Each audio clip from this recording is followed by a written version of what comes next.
Alright, hello everyone, welcome back to the show. I'm your charming, self-proclaimed, yet still humble host, Mukluk. Today we are back in the wonderful world of Guild Wars 2, which is Tyria, by the way. Did you know that? Hello there. Welcome back. Hope you guys had a good day. I am back on the North American servers at the moment. I was visiting EU this morning, our friends from across the pond, and I have swam back home from the land of healthcare to the land of hamburgers. Ironically, not the land that has hamburger in it. Hope you guys are doing well. Good evening, Mug Chat. Hello, Mixed Stew. Evening. Hi, Shugo. Good evening, Mr. Muck and Peepos. Hi, Smashy. Hi, Muck. Hi, Michaelis. Creature Such As Me says, hey, Muck, I was wondering if I could get your opinion of Pure Healer Hollowsmith. That doesn't exist. It's a build I've been torturing my best friend on and off with for 3.75 years now because of my stubborn dedication to it. I'm aware that it provides neither quickness nor alacrity, and no one in World v World takes me seriously as a healer. Creatures Such As Me. I've been streaming Guild Wars 2 for 7 years. I've made over 200 guides for this game. I have almost 9,700 hours in this game. I have never heard of Healer Hollowsmith. Now, any engineer can equip the heal kit and heal, and run healing gear to make the heal kit stronger. What? I'm going to try to be open-minded here. What exactly does Hollowsmith add to the healer that makes it better? Like, from core engineer. Because Hollowsmith Hollowforge, you know, their main class mechanic, as well as their different utility buttons that come from the Hollowsmith, I don't know that any of those do anything that are going to make your healing or buffing be improved? So I'm genuinely curious here. Let me swap to my engineer for a second. Like, I feel like I'm getting punked right now, but I'm trying to keep an open mind here. I'm very curious to know what exactly this is supposed to bring to the table. Congrats, Mr. Muck, on 211 minions. I know, I'm so excited! Yes! We passed 200 pre-orders for the Muck Minion Plushie today, which was the minimum number needed to cover the cost of production. Which means it's gonna happen. It's gonna happen, chat. So before it was pre-order to help us realize this goal, and now it's funded. So now, you know, anyone that orders, like, you're getting one. It's happening. So if anyone's interested, you got 12 more days to order one. If not, that's fine too. But it does have worldwide shipping, and it's very cute, and it's a limited time thing. It will not be it will possibly never be available again after this one. Let's see. Hey, Chip, what's up? Follow your dreams, a lack and quick are chains that shackle us. Oh yeah, dude, there's some healers that could do giga healing that don't provide alacrity or quickness. That is true. I'm trying to figure out how Hollowsmith helps in any way, shape, or form, though. So, okay, hang on a second here. Let me see. If I do, let's see. All right, I'm gonna go to this build. Let's see. Wait, hold on a sec. All right, so this is support mech. All right, so this is, let's go to this one. All right, this is support scrapper, okay? I'm gonna put Hollowsmith here. Let's see if we can find anything here where Hollowsmith helps more than just being a basic engineer without Hollowsmith, all right? Now, it can use medkit. Any engineer can use medkit, and you've got healing tools. Great, that's fantastic. So you're not going to be using the Hollowsmith heal coolant blast because you need the medkit to be a healer. So we're going to ignore coolant blast. What do we have for Hollowsmith tools here? Photon wall, a defensive barrier appears in front of you that blocks you and your allies from incoming attacks. Reactivate to fire the barrier at foes of an attack. Okay, so it's a projectile block. Scrapper also has that with the defensive dome right there. Okay, so you're trading a projectile block for projectile block. Except Scrapper, when they take Bulwark Gyro and they get defensive field up here, they're also getting the Bulwark Gyro. If I take, what was it called? Photon Wall, what's the other thing I get? A Crippling Bolt of Light. Allies get Swiftness. Okay, you've already got a Swiftness covering, so this doesn't really help at all. I wanted to be a sword-wielding engineer healer. Sword doesn't help with healing, though. Laser disc, nothing to do with support. Also gives blade burst, nothing to do with support. Okay. Hard Light Arena. Create a holographic arena that grants you boons all inside it. Okay, we got some boons here, but this is you, not allies. When activated above the heat threshold, the radius is increased and the user is granted barrier. Allies grant boons at a reduced duration. Okay. Fury, protection, and regen. Okay. Protection and regen are already covered by the support weapons. However, the Fury is helpful, I guess. And this right here is a pull. Okay. Spectrum Shield. Break stun effects and create a holographic shell that reduces incoming damage and grants stability. The skill grants more stab. Okay, so self-stability only, doesn't help your party. And a light aura. Okay. So, none of the utilities for Hollow really help. And the elite is Prime Light Beam, which is damage in a CC. So, probably wouldn't use that because you use the Mortar Kit for combos. What about traits? We got... we got Hollow... Okay, so Hollow Forge.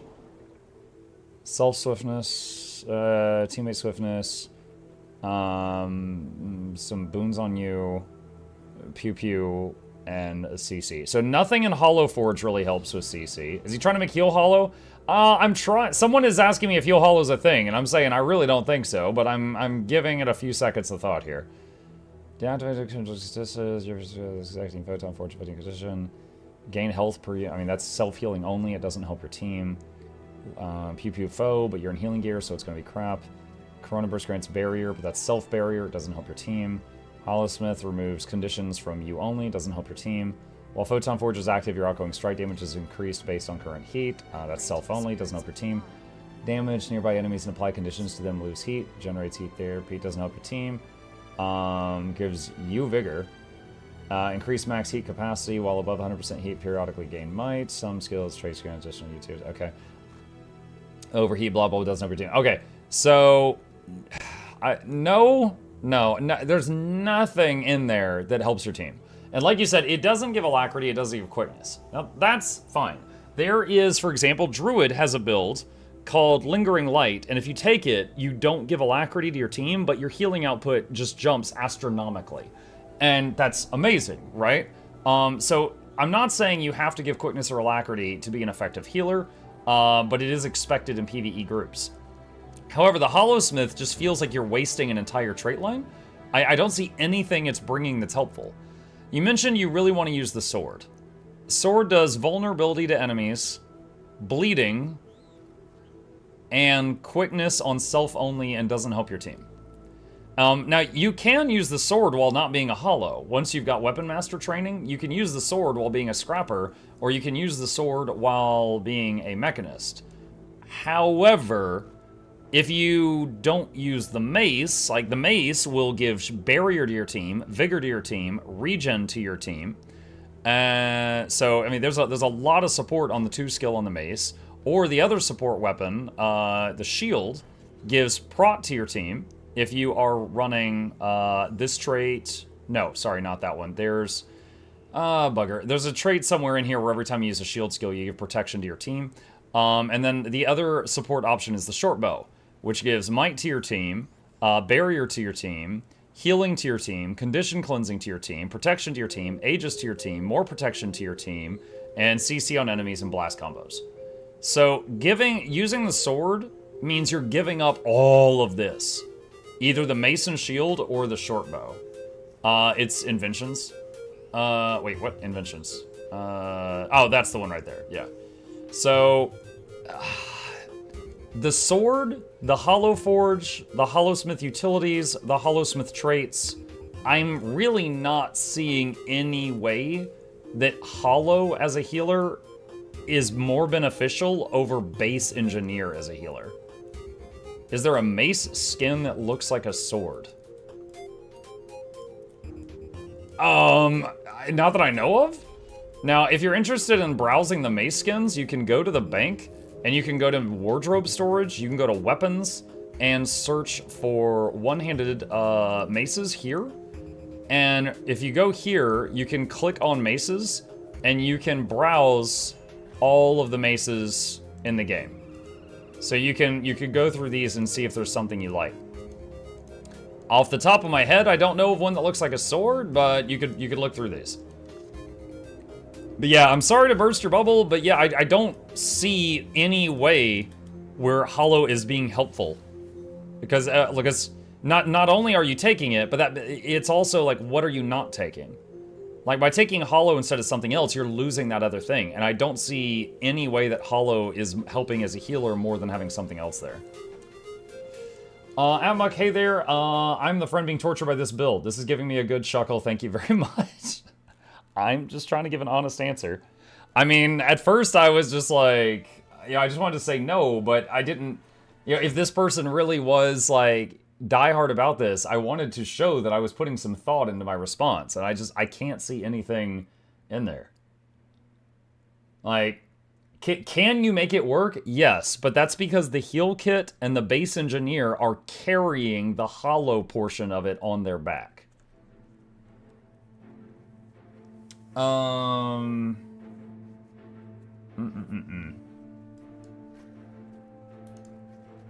Like, to give you an example, so here I am on my Ranger right now, okay? I'm Druid at the moment. This is the trait we always have to take because it gives alacrity. But if I take this trait, my healing output skyrockets. Unfortunately, I'm often not allowed to do that because everybody wants alacrity, right? So, like, I could see something where you're like, oh, hey, I really want to play with this.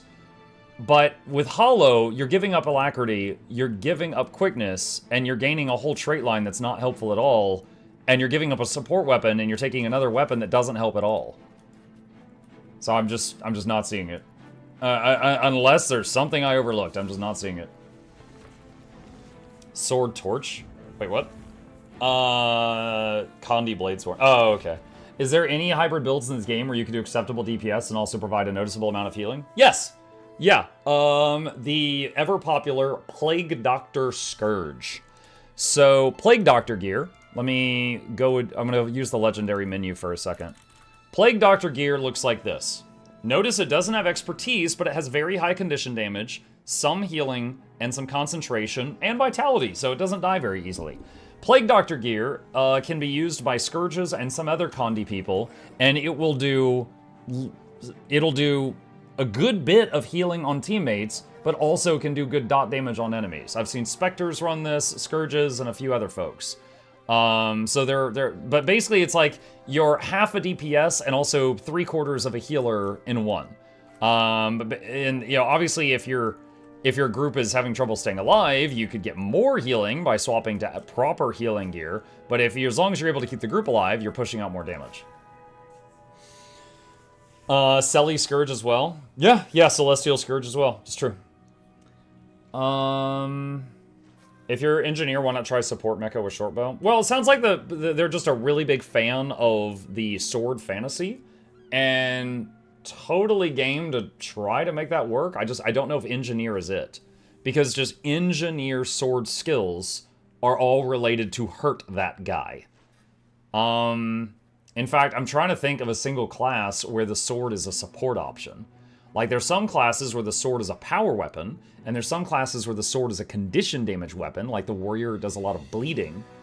But I don't know of any where the sword is, like, a supportive tool.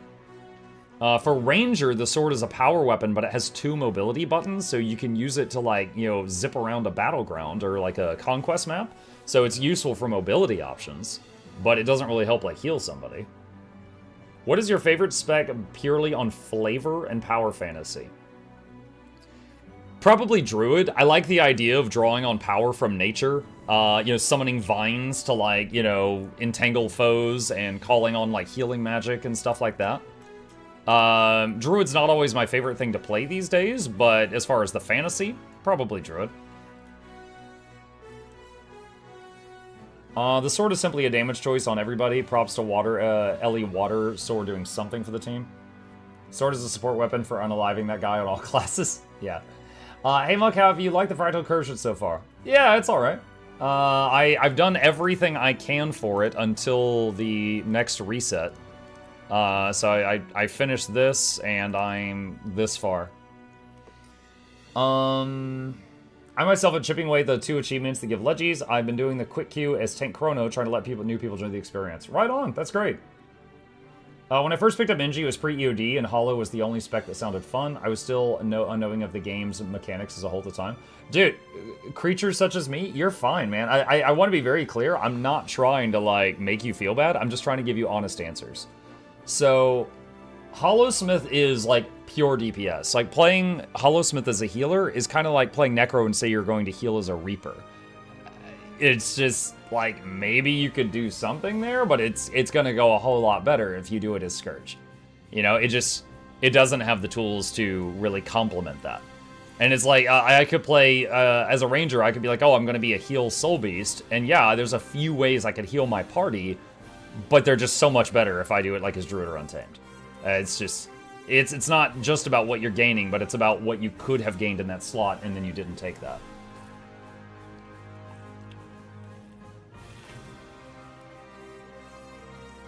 Speaking of Legis, I just made Exeter, so I am 25% closer to Exordium. Nice! Exordium's a fun one. Muck also makes inappropriate noises when he does mass reses.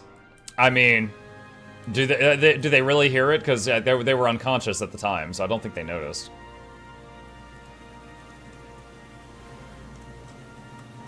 I think it would be easier to heal as a Reaper than heal at Hollowsmith, to be honest. I mean, with blood magic, maybe. I don't know. Again, Core Engineer has a lot of healing to other people because of the med kit, right?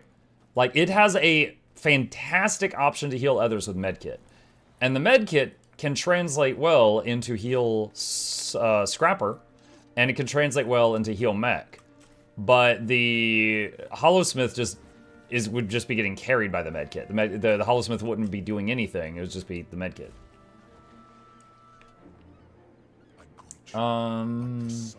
Hey, just wanted to get your opinion on starting Guild Wars 2 as a first timer. Hey, 3Proof, welcome. It's a great time. Guild Wars 2 over the last couple years expanded to being on Steam and on Epic. They merged a bunch of the servers, so all the people on NA are playing together, all the people on EU are playing together.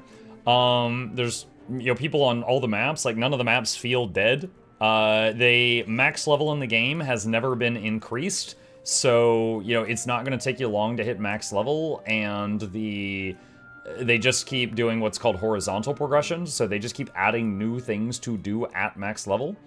So, yeah, I mean, it's a great time to jump into the game. There is a new expansion coming out at the end of next month, so we're really excited about that. But if you've got any questions, let us know. I appreciate it. I now know the ins and outs of the game a lot better than 4 years ago. Yeah, of course. This silly idea, which is soon to retire once I finish training mech, has become a cherished thing that makes me giggle, that I can use to confuse people. I gotcha. I have seen some weird... Honestly, I love seeing a build that someone makes that I've never heard of before, as long as it's functional. Otherwise, it just kind of feels like they're trolling a little bit. Like, I have seen core engineers in PvP, and I'm like, oh, this guy's gonna try to blow me up with grenades, and then they run around and they're just healing their teammates the whole time, and I'm like, what?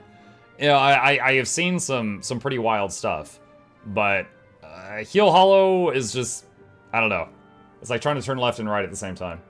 Mike, do you want to join a Soto meta train? No, thank you. I'm good. I'm just talking right now.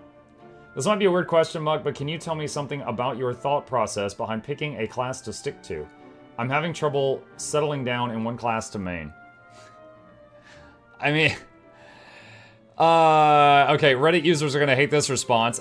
Is one of them more fun than the others? You know, the forbidden F word?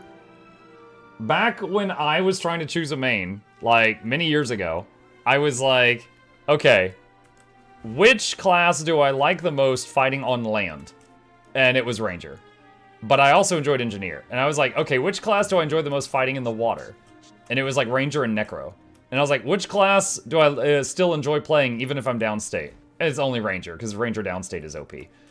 And so I was like, all right, well, Ranger's the only one at the top of all these categories, so I'm going to play Ranger. But the honest truth is, like, which one do you have fun with? And it might be certain builds, too, because as an example, I am not fond of Core Engineer. I love playing Scrapper and Mechanist, you know? Like, there might be a class where you don't enjoy the base, but you love one of the elite specs. So, you try different things. One piece of advice I can give you is if you roll a new character, you can take that character into the PvP lobby if you have it unlocked, and you will have every single skill available. And you can try them out while your character is like level 2 in the lobby and decide if you kind of like what you're seeing with that character or not. And if you don't, then you can just leave that character and delete it. But it's a good place for just trying stuff out and seeing if you kind of like what you're seeing. Hard Light Arena would be cool if it wasn't half application of allies. Yeah, and 2 of the 3 boons Hard Light Arena gives are already covered by the Mace Shield or the Short Bow that he gave up by taking the sword. So if he took Mace Shield or Short Bow, Hard Light Arena becomes even less useful than it was. They merged EU and NA? No, EU and NA are separate. That's the only division currently. But there was like, 10 NA servers that are all together, and there was like 10 EU servers that are all together.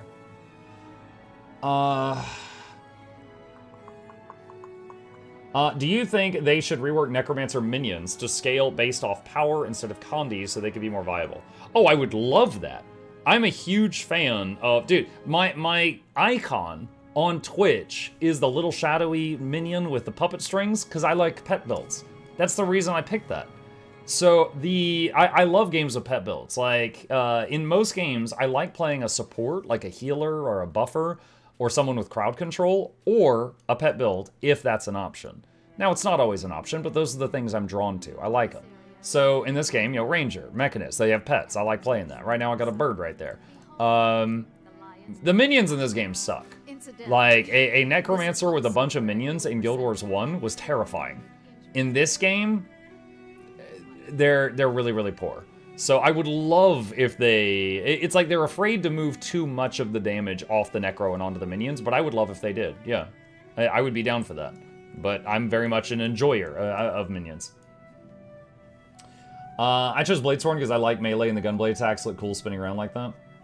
I too had a hard time getting into core Ingi. I found maining Wrench until Scrapper unlocked was the way to go for funsies. Power Reaper would be too broken again. Mug, bring me Muck or the minion back. Extreme is too clean. Oh, yeah, hang on. There you go. We got our little ad on the right-hand side there. Power Reaper would be too broken again. Hey, Muck, I have full legendary for light and medium. I don't play heavy much, so is it worth it for me getting the new gloves as heavy or use it on the ones I play more?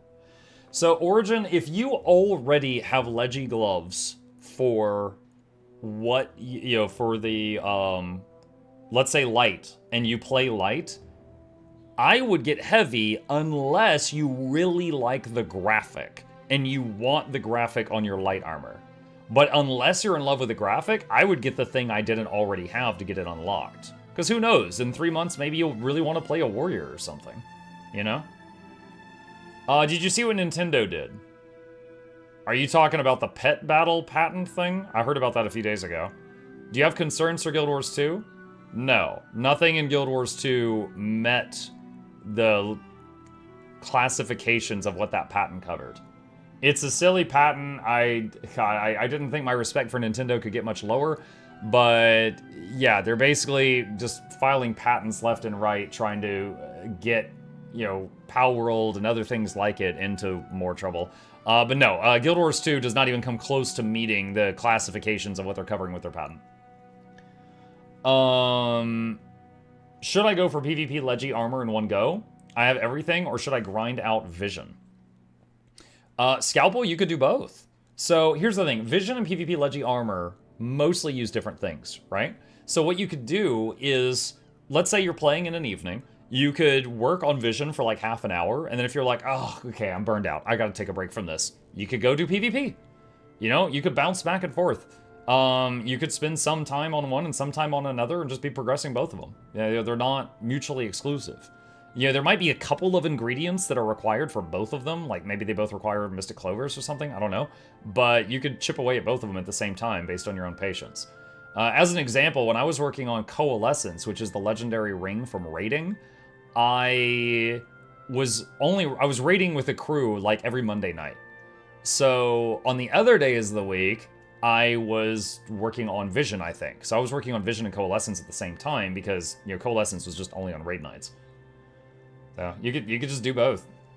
Now, I would say there are some things you should not work on at the same time. Let me give you an example. In World v. World, there's legendary armor. There's also legendary backpack. There's also Conflux, the legendary ring. All that's from World v. World. They all use the same currencies. it would be very weird to try to split your time between them because it would take forever. So just for those, I would say focus on one till it's done, then focus on another one till it's done, and so on. Because they cost the same tickets, the same tokens, you know, memories of battle, stuff like that. It's using the same stuff. But if you're making 2 legendaries that require different materials, you could work on 2 at the same time.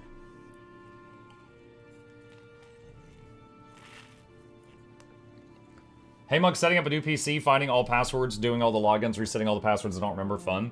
Oh god, I got a new phone recently and I had to do that on quite a few things. How much gold do you have? How much gold do I have? 7,875 currently. I'm making the PvP backpack because I'm a masochist. PvP backpack is challenging because you have to do ranked PvP on multiple different classes. For the backpack, I have made the Fractal backpack, and then just recently, in order to make a guide for it, I made the Orax backpack. Finally, new phone. Yep. You either die a hero or live long enough to become a villain, Nintendo. Yeah. Best racial skills? None of them. They're all crap in this game. And I would like to see them a bit better, but yeah, essentially, your racial skills will almost never get used because they are worse almost always than your class skills. Okay? Like they have either longer cooldowns or they have less effect, or both. There's a couple of extremely rare exceptions, but that's mostly never. So pretty much use your, you pick based on the graphic of the thing you like to look at. The skills you're really not going to use after leveling. Once you get, like, class skills, they're going to replace it. For example, not too long ago, there was time where one of the hardest fights in the game was Challenge Mode Harvest Temple. And there was one mechanic on the fight, and people found out that a Sylvari racial could trivialize a mechanic. It was the one where you root yourself in the ground. And if you did that, it completely countered a mechanic the boss did. So all of the people in the game that were trying to get, like, the world first were using teams of just all Sylvaris. You could only come if you were a salad. And, you know, Guild Wars 2 didn't like that. So they were like, okay, well, we're nerfing that racial. We don't want you guys to kick people out of your group that aren't salads. So they nerfed the racial so that people went back to playing whatever they wanted. Like, they don't want your racials to matter. Now, I'm of the opinion that I like racials mattering a little. Like, I played World of Warcraft. I liked when I was in a situation and Will of the Forsaken from Undead saved me. I thought it was cool that the Dwarven Priest was able to save the tank on Onyxia with Fear Ward. You know, things like that. I thought it was kind of neat that Orc Hunters had a 5% damage bonus because they were better at training animals. But at the same time, 5% wasn't so much that you were going to kick a hunter that wasn't an Orc, you know? I like those little bonuses. But historically, ArenaNet doesn't. Does the Norn shapeshift one-shot still work? Yeah, there is a gimmick with a whole bunch of different power-ups combined where a Norn can turn into a bear in PvP and one-shot many people, but then it's on like a 5-minute cooldown. So you see it sometimes in funny montage videos, but almost not in serious groups.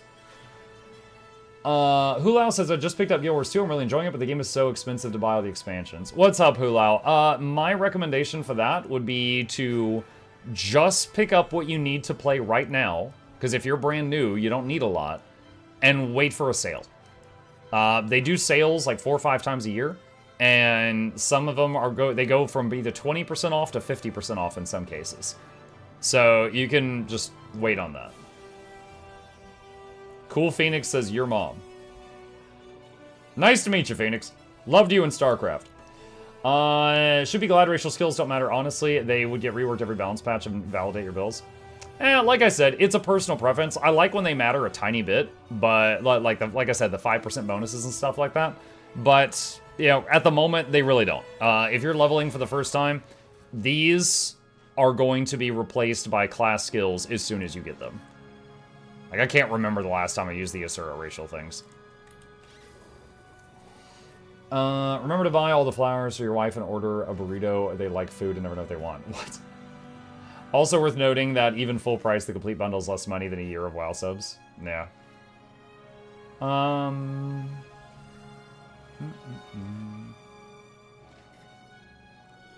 Job done, back to other stuff. Alright, Great Fox.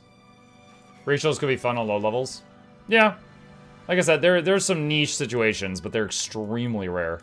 Like I said, if they end up ever becoming too strong, then usually ArenaNet will just nerf it. And they're like, no. No. Okay. One of the non-racials absolutely busted World v World to the point they did a sweep on all of them. That might have been before my time. I don't know. The only non-racial I remember being busted in World v World was the Shapeshift one. And to my knowledge, that one still works. It's just got a really long cooldown. How you doing, Muck? Doing good? Doing good. Hope you're doing good, too. Let's see. Oh, we got some ArenaNet banner buffs here. Arena Pet. Where is that staff number?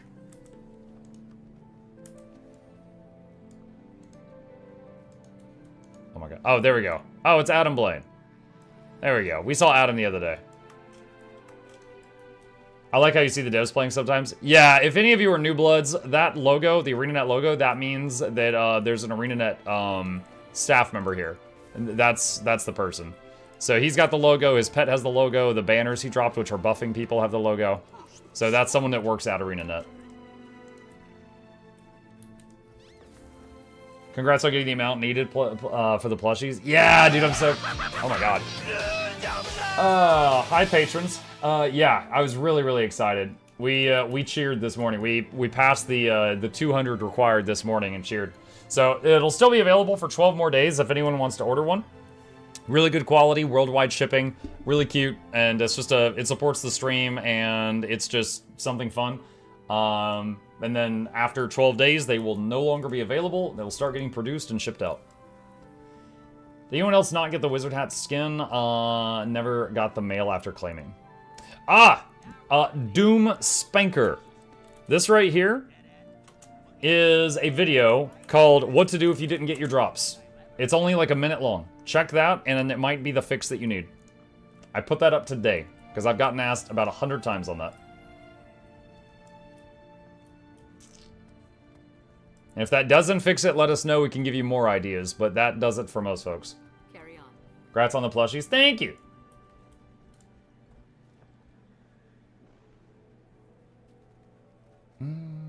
I'd use the wizard hat if it didn't make me bald. I was already bald! Or, Aqua Dynamic. Cut right through the water.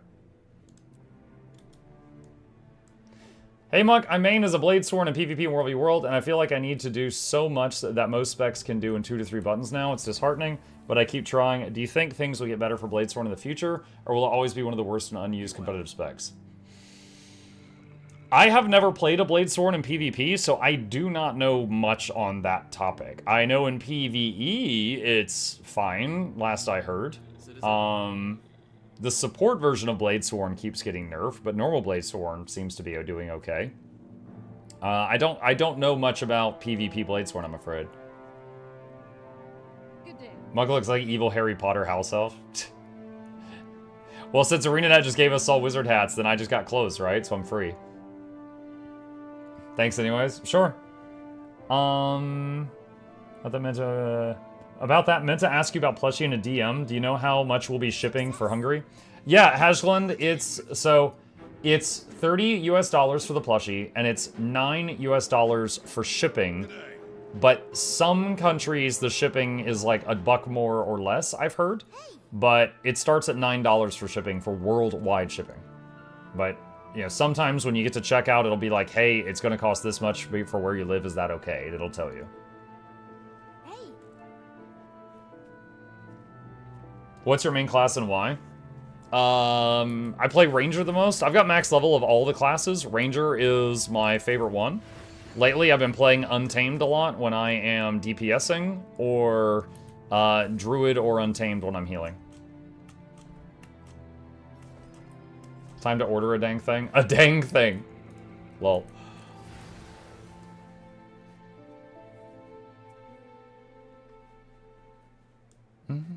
How are you doing, dear Flesh Tuber? I'm doing all right. I'm just enjoying conversation right now.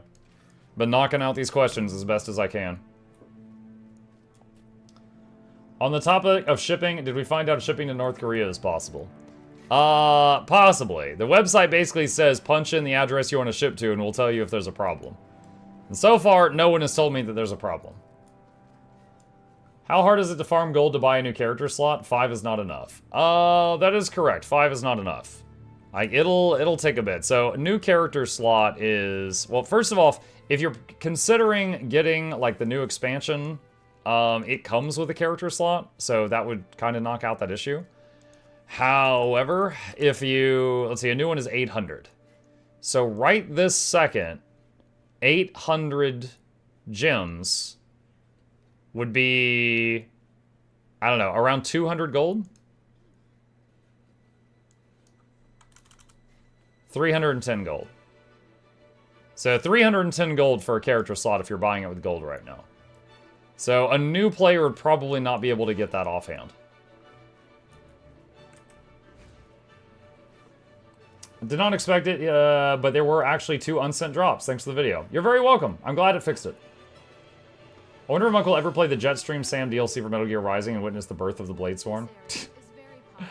Might have to look into that to have another option. Have you ever tried D&D Tabletop? Yeah, before I was a streamer, yeah, so I used to work tech support, and we used to do a thing where every other Friday, me and the other nerds that work there would stay late after work. We get permission from our wives, and we would play D&D from like 6 p.m. until midnight. And we used to do it like every other Friday, and yeah, it was a lot of fun. I have enjoyed D&D and Pathfinder on pencil and paper in the past. On PC, I've played many games based off the D20 system, such as Pathfinder Kingmaker, Pathfinder Wrath of the Righteous, and many other things like that. Race and class? Like, in the game, I mean, I played a lot of games, it wasn't just one. 3.5 and 1E.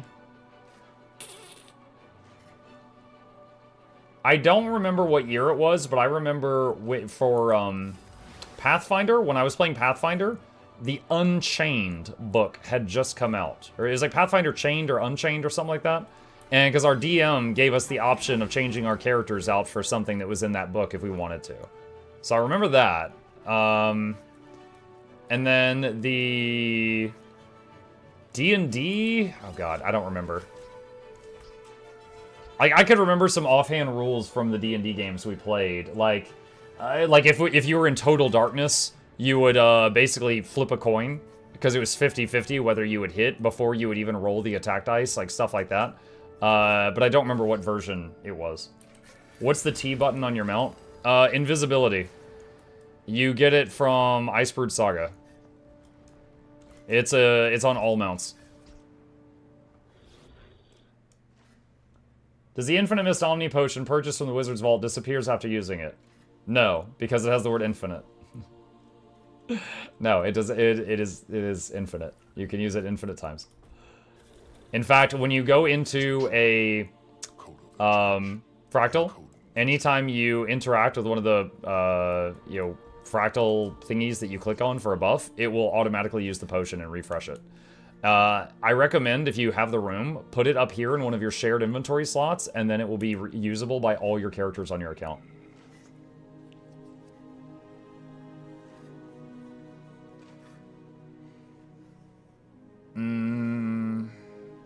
I had the infinite defensive potion before I got the Omni one. Can I turn that in for anything now? You could check the wiki page for the defensive one and take a look. I don't know.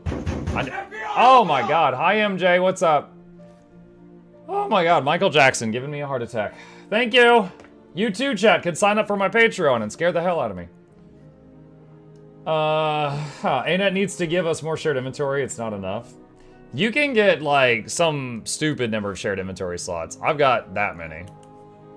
And that last one has got the boost from pre-ordering the expansion, so if I use this boost on someone, it'll open up that space. My friend made a system like D&D where you only had to roll a d6. Okay. Yeah, I mean, there's a lot of dice systems out there, right? There's a ton of them. I myself have played D&D, and I've played Pathfinder. I don't remember all the versions. I remember when I played D&D, I think it was 3.5. They changed a lot, and I was like, eh. Like, it was when I played Solasta, the PC game Solasta for the first time, and it was based off of, I think it was the 3.5 rule set, and I was like, I really don't like this rule set. And then when I played Pathfinder the first time, I was like, this is pretty nice. I like this. But, you know, everyone's gonna have things they like, things they don't. I bought that pack, and now I have a few empty slots I don't know what to do with. I love D&D. I know you love D&D, Noxxi. You got some active games going, I think. Solasta's 5e. Okay, 5e is the one that I didn't really love then. Are you looking forward to Solasta 2? I'll definitely play Solasta 2. I think I've done 2 sponsored streams for Solasta and Solasta's DLCs, and I liked those games enough that I played them all the way to the end, but there was absolutely certain rules that I thought was, like, really stupid. Like, one of them was, like, Moonbeam. Moonbeam is a spell, you put it on the enemy, and in 5e, it does damage to the enemy at the end of their turn if they're standing in it. So you put the Moonbeam on them, they move out of it, and now the end of their turn is over here. So you put the Moonbeam on them, and they move out of it, and so they don't end their turn in it. So it literally will never do damage. And it was really stupid. And then in the earlier versions, before 5e, it did damage to enemies that begin their turn in the beam. So it would hit them every turn. But in 5e, it would never do damage, because they would never end their turn in it, unless they were rooted or something. So, I mean, there was little changes like that that just bugged me, and I was like, that's stupid. Why is my laser not doing damage? But Solasta was a good game. It was fun. We played through the whole Solasta game. It is recorded on Mukluk Plays if any of you want to watch it. I'll put a link to Mukluk Plays in the chat. BG3 heavily homebrewed 5e D&D. Solasta tried to stay closer to official rulings. Yeah. Baldur's Gate 3 changed a lot, yeah. And of course, Baldur's Gate 3 was a masterpiece of what it was. That's like when I recommend games to people, I'll be like, hey, this is Warhammer 40k Rogue Trader. It's a CRPG. Oh, what's a CRPG? Baldur's Gate 3 is a CRPG. Oh, it's like Baldur's Gate? Okay, well, hold on. Temper your expectations. Look, it's not Baldur's Gate. Baldur's Gate was a masterpiece, but it's really freaking good if you like that type of game. Yeah, I've had this conversation a lot. Moonbeam in 5e also does damage if you pass through it. Yeah, but like in BG3, it did damage when you put it on them, and it did damage if they started their turn in it. So it could hit them twice per round.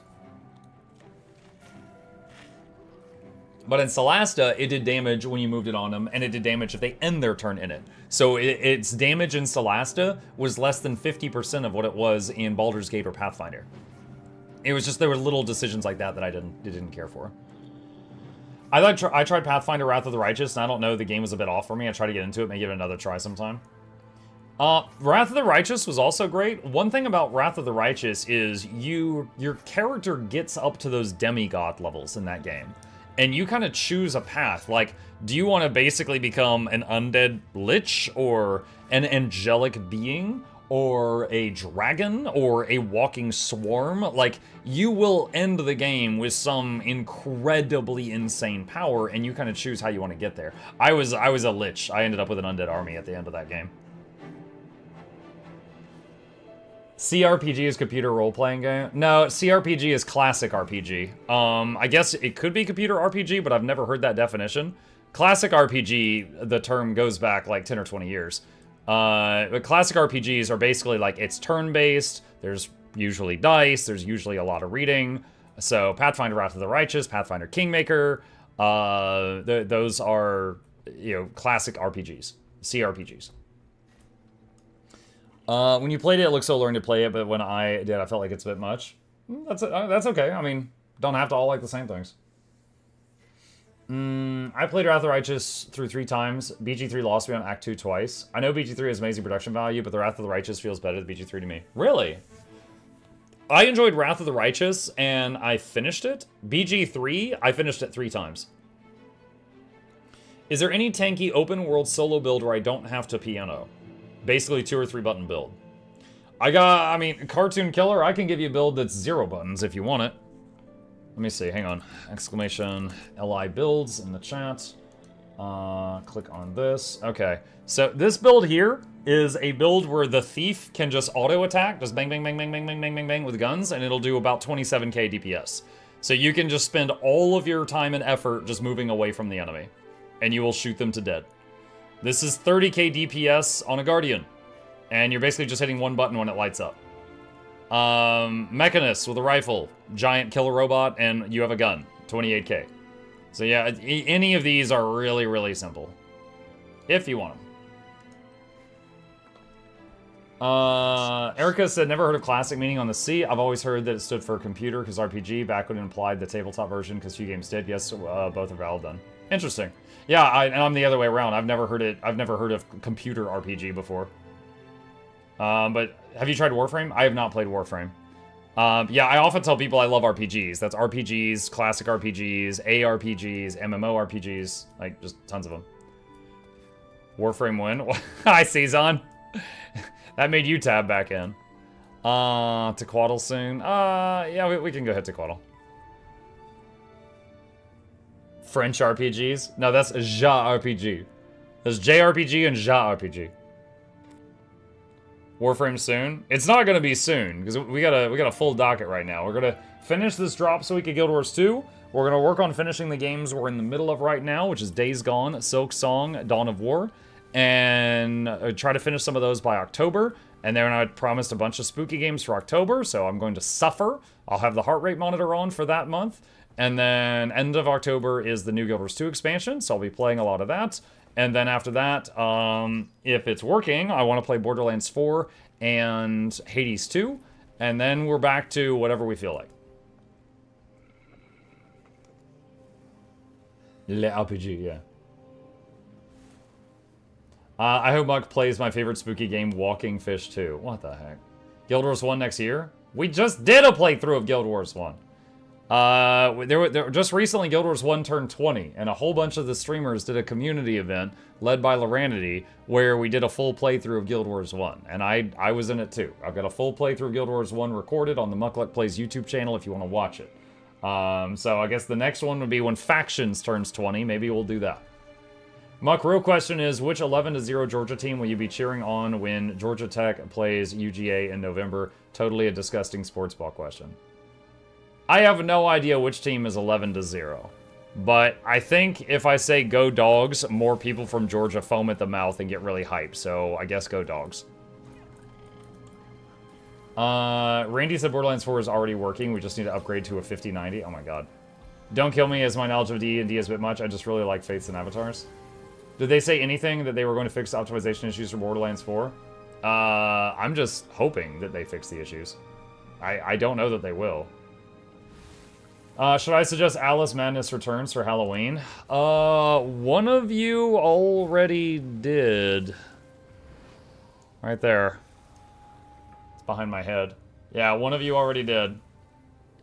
Don't forget you owe us an Empire playthrough of Total War Warhammer 3. Yep, I also owe some more playthroughs of the other Age of Wonders 4 things.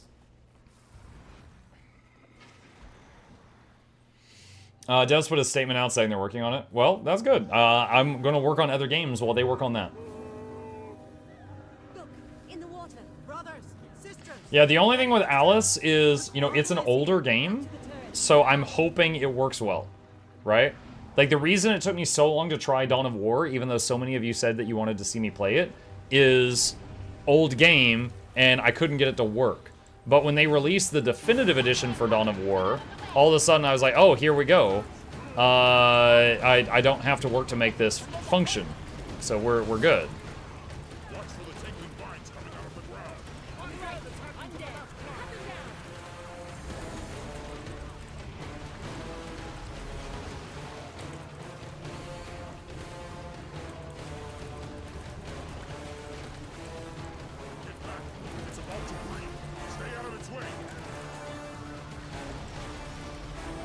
Ah!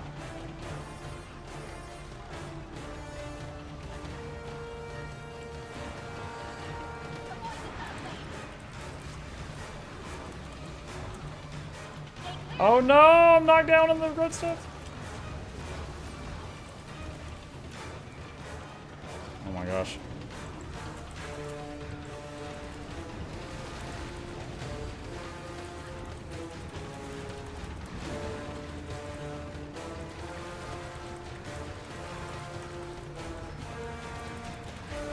What is this? A world boss in the base game. And people still do it all these years later. This is TeQuatl. And because of his funny name, a lot of people call him Tequila. It happens, I think every 2 hours. Giant dragon lands, beat him up, he tries to fly away. You defend this giant laser and the Asura powered up and they shoot the dragon out of the sky and you beat it up, rinse and repeat till he's dead.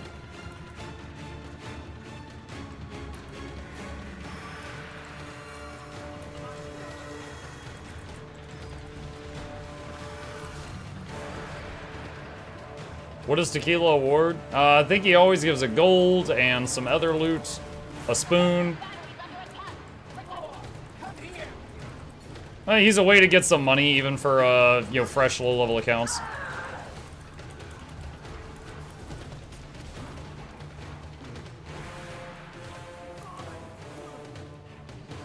Borderlands 4 is working fine for me. I mean, that's good. I'm not hoping it's working bad for any of you. I've just heard too many people say it's having problems, and I'm like, look, I got 20 games I want to play. I'm going to play the ones that don't have a terrible reputation right now, and I'll come back to that, and hopefully they've done some patches. That's what's going through my brain. Like, I want to play BL4, but I don't want to waste my time having a buggy experience. So I'll come back to it after it's had more time to cook, while I'm just, you know, playing other stuff.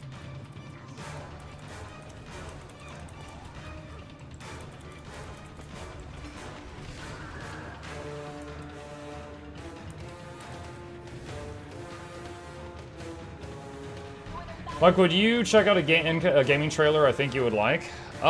Sure.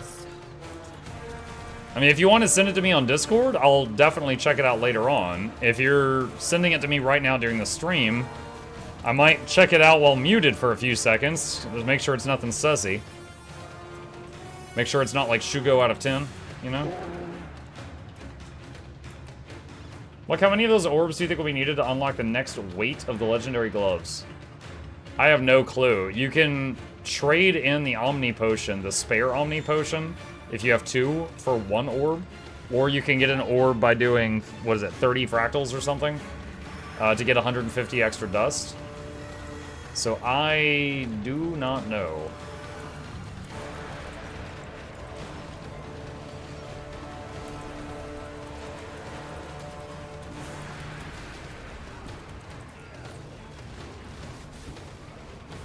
Some guy in chat for the spoon. Hi, Mark. Hi, Gonvo.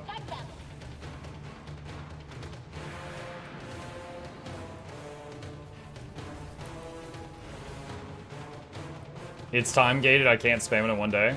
No, dust is not time gated. But the event right now, you do have to wait for the end of this week, which will be this coming Monday. But yeah, quick matches, quick play in Fractals gives you like 4 to 6 dust each time. Okay, ow, that hurt.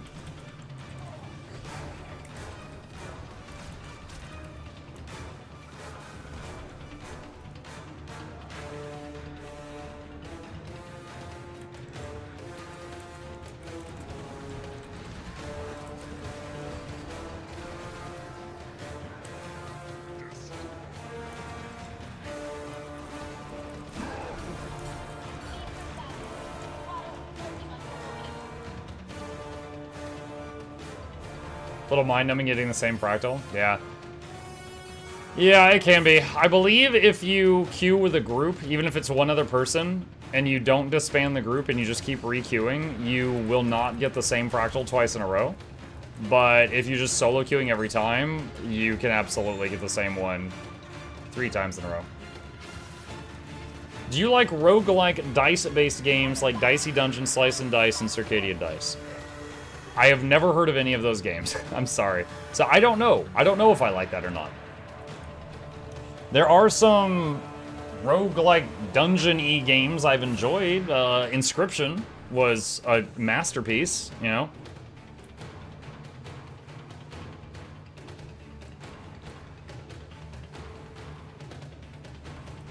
If you like Slay the Spire. I did enjoy Slay the Spire. I played Slay the Spire once through, but I enjoyed it. I'll play, I know Slay the Spire 2 is coming out, so I'll play that. Like, some other roguelike games that are very different that I've enjoyed is like, The Last Spell, Against the Storm. Those are city builder roguelikes. I've really enjoyed those. Hades. I played Hades past the credits all the way until the story completion, like the true ending, which was like another 30 hours. Like, that one I really liked. There's definitely quite a few I've enjoyed. Mug Blue and I got deep stoned many times in a row. Yeah, I've had that happen too. Oh, you mean like while you were grouped? Oh. Well, I did say it's supposed to work that way. Balattro's a lot of fun. I haven't played Balatro, but I have heard people say good things about it.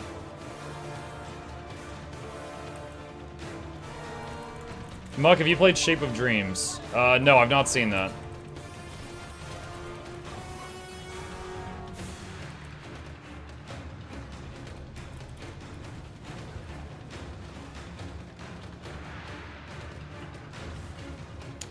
If you like Inscription, you might enjoy these. If you're interested, I'm gonna link this. This right here is our game recommendation webpage for this channel. If you go here, these are games I'm currently playing, and these are games people have recommended. You can upvote games that are already here, or you can add new games to the suggestion list if you'd like to. Anytime that I have no idea what I should play next, I use this. So if you would like to help manipulate what we play on the channel, you can use that right there. Now, like, for example, the next, like, 2 months is probably booked because of Horror Month, unless you add a horror game to that. But Horror Month followed by Visions of Eternity, Borderlands 4, and Hades 2. But after that, I don't have a plan right now.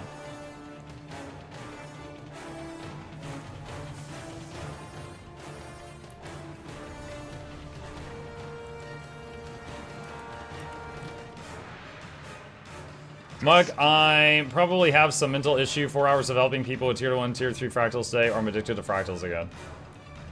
I mean, I've heard of worse mental issues. I need Battlefield 6. I'm the kind of person that I looks at any battlefield, and I'm like, that looks the same as all the other battlefields. Oh, that tap target. That's COD. I mean, no, I've played a Battlefield. There we go, got him.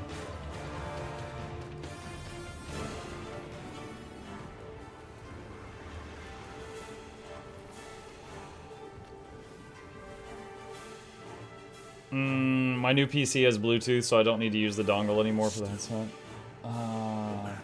You say a lot of things I agree with, Mark, but today you've said something you disagree with. Not all Battlefields are the same. Oh, I said I look at them and I feel that way. I've only played one Battlefield. Oh, God. Which one did I play? I think it was 4. Hold on, I'm pulling up a picture of it. Okay, yeah, I'm pretty sure I played BF4. I think I played a few. It was when I was working in one of the tech support offices I was in. Everyone there played BF4, so I played BF4 with those guys many evenings. It was fine, but just like all the Battlefields I've seen since then that came out, I've like looked at them and I'm like, oh, that looks like the same game. I didn't play them. I'm being very honest about that. But I looked at the other Battlefields and I'm like, oh, these look like the same thing.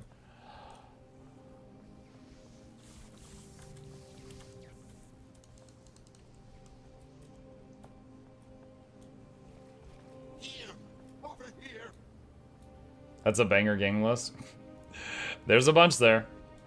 Additionally, if you're new here, if you would like to see, if you like to, binge watch this channel, you can go to the Mukluk Plays YouTube channel, which I'll put a link to it in the chat. And if you go there and you go to playlists, you can see a playlist for every game that we've done on stream. And you can just filter by whatever. like Hollow Knight, and you could just watch our playthrough of Hollow Knight from 2021, or Silk Song from 2025, etc. So you can go through here and watch any, there's like 10,000 videos there if you're interested in binging. Noxxi says, I played the original Battlefield when I was a kid in Vietnam. I skipped the others, came back to buy BF1, and then BF5. BF1 is still my favorite for how immersive it feels. BF6 is good so far. 10,000? Yeah, so we found that people like watching the episodes more if they're in 30-minute increments. Like, rather than upload a 5-hour-long VOD, we'll upload 10 30-minute long episodes. So because we cut everything into episodes, there's over 10,000 videos on that channel. And counting.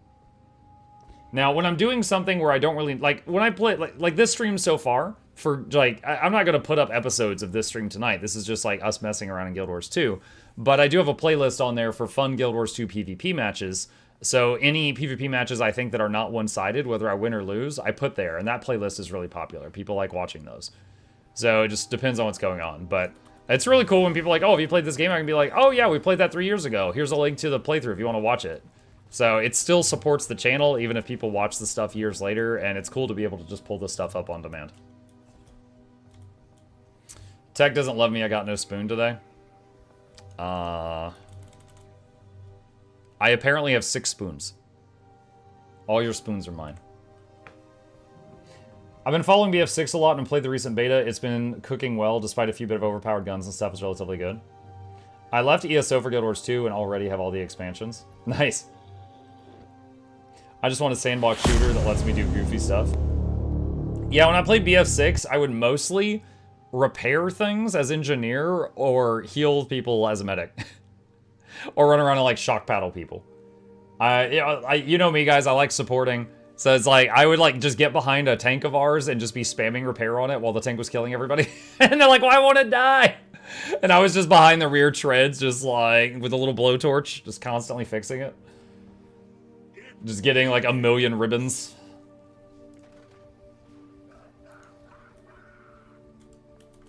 Let's see. What else we got? Go kill Mr. Grunts, I guess. Muck Machine Son. My favorite clip of Muck is his halfling kicking down that gate. Dude, that clip went all over Twitter. It was, man, dude, that's the #1 clip of me that's ever gone viral. Like, it had millions of impressions. And, was it Dextero or whatever? Put it on blast. And it got like 13 million hits. And they misspelled my name. So I didn't get any publicity for it. Because Dextero couldn't spell Mukluk. It's kind of pissed. What clip? It was a clip of me when I was playing Baldur's Gate 3, right when it came out. And there was a door of a burning building.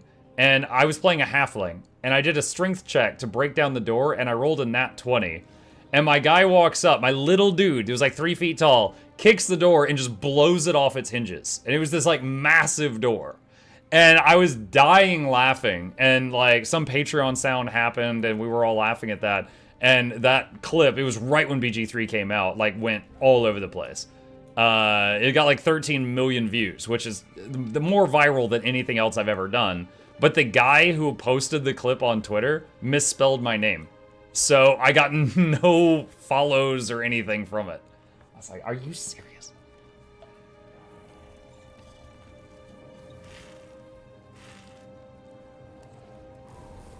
But yeah, it was like half the it was funny because like half the comments under it were all Spanish. Like, wait. So I think it was like 50% of Brazil, like that clip.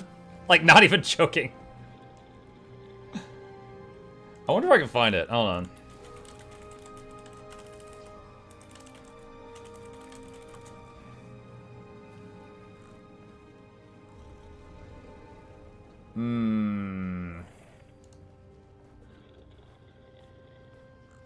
Not immediately seeing it, no.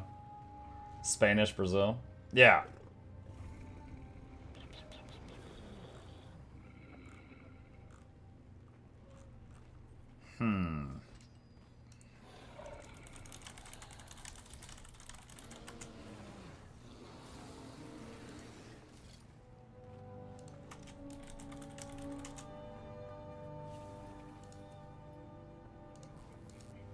Yeah, I'm not finding it any decent time here. Oh, wait, hold on. I found the clip. Because I put it up on my YouTube channel. But everybody had already seen it. Hold on. I found it on my own YouTube channel. Okay, this was it. This was the clip that went viral. And, like, got 13 million views. Step in and help. FBI, open up! That was not part of the clip. Hi, Lisa. Thank you for becoming a patron. Okay, try this again. Step in and help. I wish I could have the whole party help. Oh, first try.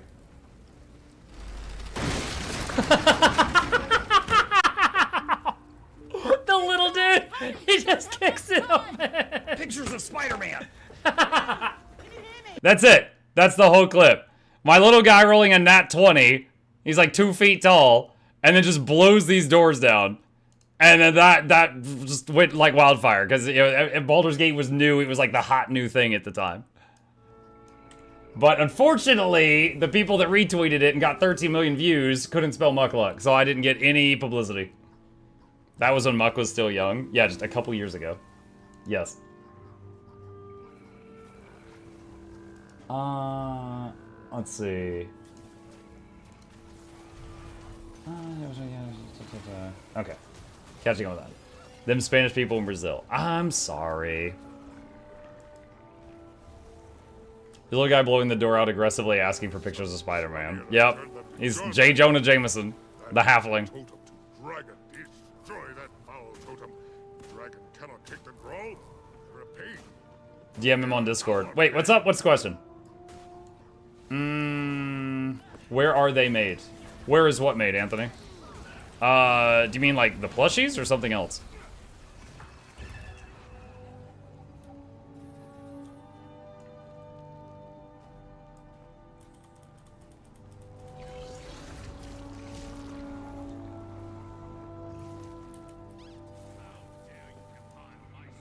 If you're referring to the plushies, like these little guys, this is the prototype right here. The company that makes it is based in Canada, and the manufacturing is based in China. So they do worldwide shipping from there. Stand back or die. Shaman must finish his ritual. Oh, wait, whoops. Then focus on the No, I'm knocked down.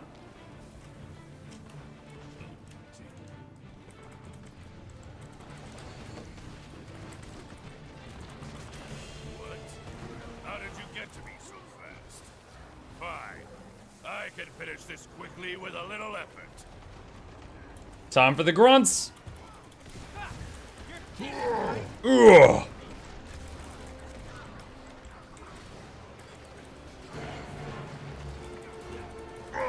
Ugh. Ugh. Whoop.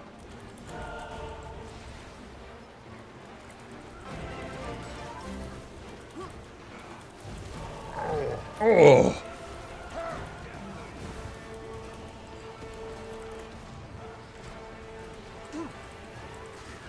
Not safe for work, yeah. NSFW, spawn your chieftain. Ugh.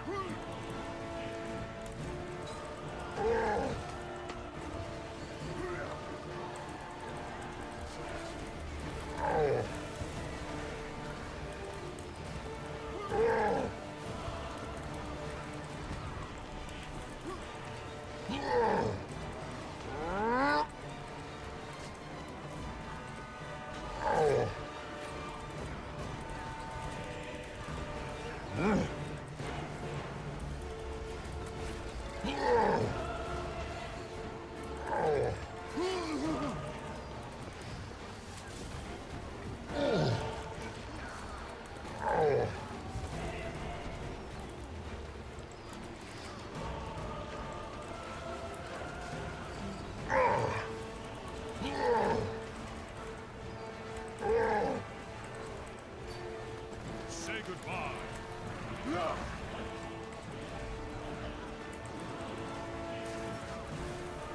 I remember my dad being so perplexed overhearing this one night. He was yelling from the lower floor during the fight. So you cranked the grunts up that loud, huh?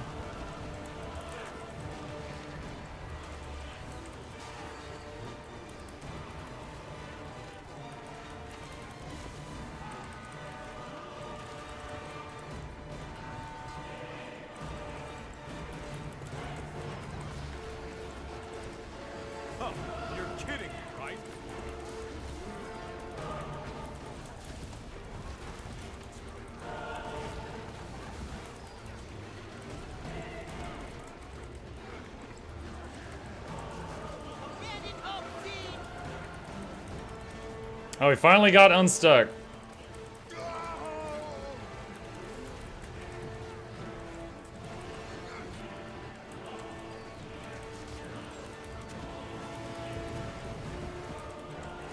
Zero tolerance.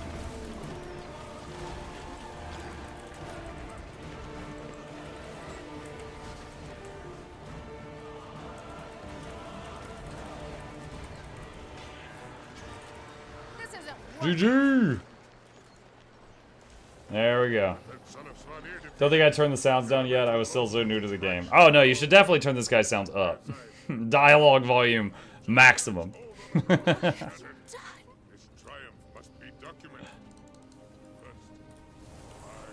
Let's see. At this point it's almost 8, so we can do this now. Open sesame.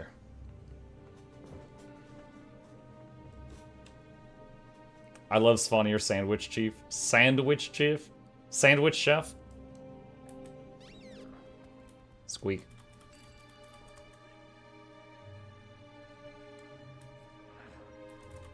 Time to pick up that free money.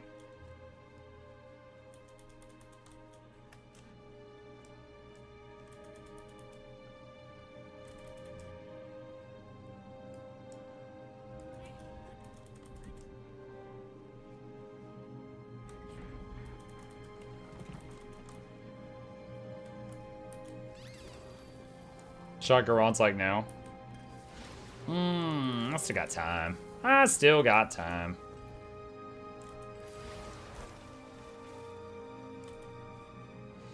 Starting to overflow with Elderwood logs. I suppose it's time to make all 1,500 of them into planks. You could do that or just sell the excess logs. Whatever works.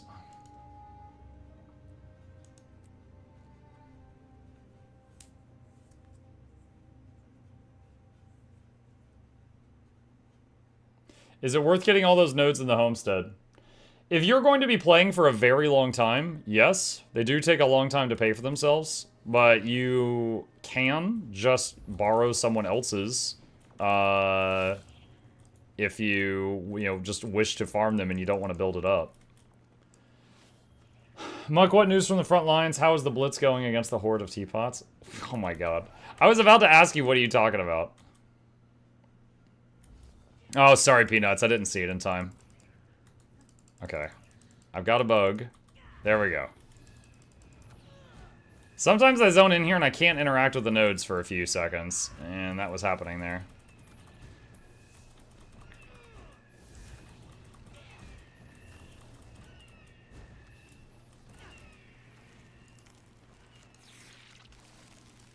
Do this.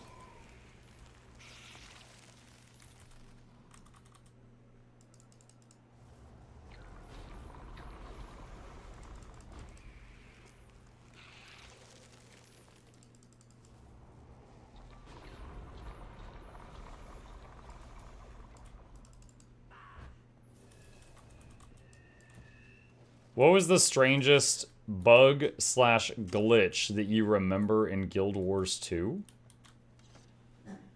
The strangest bug or glitch? I mean, I can remember lots of the Long Cat. Yeah, I've got a whole video on the Long Cat Legion. There was the DMV thing in Soto. Aviator? Aviator, yeah. That was something.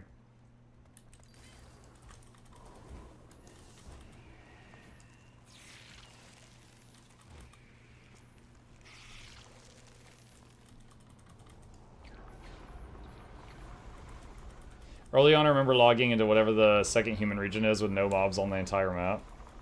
Never heard of that one.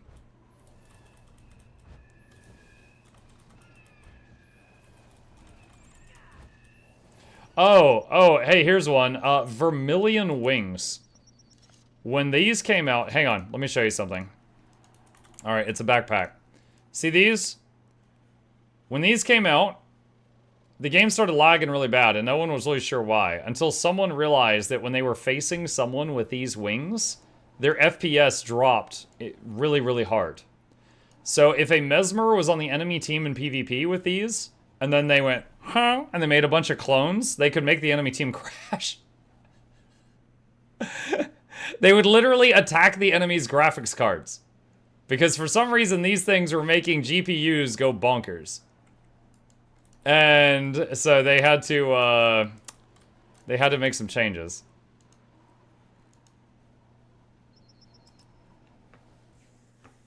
When Living World Season 4, Episode 3, The Long Live the Lich came out, no one could access the new domain of Corona map at launch because the story step you had to play to get through it was bugged. Oh, wonderful.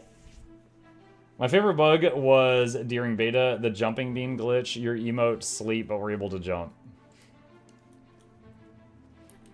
That bug was the reason I upgraded my PC, because I had those wings and it cooked me.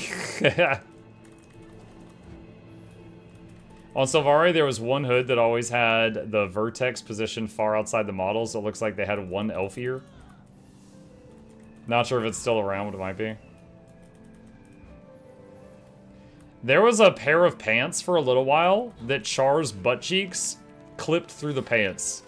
So it looked like the Char were wearing assless chaps. Because they weren't positioned right. I think they did eventually fix that. Evening Muck, I heard the plushie hit the goal. Yeah, it did. We were cheering this morning. What was the long Char thing? I have a video on it. Hang on. Here you go. The least known Char Legion. The Long Cat Legion.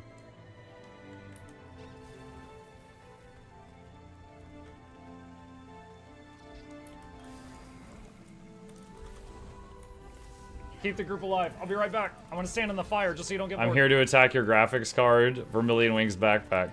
No, my graphics!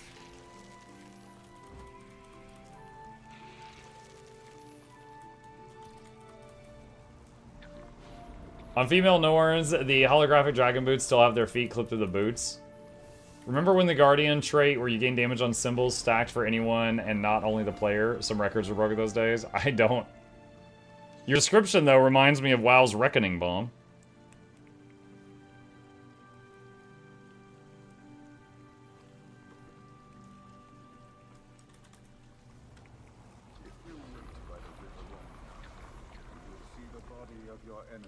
Best game bug I ever saw in Guild Wars 1, where there was a special event where a player death caused hostile minions to spawn. That was okay until a player got doom banned in a town.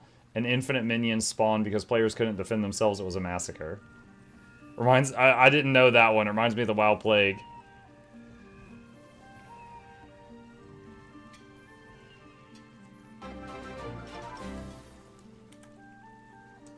I blacked out 37 months ago and woke up to this Twitch subscription. Did you now? Thank you. Appreciate the blackout subscription.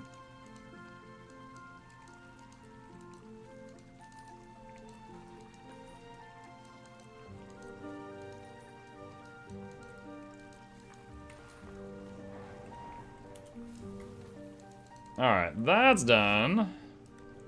Let's go through the characters that are at the treasure chest. The WoW Plague was legendary because it was actually studied by the CDC. Yep.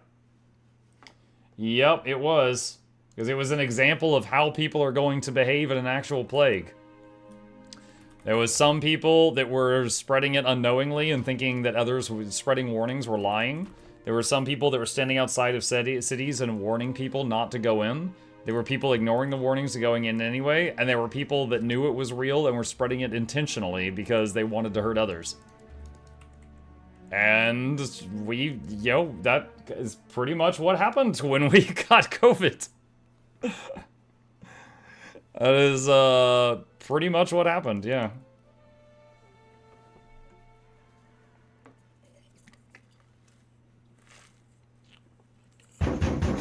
Oh my god! Yo, 3 in one day? I'm usually lucky if I hear that once a week. Thank you, Zamps. Appreciate the heart attack.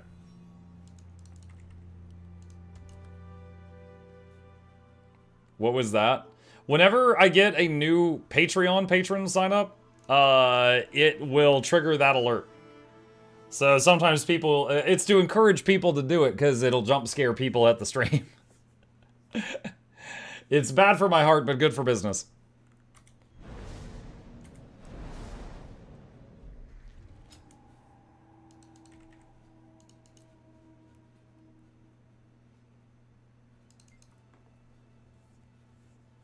I remember the WoW plague being brought up when COVID hit, so the studies basically predicted it. Yeah.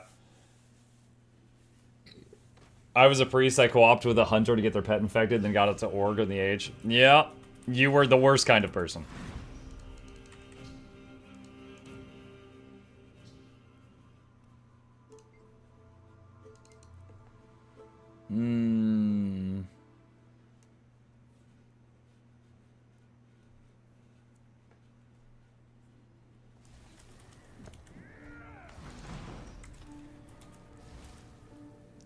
Whee! How do you get your characters to load so fast? Oh.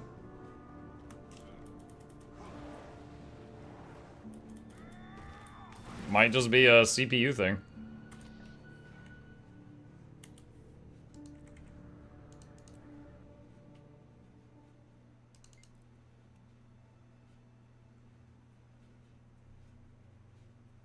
During a Discord call with guildies, I didn't realize I wasn't muted. Someone goes, I hear a muck. Hi, Nixters guildies.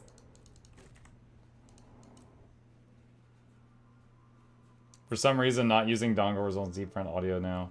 It was one of the first things I noticed after I started playing recently. Mine loaded really quick too.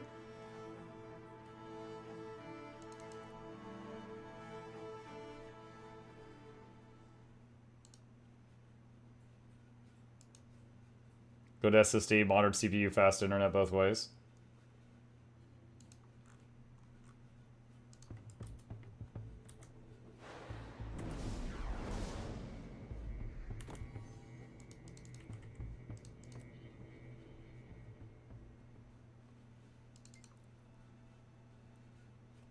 Get Nexus with fast load, it's dirty, but you load fast. It's dirty.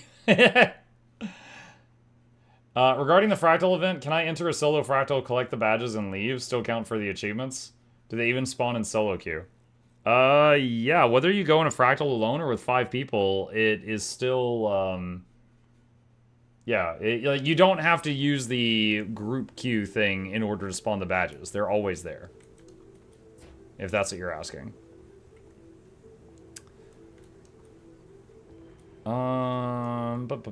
Okay, I did not mean to log on this one. Alright, that should finish it.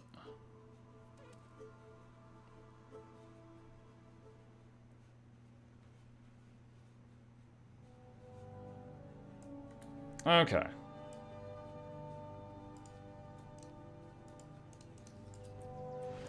Alright. And that, the daily pick up easy money off the ground task is complete. A letter from the lettuce fairy, make a salad. It's from I'm Just Lettuce. Okay. Y'all are weird. Could throw it in the giveaway vaults, I guess. Do you think they will fix the Winter's Day tree bug in the homesteads of VOE? One thing I'm worried about, because the Winter's Day tree is not collected by the auto collection boxes. So if they position the Winter's Day tree really far away in the VOE homestead, it's going to be impractical to use it if you're just doing it for the daily stuff. So we'll see what they end up doing there.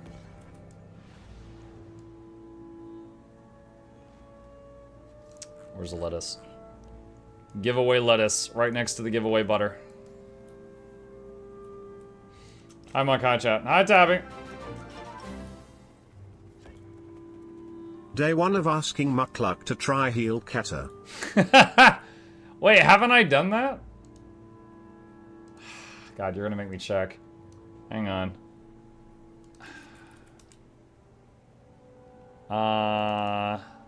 I tried reworked heal catalyst in Guild Wars 2. When was this?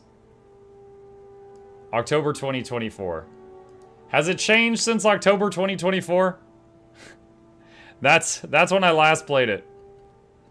I would have to rewatch this video. I don't remember what my opinion of it was.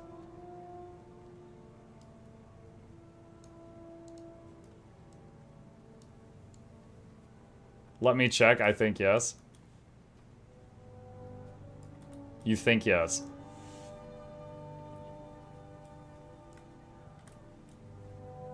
I thought they meant a heal catapult. I mean, we've got a heal Zuko. Why not a heal catapult? Just incoming! Just boosh! Massive splash of healing.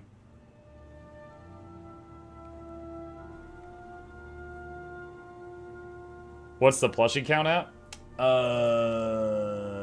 213.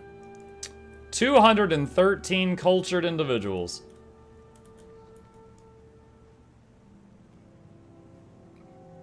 I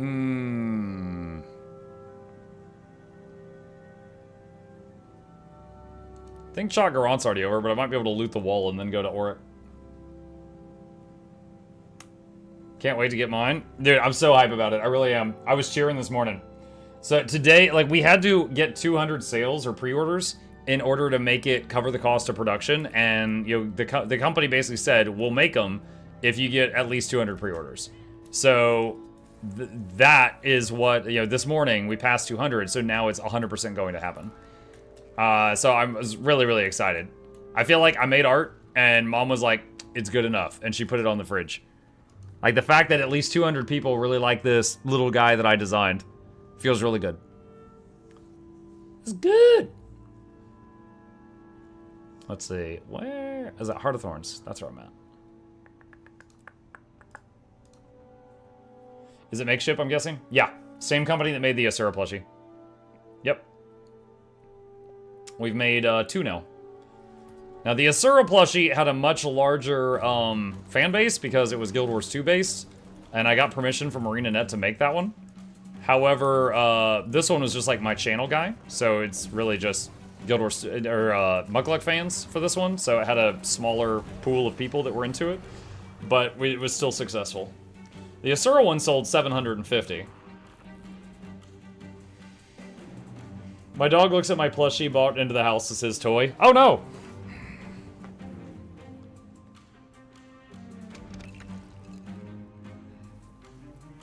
I just checked, you made the video after the change that made it good. Oh, okay.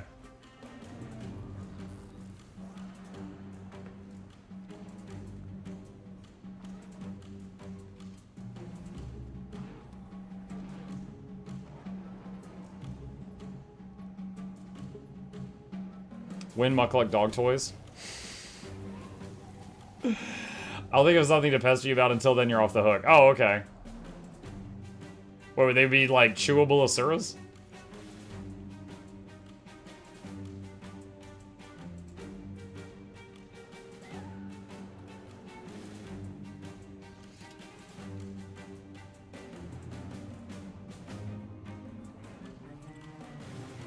Chewable Joko? Oh, that would be good. Get like a squeaky thing?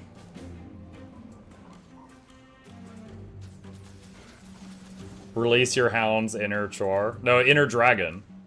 You gotta remember how Joko died. So be release your hound's inner dragon.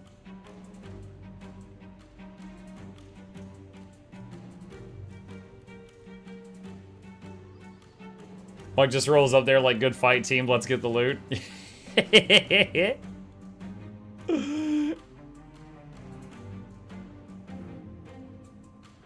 Wiping the sweat off my brow.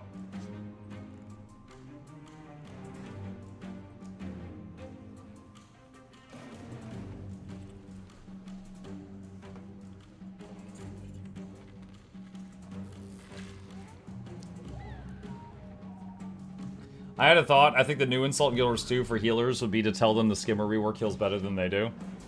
Wow. So for DPS, it would be like, dude, mount your Warclaw, it does more damage.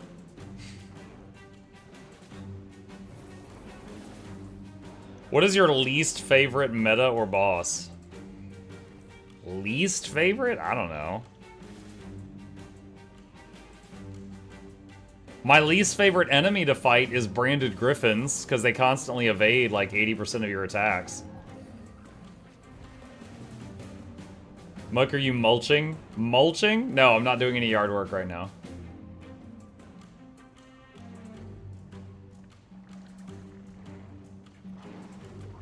Is Garant still up? No, we killed Garant.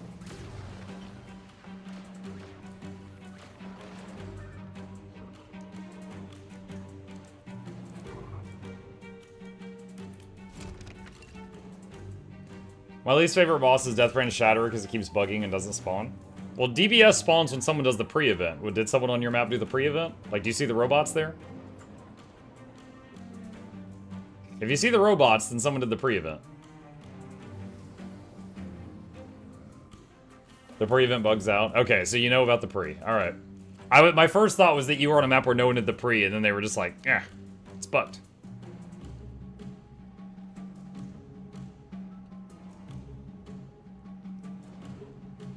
What are we doing? There's a meta boss here that's just been defeated, and this wall will collapse soon, and a bunch of loot is in there, and we're waiting for the wall to collapse. So very exciting staring at the wall.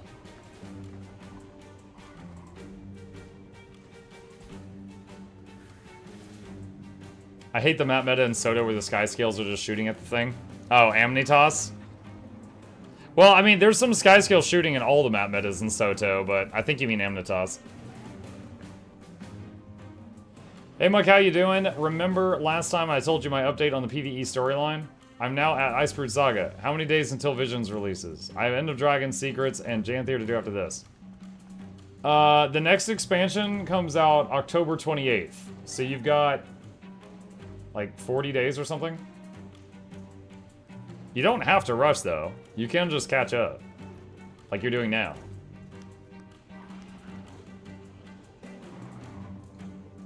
Garant being more stare at the wall than fighting is the most egregious proof of power creep since hot. Yup.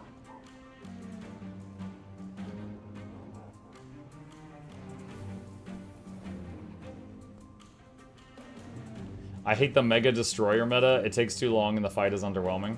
That's fair.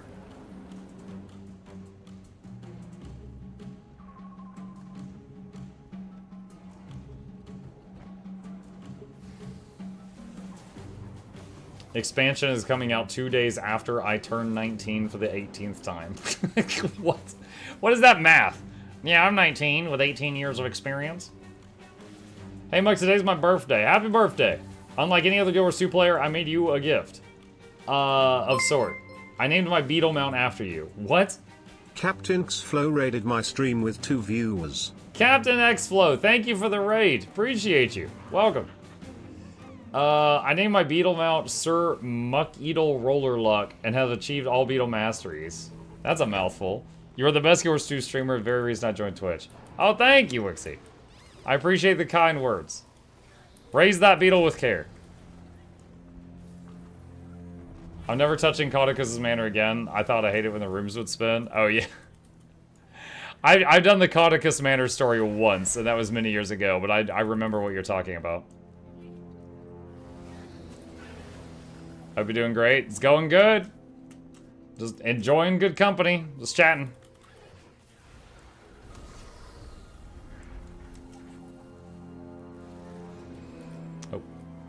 Oh. Personally, I hate the lethal aspect of Golem Mark II. It's barely visible and it takes too much space in the arena to be a comfortable fight.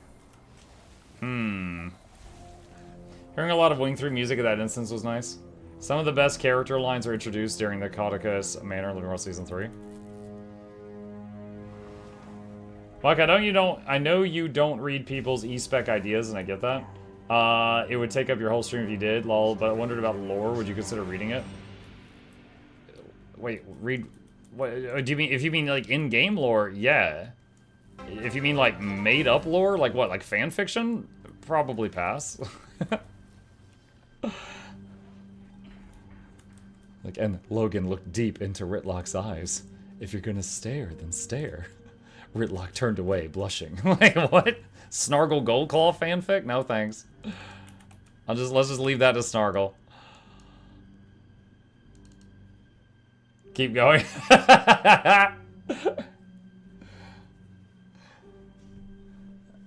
Last time I did Shot Garon, I did more caches from Scar Lane than I did from the reward room. Yeah, it happens.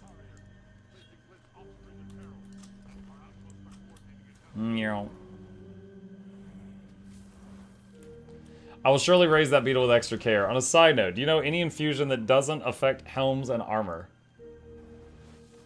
No? I do not know of an infusion that does not affect helms or armor. Lord Farron looked hungrily at Mordremoth. What the hell? Pretty sure there's art of that on the internet. Starved man looks hungrily at huge noodle. The thickest nope rope in all of Tyria, chat. Fanfiction, yes, lol, but to do a profession class in Joko, but nothing naughty. Mm-hmm. You must read Cost on Cost Uncensored. I have read multiple Snargle books. Hang on a sec. Hold on, I'm getting yelled at to tag up. Let's see, what's the IP? 104. Auric, South 104. There we go. Okay.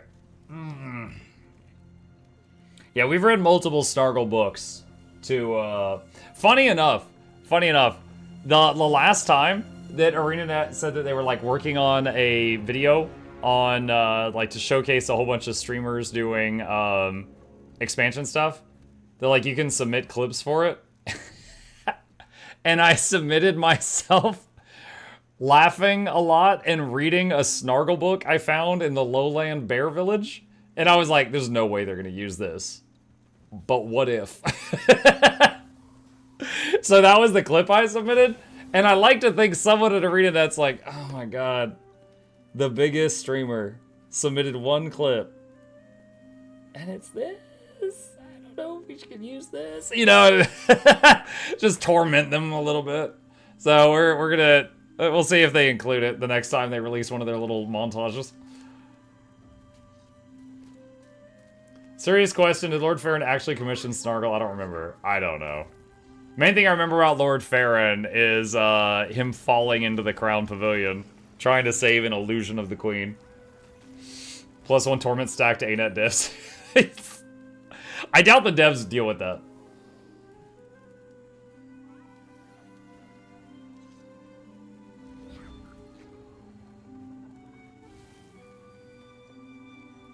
Do you know when they're going to put the turtle in the homestead? I have no idea. I have no clue.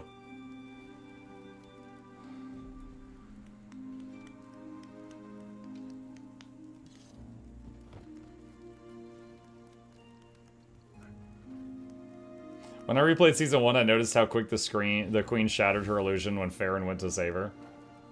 I can confirm that yours two sections of fanfiction sites are barren. Turtle is already there. The W key just fell off my keyboard. The W key? Just snap it back in.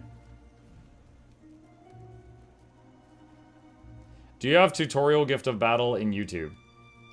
Gift of Battle only comes from one thing in the game, and that's World versus World. You just go in there, you activate the Gift of Battle reward track, and you play. You can speed it up a bit by using World v World boosters, and like the buff from the guild hall that increases World v World reward track speed, things like that can shave off a few hours, but that's the only way to get it, Dubstep.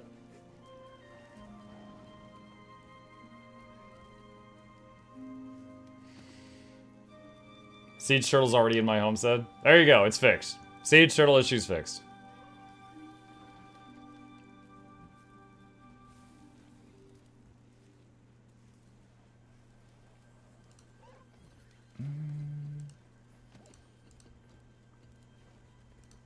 Hang on a sec, checking some stuff.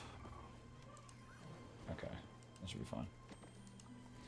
Only gift I get from battle is being on your side. Oh, thank you. Blank v blank is a lot of fun. The W guy. V Lofty, thank you for the prime. Appreciate you. IRS has finally made it to stream after a long day of work. iPhone launch tomorrow. Muck, wish me luck. Oh my god, an iPhone launch. Come on. Don't do that to yourself.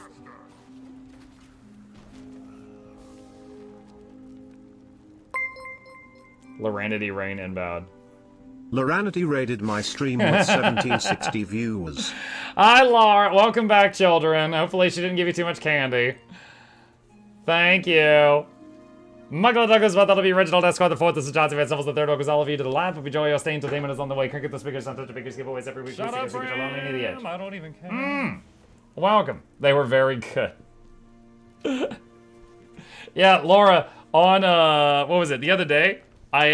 You were talking about it a little when I visited you. The other day, I was like, all right, well, it's 2:03. I need to head out, you guys. I got some errands to run with my wife. She's waiting on me. Let's see if Laura's on. She's not! And I slammed my fist. I'm like, are you I told her to be on. And I was like, well, I guess I gotta raid someone else because I've really gotta go. So I raided somebody else. I think it was Madigan, which is also awesome. And we're in his chat. And then people started going, Muck, Laura just logged on. And I'm like, shut up, it's rude to say it here. So it's like, I missed you by a minute. And so then, I was like, yo, shut up, you're gonna make Maddie feel bad. And then, then today, we ended up staying late, like, by 20 minutes. And I'm like, oh, Laura just logged on. Oh, here we go, we can get her now. Ugh. Finally got to hit you up. Madigan's 10 out of 10. Yeah. Doing those cooking streams. Thanks for the raid. You're very welcome. I'm glad I was able to hit you up. I try to hit you and all the other folks that we like a lot whenever there's like these drop weeks things. Like Iron Maiden, my evening schedule syncs up with hers really well. So like at least once during every drops event, I hit her with a huge raid because like when I leave at midnight, she's like getting started because she's oceanic or something. So, like, my morning stream hits you pretty well, and my evening one hits her.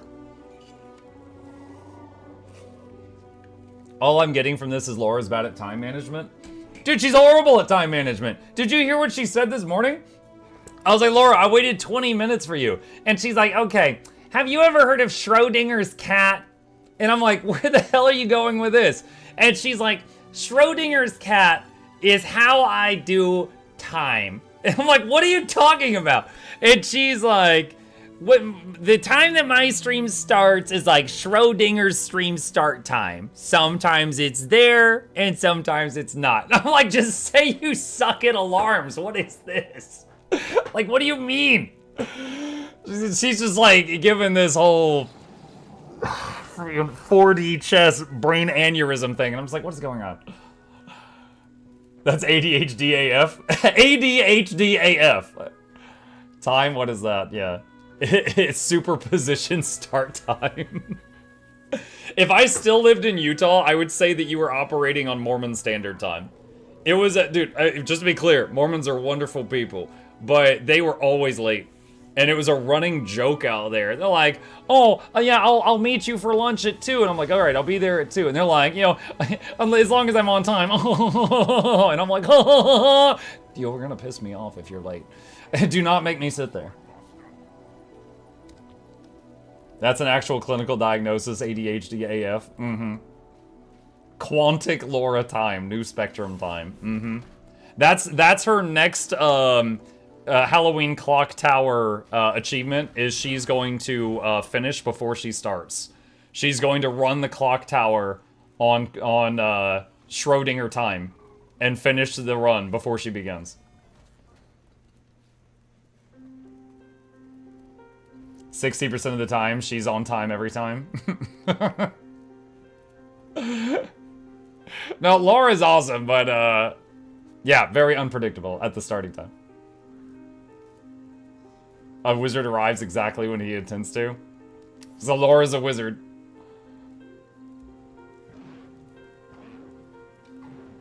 She did it with her feet, so I'd say she could probably find a way to do it before it starts. It's true. Oh, she did it. She did the clock tower backwards, and she did the one with the Wii board. I don't remember if she did a backwards one with the Wii board, but I'd believe it.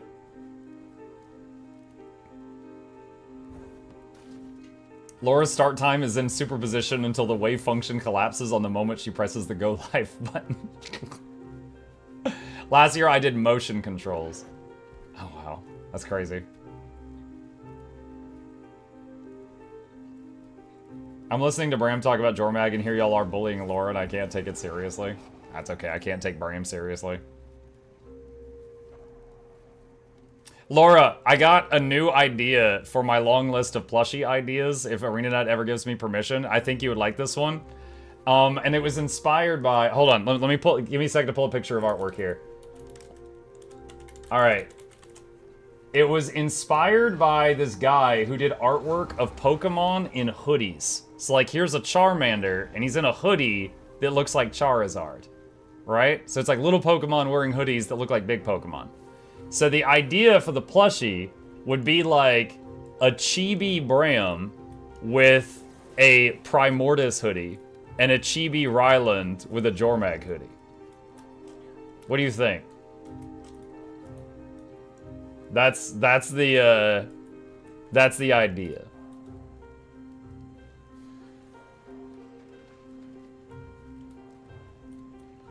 Laura, give me 200. Yo, she orders 200, then boom, that's it, we're done. Yeah, like the whole thing is like, if I get ArenaNet's permission, Makeship will make anything I tell him to, but I have to be able to sell 200 of it. So if I don't think the idea will sell 200, I'm not gonna do it. I love it. Nice. Would they have Velcro mouths for a kiss? No.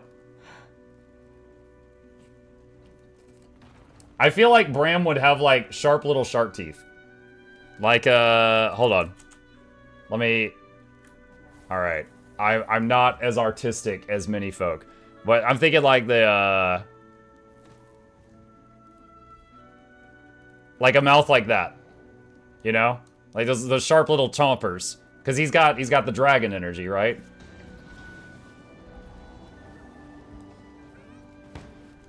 There you go. That's Bram with dragon energy. And no, he's not getting the stupid himbo mustache. That would cost me sales. We're not doing the mustache. Tom Manson gifted a tier 1 sub to Laranity.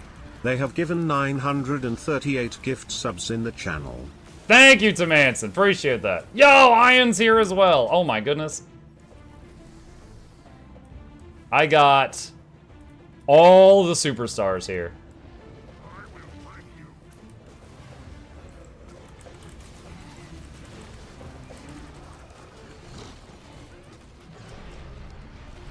Ow. Oh, dodge that. Nope, nope, nope, nope, nope, nope, nope.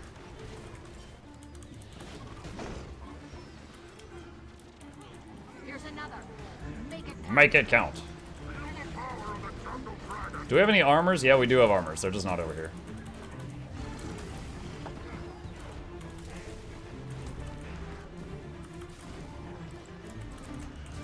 Yeah, by the time we get this guy's break bar dead, he's going to be just dead. There we go. Yoink.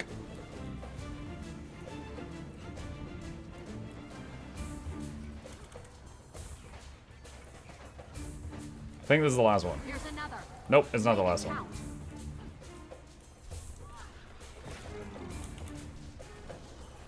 Yoink. Why break bar when can break head? Mm-hmm.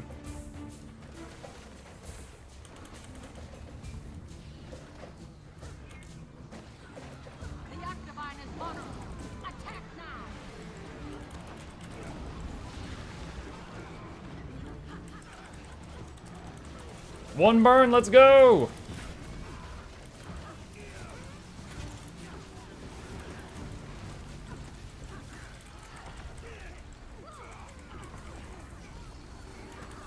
I do think the hoodie thing is a good idea. Thank you! Now I just gotta hope they give me permission to make stuff.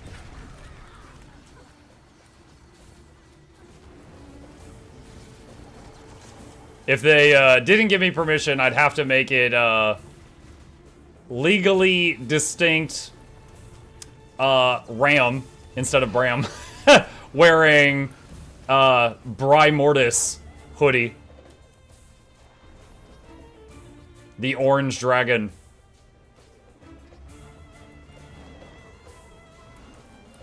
Aspect of hot. Why am I being prepared to fight, hero? And people would be like, that's just Bram. And I'm like, no, no, no, it's legally distinct. And they're like, how's it different? And I'm like, this one's good. AoE res.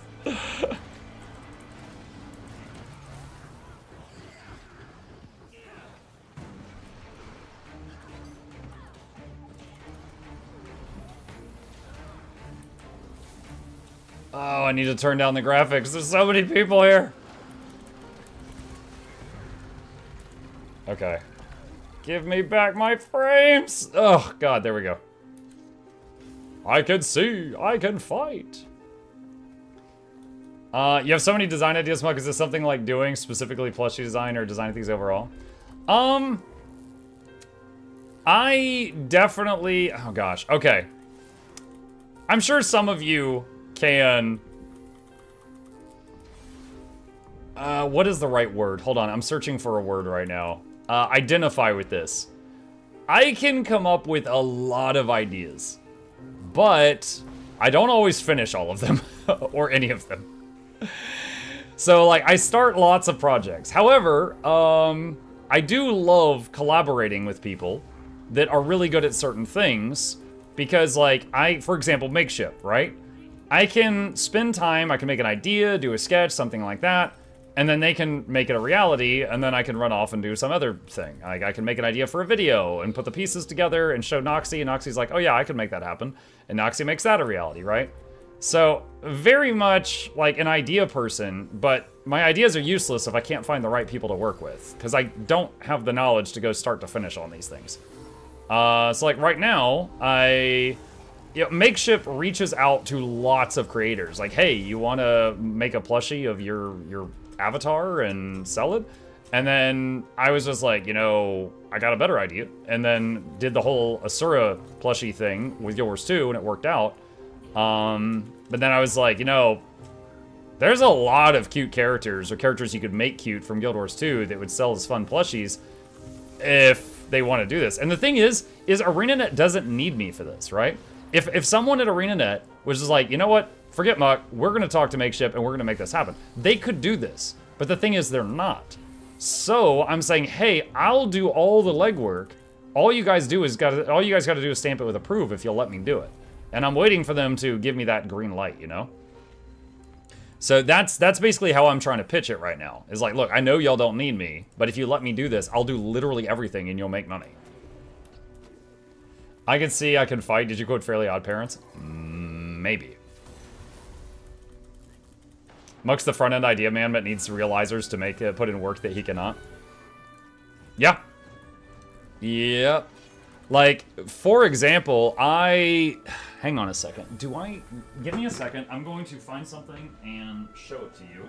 I think it's over here. Give me just a moment.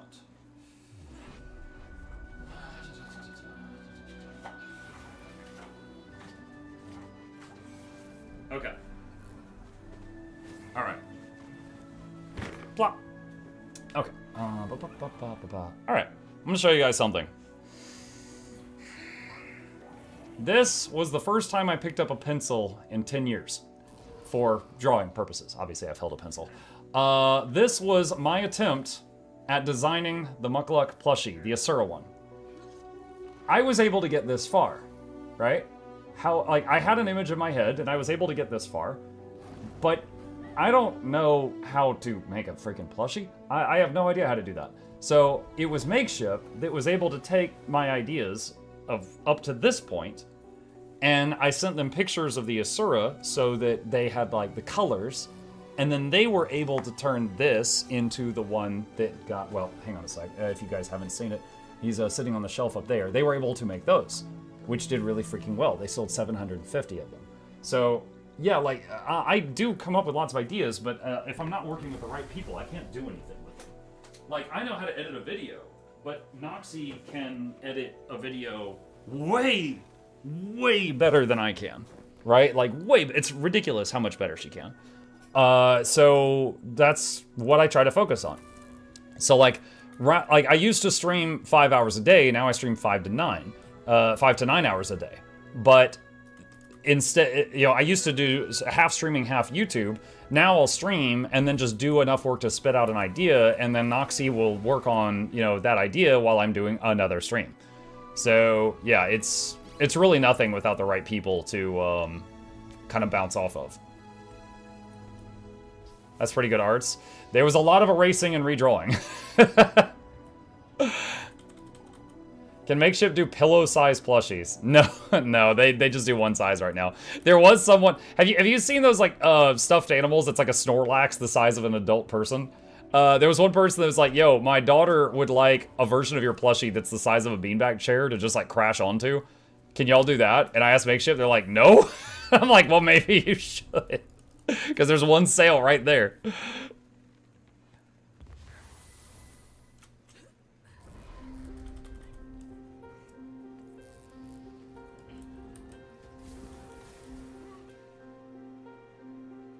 It kind of goes with talking, too. Like, after the last 2 or 3 major releases of Guild Wars 2, I managed to snag Laura's attention and do, like, a stream/video where I just talked with her about, you know, thoughts about the stuff for, like, an hour or 2. And those were received really well. And yeah, like, I could talk and share my thoughts, but having someone else to just, like, bounce it off of was really, really nice. So, I mean, like, for, like, talking, for editing, for designing plushies, like, a lot of the stuff I do is so much better just by having the right people to, you know, bounce the ideas off of. We hit the goal. We did hit the goal! We hit the goal this morning! We were so happy. EB says 1 left. 1 left to what? Oh, 68 month subscription streak. He's almost at 69. Nice. Tier 3 sub as well. Thank you, Eternal. Appreciate you. The price of that beanbag plushie is like $50 shipping with $500. Yeah. Yep.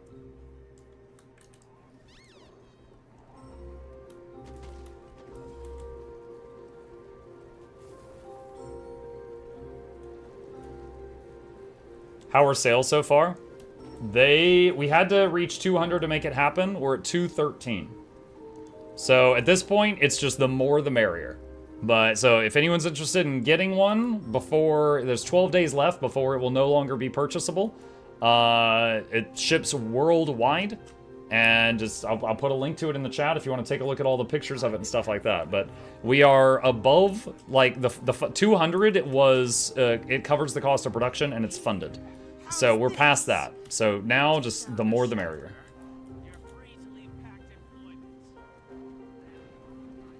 Rats, thank you. Because of that answer, do you, Muk, have any other ideas brewing in your mind beyond plushies? I mean, I get video ideas a lot, and the plushie thing. One idea that we had that wasn't plushie was a glob of ectoplasm stress ball. I have no idea who would make that. But, yeah, I'm sure we could come up with some other stuff, like taking for example, taking the design for the plushie and making it like a keychain or something would be really easy. But that's most of it. Most of what's rattling around in my brain right now is video ideas with a small side of plushie ideas.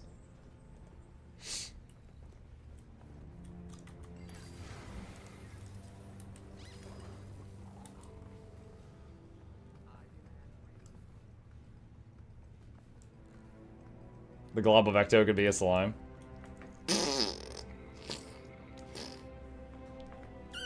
Did they say what the skimmer updates are? There's going to be a stream tomorrow on the Guild Wars 2 Twitch channel in the middle of the day. I won't be live at that time, where they're going to go over those changes, and then I will be watching the VOD of that tomorrow night.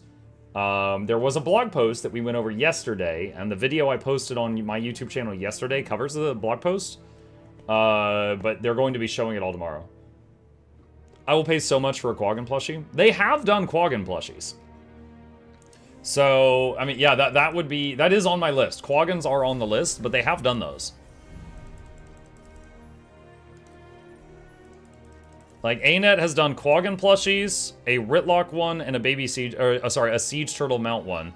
However, I think I could make a much cuter, more desirable version of the siege turtle and the Ritlock, if given the chance. The Siege Turtle on the site... Hold on. Course to Siege Turtle plush. The Siege Turtle on the site has a really weird mouth that makes it kind of look like it's wearing lipstick. Hang on. Alright, right here. This is it. Okay? So that's the one on the website that you can buy this. However, this is the one in-game. Look at the mouth. Like, it's very different. So, like, I think... 90% of this is great, but I think this could have been better. Like, the face could have been much better. There's also... let me do this over here, just in case, because you never know. Ritlock plush. Yeah. So there is a Ritlock plush you can get from them. Kinda looks like a rabid animal. Like he's got rabies or something. This is him right here. I think I could make, like, they went for a little bit of an angry look here. I think I could do, like, a chibi one that would be really cute. But, there's that guy, and there's this one. The Quaggan, I know, I don't know if it's, like, all the time, but I know they've done limited edition Quaggan plushes. And they're pretty simple. I think it was these right here. These are cute. I would say by my opinion, I think these were a success. I think these did pretty well. It's a very, very simple design. Simple is good. Oh, there's an Arctic one too. We have Ritlock at home. Mr. Monk, you have Discord DM regarding Ecto Stress Ball. What? That is quite the link. Pink squishy glitter stress ball squeeze fidget toy for kids and adult. Colorful stress squish ball squishy toys for kids. Prizes, party favors, relax, improve focus. That is a lot of words. Here it comes. Get your tails in action. Quaggan are lovely.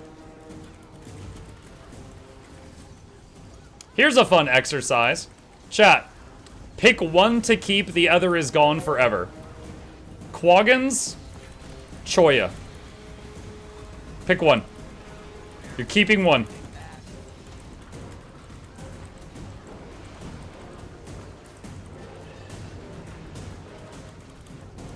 Ooh, it's so divided.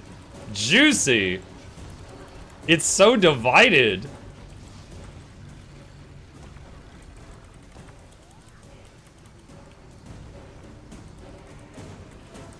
You tore the community apart. It's Dragon's End all over again. You need a poll for this? Yeah.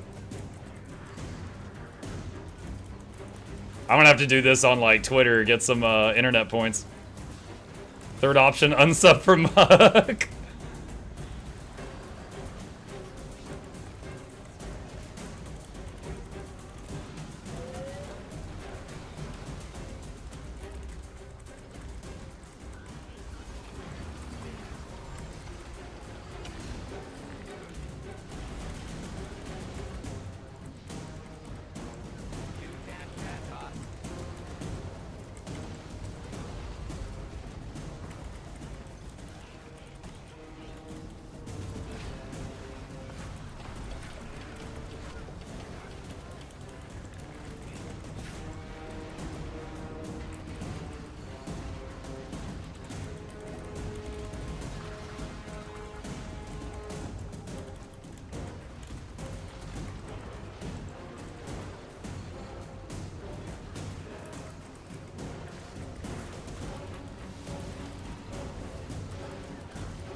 Wonder what we get if we breed a Quaggan with a Choya. Oh, we know what we get. We get a mistake.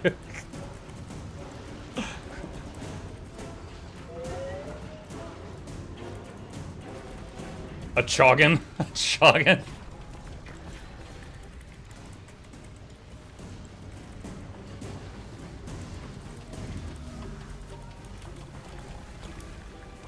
You are leaking. A Quoya.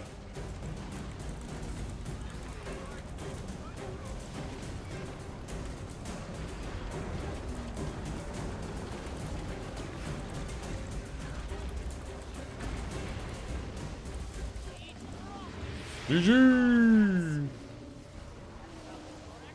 Easy. Easy.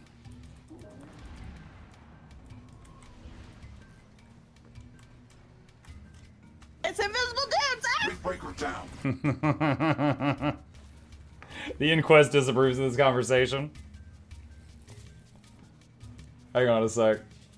Where is... Let's see. Straw poll. Create a poll. Keep one, the other is gone forever. Quaggan. Shoyas. And create poll. I'm actually curious right now. Alright, share, copy. Alright, here we go, chat. Here we go. Vote. Which one is the more popular Guild Wars 2 mascot race? Which one? Which one is the more beloved mascot race?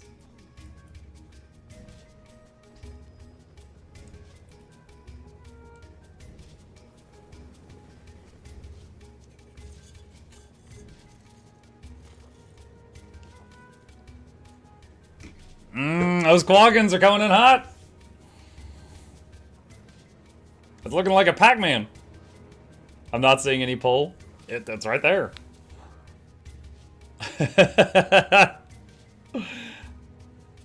Speaking of Choyas, I hope the new Choynapples are a recurring character in the new expansion. Oh, the pineapple Choyas? How do I get to the poll? I just put it in the chat. I'll link it again. Click that link.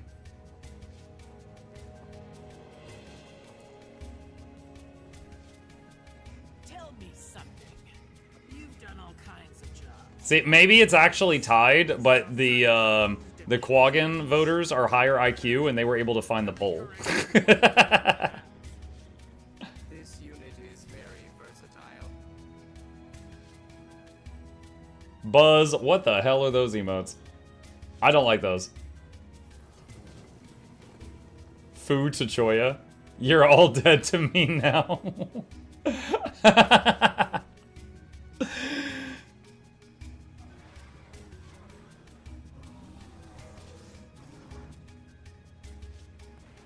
Alright, well, out of 132 votes, it is 70% Quaggans and roughly 30% Choyas. There it is. There it is.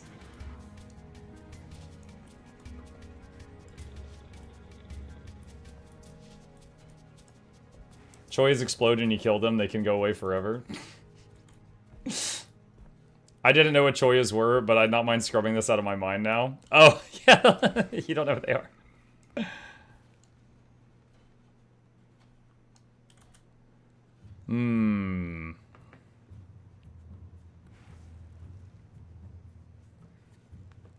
Let's see. What do we got? Let's see if Drakar's going. What's Mukluk's war cry?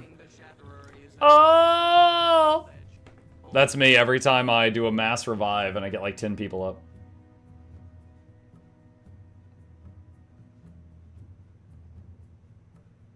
That's a war cry? Mm-hmm.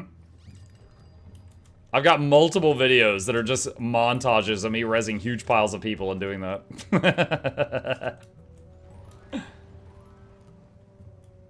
Teapot plushie would be the best one.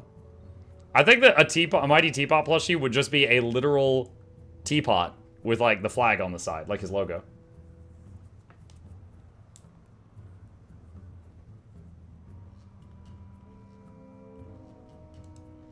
Where's the video? What was it? Is it Glyph of the Stars? What did I... Hold on. I gotta remember what I named that video.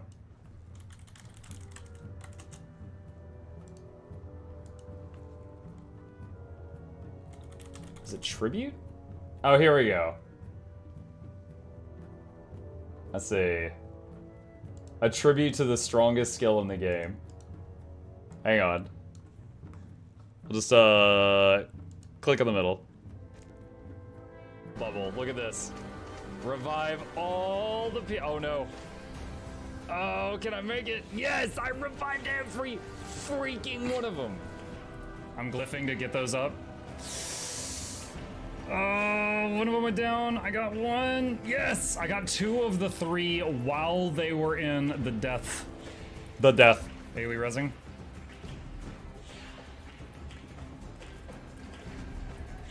Hold on, where's the moans? Where's the moans? Oh my god, how many was that?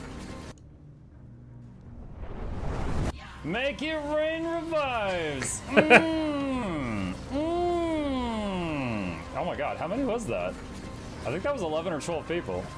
The happy juice, it flows. Why you like so much rezzing? Why did they like so much dying? I don't know. Oh no. Glyphing. Here, I'll put the link in chat. But yeah, this whole thing is just like a Glyph of the Stars montage. Alright. Glyph. Oh, all the revives. Yes, that was like 7 reses. Delicious. Oh, it's lagging. But yeah, it's there's a lot of moaning in that video. Watch it at work with the speakers, definitely. Tell me high rate. Oh yeah, for sure. Peeling 10 idiots off the floor with 1 cast is just chef's kiss. Let's see. Where's Ice Fruit Saga? There it is. You're taxi. Yes. Oh no, this is a queue. All right, we'll see if we can get in. We'll see if we can get in.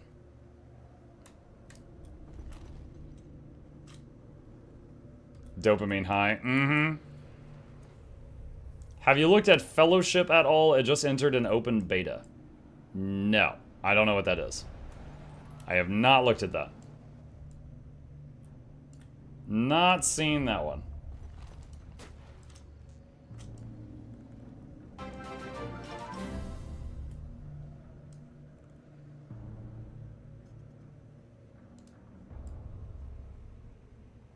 I never watched a streamer react to their own video. New genre unlocked. I wasn't really trying to react to it. I was just trying to show you guys the moments. Just had to find a few of them.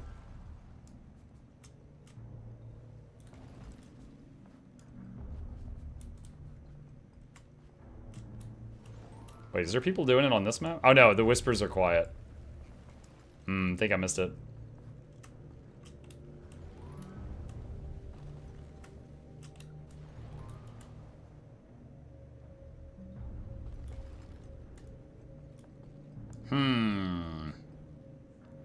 Alright. Bail. Leave queue. Alright, what else we got? What else is interesting? Bavanisos? Once acquiring the gloves, what color of agony lens will you use? Oh, I'm not even using the gloves. I don't think that I don't like what I see there. Wait, what is going on? Stop. Okay. Apparently the Bavanisos teleport is bugging. What is the best way to get Mystic Clover? Wizard's Vault. Outside of that, you can get them from strikes, merchants, fractal merchants, PvP, reward tracks, 4v World reward tracks, raid merchants. There's a bunch of options. First time watching a stream, this should be interesting. What's up, JDE? I will strive to make it interesting. Let me know if you have any questions. Let's see, Janthier, Bavanisos. No one's doing this one? Muck it, I'll do it. Here we go. Advertise group. Carrying Livia. She has low DPS. There we go. Beautiful.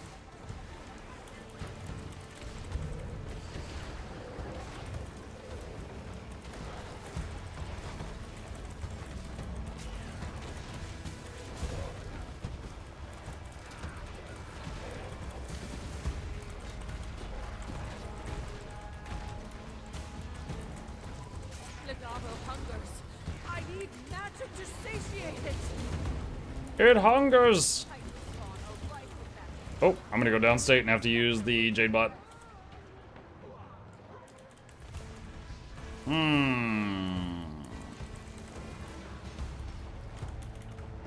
AoE res right there. Oh my god, the CCs. I'm fighting Spellbreakers right now.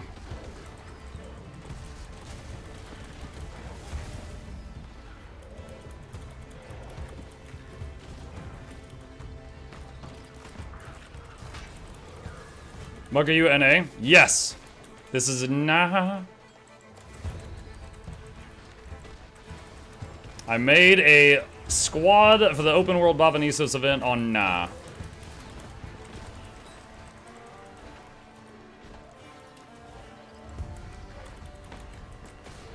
Magic school bus with Livia.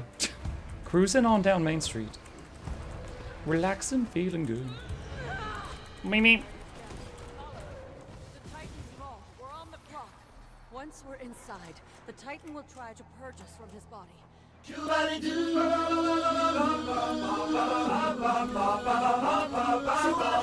What's up, Nog? Have you done the gourmet training achievement? Yes. To get like chef to 500? Like Yeah, I've done that before. after all. Been a long time, but yeah. But not unwelcome. Lady Livia, as a representative of the Alliance, I am to remind you that I cannot condone any unsanctioned actions. And so the good counselor has volunteered to come along and sanction them. Isn't that right? Excuse you? I just dyed my pants brown because that sudden song. That's why you wear the brown pants. Don't you outrank her, Fourth Vale? The Countess? Well, she knows the score. I am here out of respect for Mabon's memory, and... To keep tabs on the Scepter and me, unavoidable, I suppose. But for now...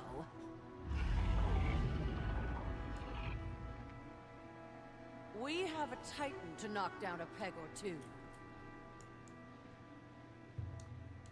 Another wizard hat spotted. If you would. Ah, yes. Why can I not click on this person? That was weird. This is There we go. grotesque. After what the Mersat did to my people, I'd say they've more than earned this. Since Mug is deleting Guardian, what race should I make mine? Asura! The scepter, it screams. I need time to comb it.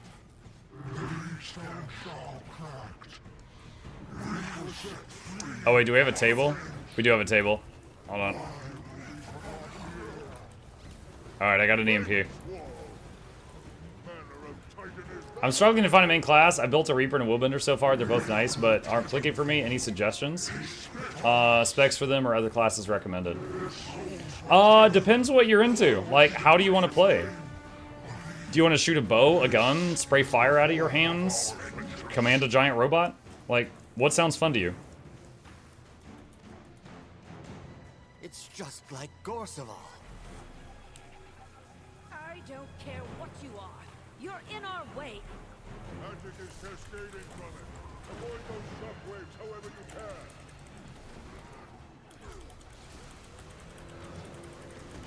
can. Let's rock. Quake me up, quake me up. Mug, have you played Return to the Obra Dinn? Yes.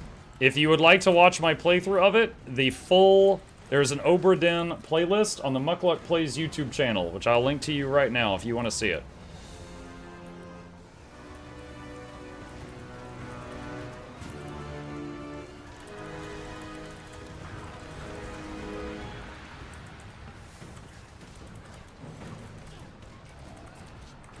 You must like pain.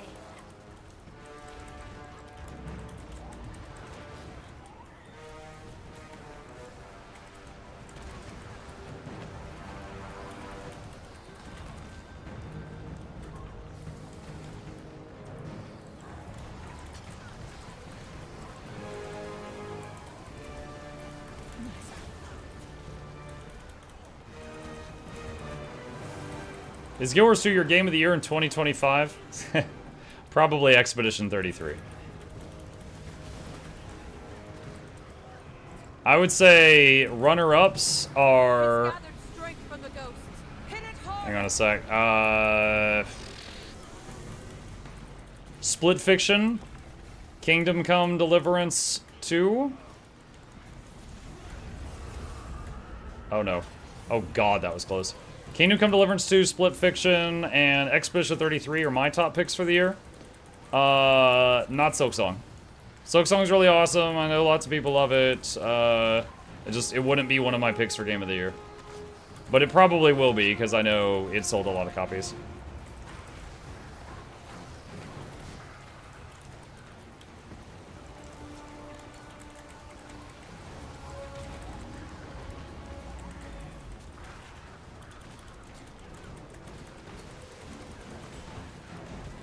Abiotic Factor. I didn't play that one. I don't know that one.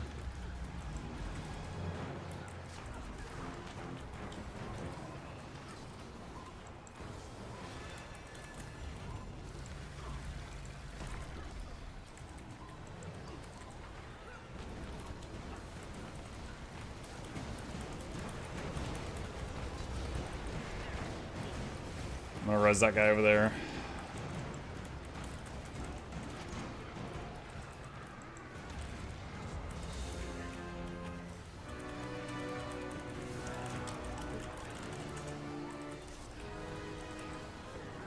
It'll be more difficult to kill after eating those ghosts.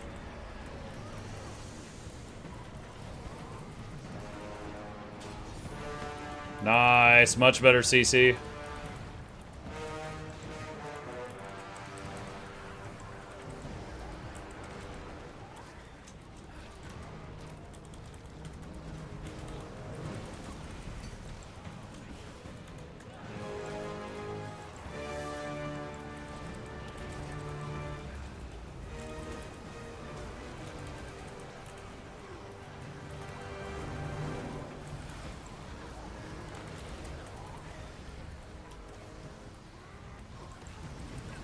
Isn't Kazan too difficult? Kazan was easier than Silksong. I think Kazan is my new favorite Souls-like I've ever played. Like, more than Dark Souls, more than Elden Ring, more than Lies of P, more than Black Myth Wukong, which those were all great games, but I think Kazan is my new favorite in that genre. And I would also say that Silksong is harder than Kazan was. Or any Souls-like I've ever played. Has the new expansion been released? No, it comes out October 28th.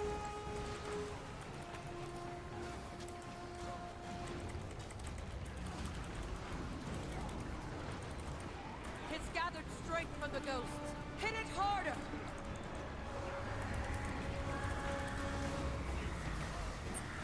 Ooh, this is looking not good.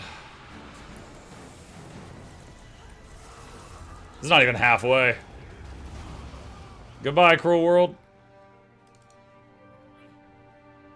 I'm interested in raids or World of War for the most part. Is there a bow user that can do them reasonably well? Guild Wars 2 seems to be a play what you think is cool kind of game, but I'm not sure if that's just because I'm new. Okay, so you said bows. Dragon Hunter, a Guardian spec, can use bow. Ranger can use bow. Warrior can use bow. And then if you're counting short bow, then you've got Thief, Revenant, Engineer short bow is kind of a delivery system for support skills.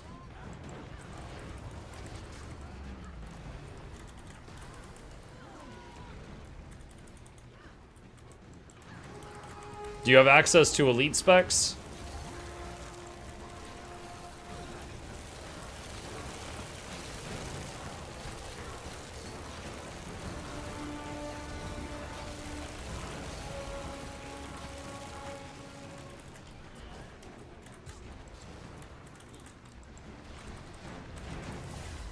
I have the first 3 X-Packs? Okay. Hang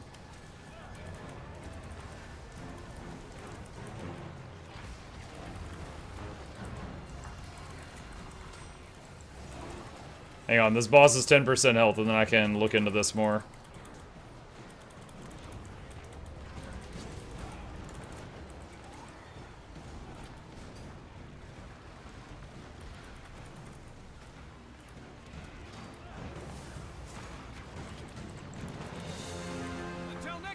Easy. Okay. Bows. Let me see.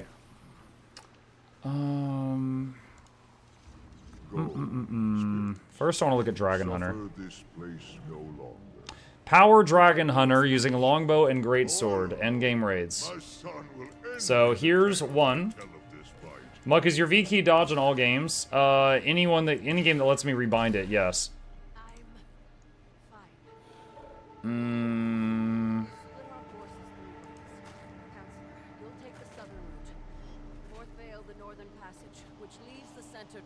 I don't see. Blocking our access to the Titan's organs. We can expect heavy resistance. And that is why I procured some heavy firepower, courtesy of Empress Inn. War claws should come in handy too. Does this use longbow? No, that's hammer and axes. So I'm not seeing any endgame range. I know longbow works for endgame PvE ranger, but I'm not sure if it's like meta right now. So I'm not seeing many guides that use that. See if there's anything with warrior.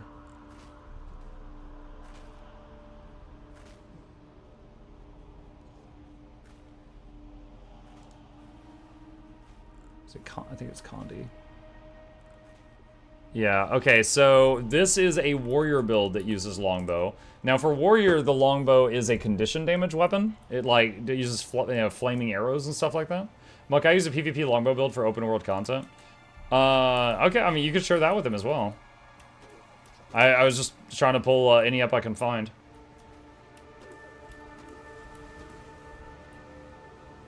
My quick question, what headphones are you using? They seem to have a good cord length. I'd love to get something like this. They're an okay cord length. I'm using an extension for them. But if you do exclamation PC, there is a link to all the hardware I have, including my headphones. I'm in position. Conjuring a portal now. I don't want to risk using the scepter again before we reach the interior chamber. Use your warclaw chains the Kandan siege turtles provide, and whatever else you have. I'll keep the portal open.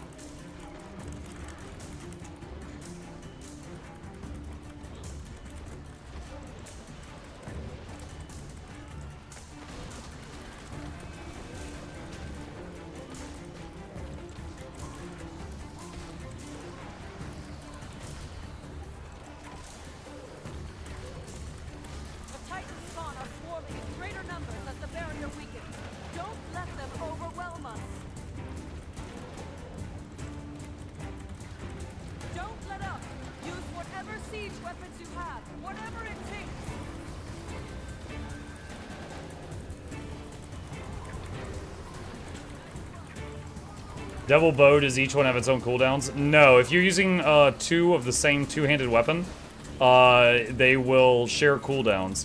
But there are sigils and stuff that make it to where, like, when you weapon swap, you get these bonuses. So if you're using, like, double two-handed bow, you could just have weapon swap every time it lights up to trigger those bonuses from sigils if you were using a build like that.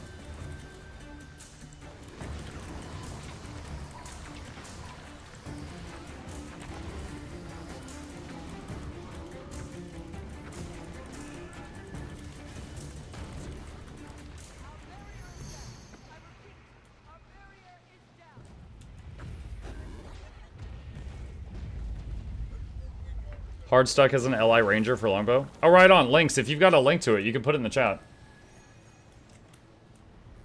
Links with the links. Two-handed bow might confirm one-handed bows in the future. Oh, I mean, there was the Demon Hunter in Diablo 3 that had little crossbows in both hands. Pew, pew, pew, pew, pew.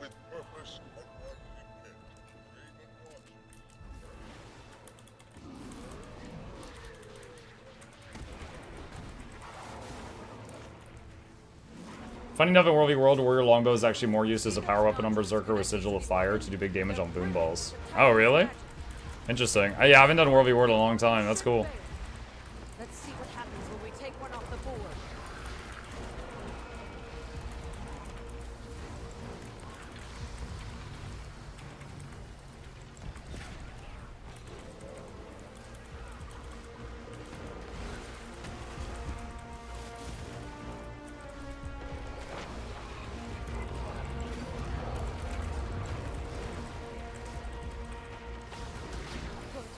The organ is starting to falter. Destroy the other nodules. Once they're gone, I'll use the goblet to do some damage of my own. Bricks, and more of those turrets. Mount up on your warclaw and take them out.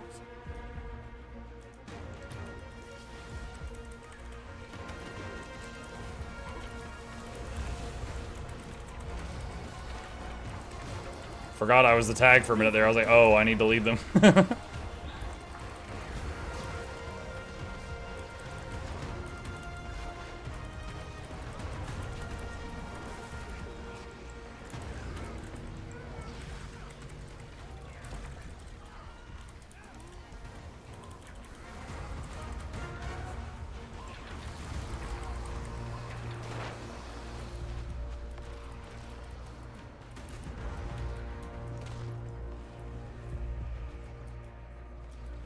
Okay. Did we... These things are gonna merge in a second. Yep. Target marker here.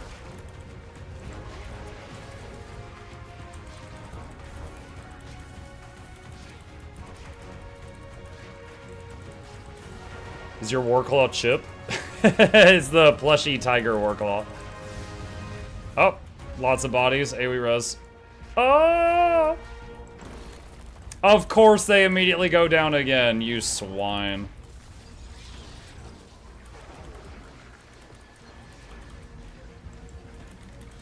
They're like, but the floor is so comfortable.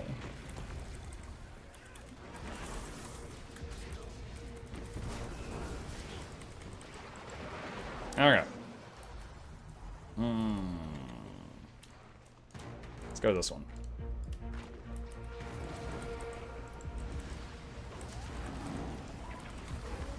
Leave me be!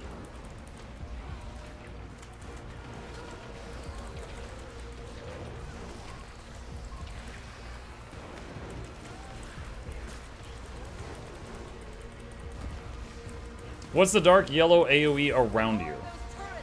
The dark yellow AoE. One sec. Do you mean this that's around me right now?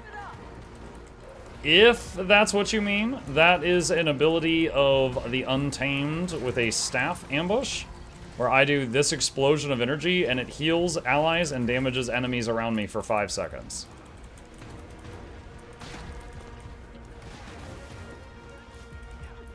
Can you combat mount the Warclaw? Yes, Warclaw and Skyscale have in-combat mounting.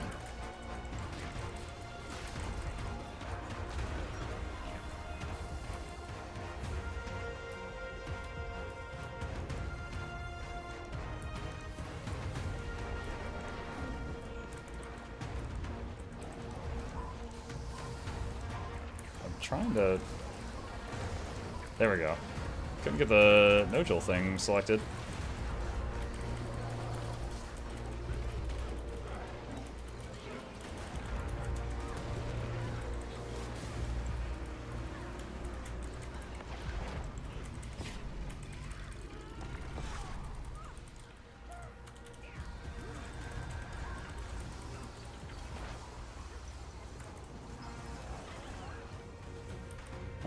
Is that the last? No, there's one more.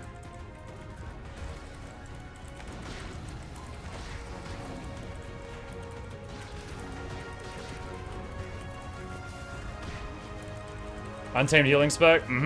It's actually really good. The healing output is very high. It's very durable. It has all the boons.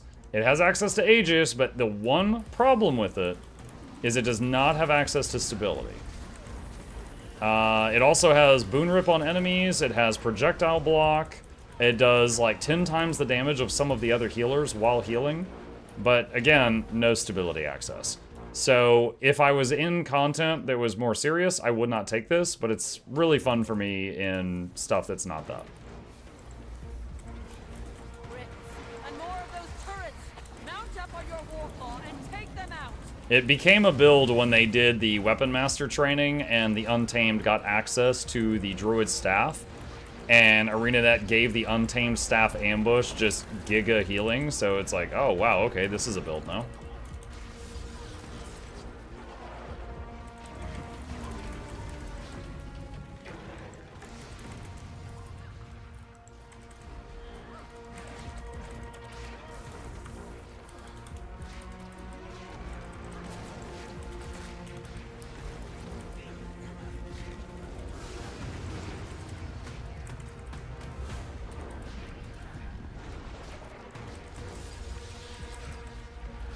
Dodge out of that. AoE res, and get half of those. Oh nice, someone else did AoE res also.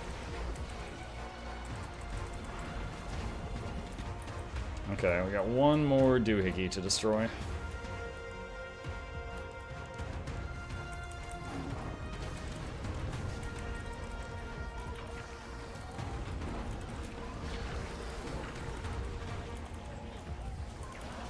I saw some people do staff. So the staff was the way to do Untamed Heal until the maces came out.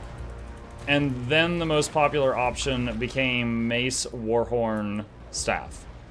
The Staff ambush is the best ambush for a support Untamed. The Mace ambush is okay.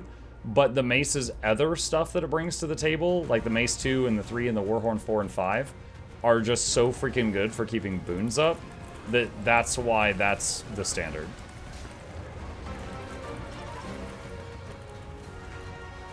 Tech Scepter, thank you for the prime. Appreciate that.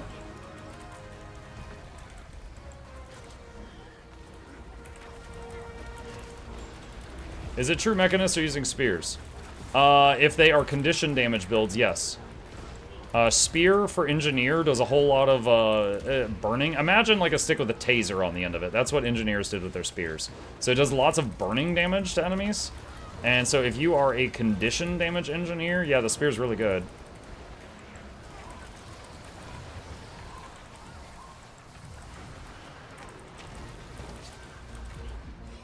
And there's the nuke.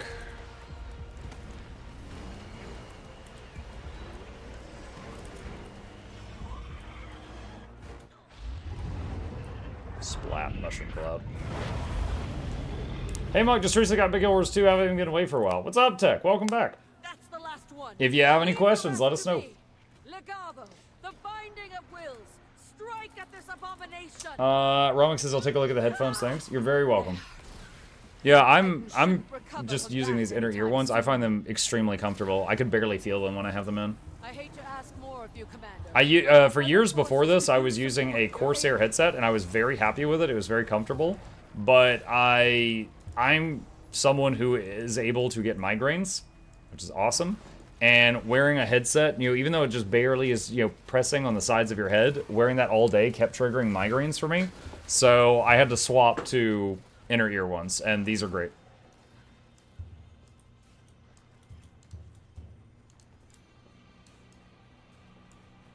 Is it easy to get the sky scale? It's a project. There's two ways to get the sky scale. Living World Season 4 method of getting the sky scale, and the Soto, Secrets of the Obscure method of getting the sky scale. The Soto method is the newer one, so it takes less time. Whereas the Path of Fire method might take you, like, assuming you've done all the prep work, it might take you like a week of playing. The Soto method might take you like a Saturday of play. They're both projects. They're both going to require some effort, but the Soto method is much faster. What was the in-ears Mug was using? Sabby, if you do !PC in my chat, there's a link that'll come up that has all my hardware, including the exact model of these if you want it.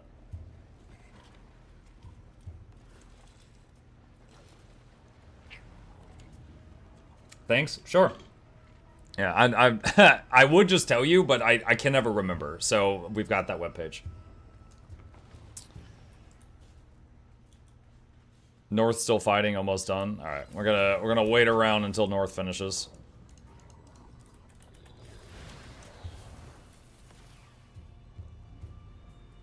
I thought if you do both Living World Season 4 and Soto, you get bonuses. Yes. Yeah. Oh, you said though if you, not thought. Yeah, that is true. If you do both of them, you do get bonuses.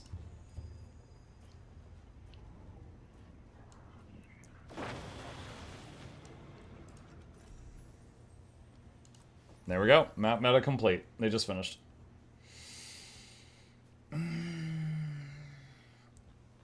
Is the bonus cool? Different things. Like, for example, the ability to grab onto a wall and rest and then launch back off of it so that you can go higher up. Stuff like that. The ability to eject from your mount. Mount in the air. Shoot fireballs. Mike, yesterday you encountered a shortbow scrapper PvP and that amazed you because the oddity outside of World v. World. Would you be willing to try it in PvE? I mean, I could. I mean, what, like, so heals, shortbow, heal scrapper PvE? Is that what you're saying? I mean, I'm not really itching to, but I mean, I could at some point, I guess.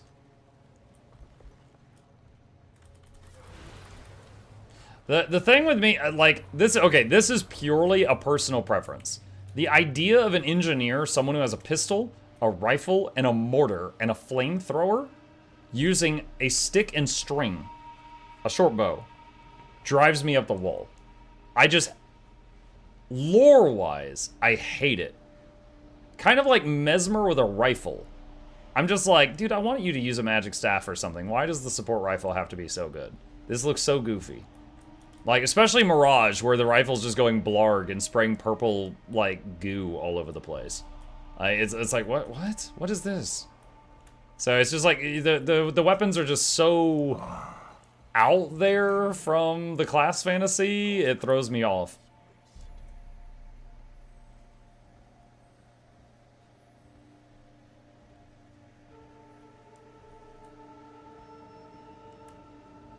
Honestly, like all the weapons on NG. Yo, I'm not trying to change y'all's minds. I'm just trying to give you insight into how mine works.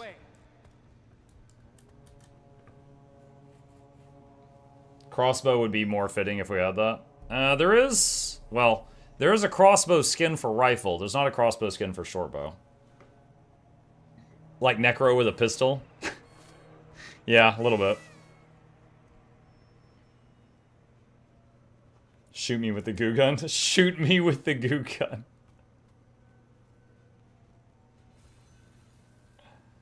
Vodka Necro is an aberration. That's why Mechanist plus Spear hurts me. I'm not really bothered by NG Spear because again, they technoed the spear, right? They put like this electrical gizmo on it, so it's got like an electric charge and it burns enemies when it hits them. It's like, okay, that's kind of cool. The spear literally is just they use special arrows, but it's a stick and string. They've done nothing crazy with it.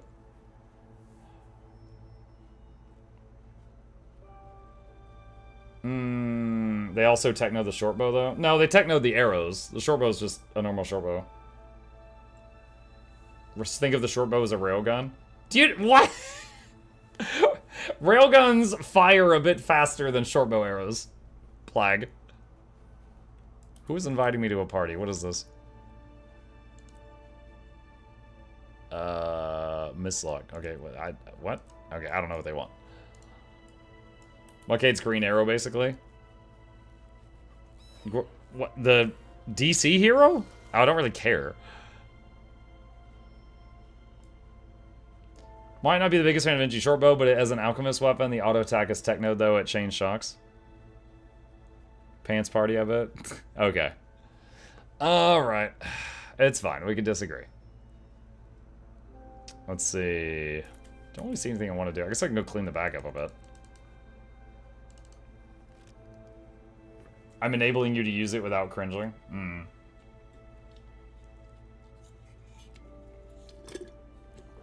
Shortbow is odd, but Mesmer Greatsword. Yeah, yeah, they turned the Greatsword into a wand.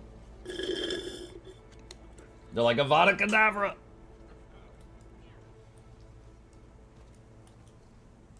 Alright, let's see what loot we've gotten in our killings today. Sort by consumables.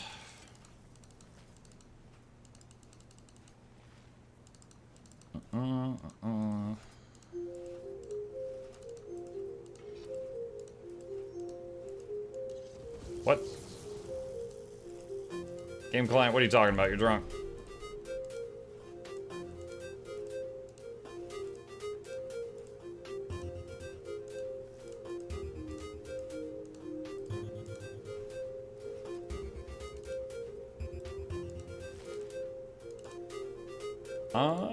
Let's get obliges.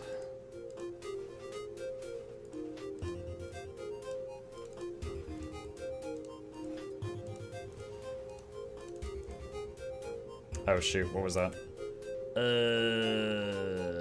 Do I have all these? No. Alright, just that one then, I guess. Okay. Oh my gosh. Alright, put the filter back on. What's the name of this song? Timey's Game. I only know that because people have asked me that so many times over the years. It's called Timey's Game.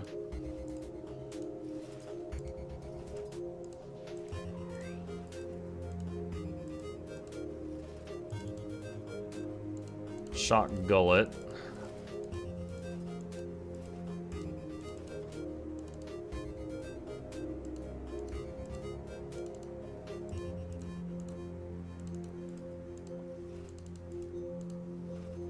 Okay.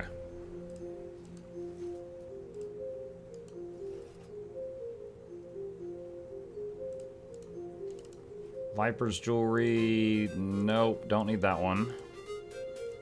Let's see. Viper's weapons. Nope, don't need that one. Trailblazer armor. Nope, don't need that one.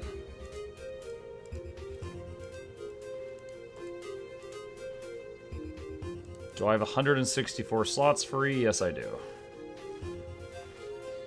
Seeing you open those Hero's Choice chests and not pick the Amalgamator hurts my soul. Oh well. That sounds like a personal problem, Plague.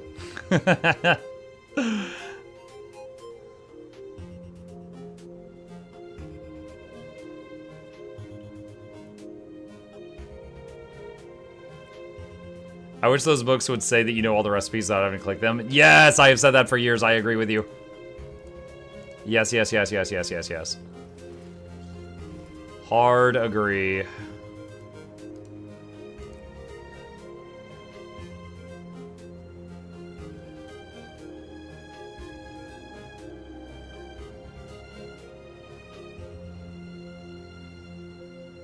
Just waiting for that number to stop going down. It's salvaging greens.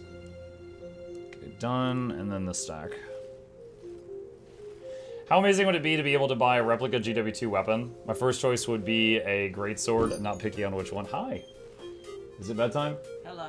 Hello. It's heart attack time. It's heart attack time. All right. Chat, let me tell the boy goodnight. I will be right back.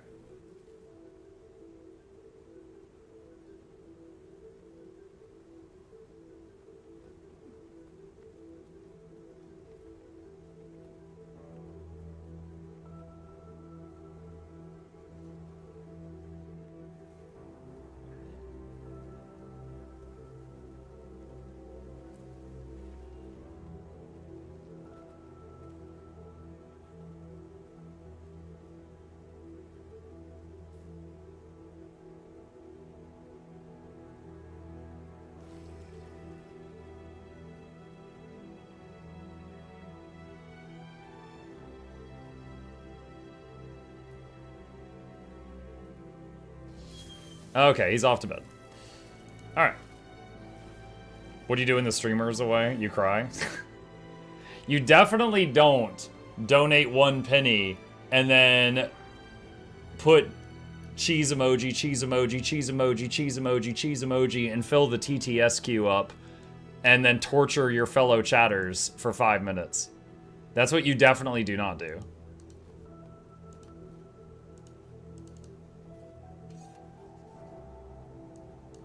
Not that that's ever happened. Why is this rebreather over 2 gold? Holy crap. 3 gold rebreather? Hell yeah.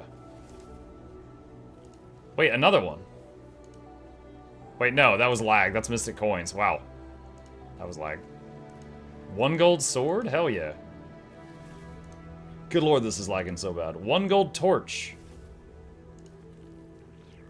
1 gold... Dude, wow, I got a lot of yellow items that are over a gold. That is not common.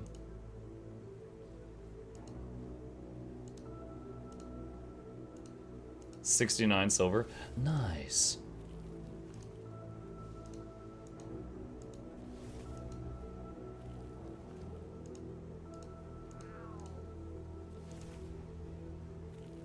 All right. And salvage the yellows.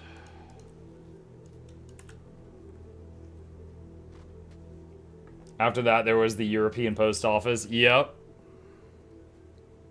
I remember.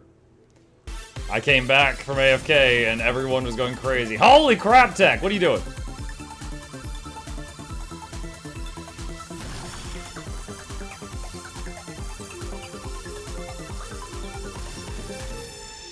Tech Scepter. Happy Thursday. It's happier now. Thank you for the 10 gifted. Appreciate you. Thank you very much. 10 gifted subs from Tech Scepter. Thank you, thank you, thank you. MuklukYoutube, Reginald Esquire the 4th, this is Chauncey Myself as the 3rd. Welcomes all of you to the lab.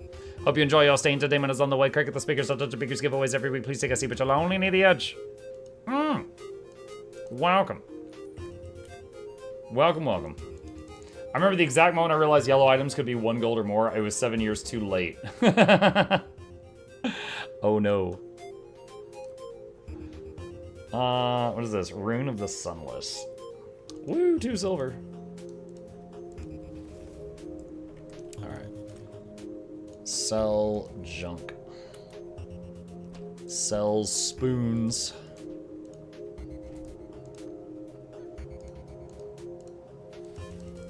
Okay. Thick leather is overflowing. We gotta do something about that. Should I just process some or sell? I don't know. Thick leather. Cured thick leather. It's like 500. Is there a reason to keep so many crests? I don't like hitting the sell button on crests every single day, so I just do it periodically. It's not like my bag ever hits full. I've got so much stuff. What is better quality of life in your opinion? Legendary relic or a set of runes? I do have legendary armor ready, and I'm not sure if runes will be that useful. Okay, legendary relic takes forever to make. It really just needs 1 material, but you need like 20,000 of it or something. So look up what you need to save for the relic, and just mentally be like, okay, anytime I get this, I'm gonna hang on to it, and then work on something else. So like work on the legendary runes or something while you're just setting aside any of the relic materials as you get them. But it'll take a while.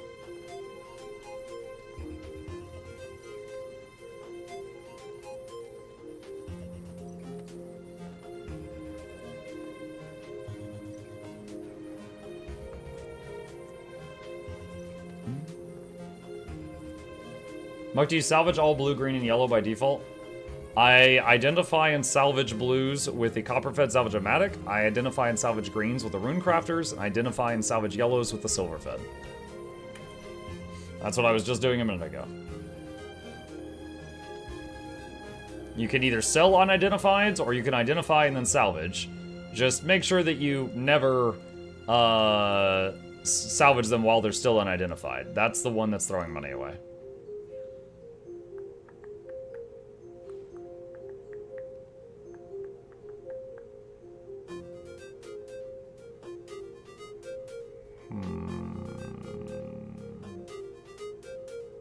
Almost full on cotton.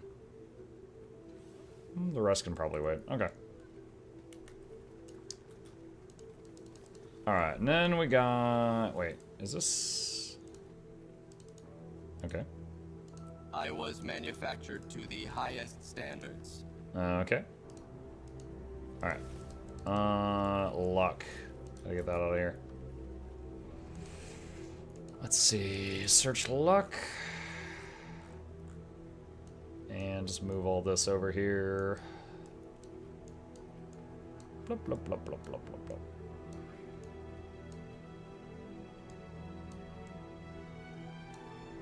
Okay. There we go. So you never bother selling blue, green, and yellow in TP? I don't know. I mean, there's multiple ways to do it. Like I said, if you sell them while they're unidentified, they're worth some money. Usually, I just identify stuff, see if I have anything worth more than like half a gold, put those on the TP, and then salvage everything else. That's typically what I do. I searched luck, I found Muk. What's up, Will? Didn't they make it so the Demon Slaying recipe doesn't drop if you have it unlocked? They should do the same for other account bound ones. Did they? If they did, I didn't know that. Is this FTL music? No, this is in-game music. Thanks for info. Sure. Yep.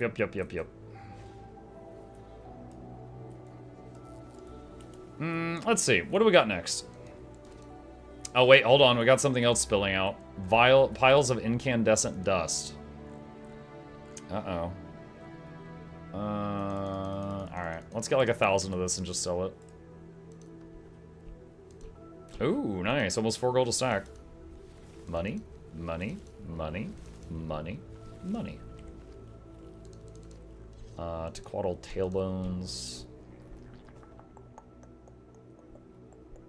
Jade Empress statues. Why are you clearing your inventory? Because y'all yell at me a lot. I don't like being bullied. I think that's good. I think that's good. Not worth promoting.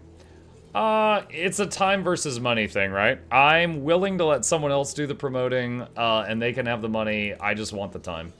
I don't want to deal with it. Wasn't incandescent dust outlawed by the government, and now you have to get LED dust?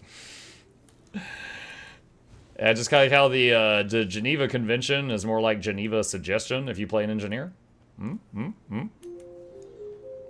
Basically the same thing. Brutima says, I'm making an Untamed based on a video of yours from a year ago. Do you recommend the same weapon still? I just want to feel useful open world when running around with my partner. What's up, Brutimus? I'm literally playing that build right now. I might have changed it slightly since then. I'm using hammer and double maces, and this is the build. But yeah, I'm still playing Quickness Untamed with that big mountain of utility from that video that you're talking about. So I don't remember if this is different from the video you saw, but if you want to take a screenshot, go for it. And I'm using hammer and 2 maces. Leaning more towards relic, just a bit indecisive considering the price, so trying to get quality of life out of it. Gotcha. Screenshot taken, thanks. Sure. Okay. Let's see, what else we got? What else we got? Hello again, peeps. Hi, Jester.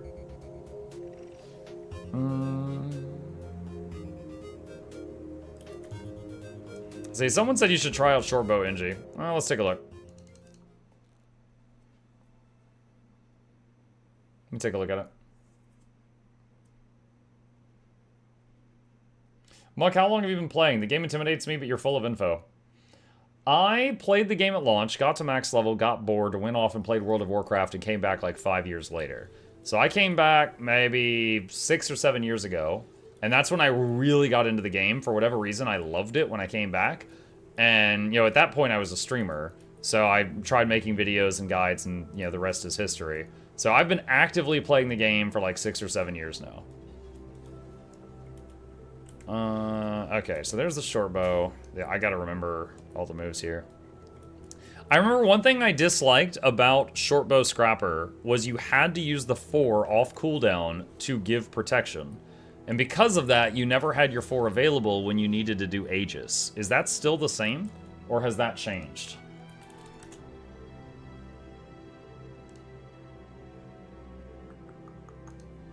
Hold on, I'm looking up a guide. Heal, quickness, Scrapper, shortbow.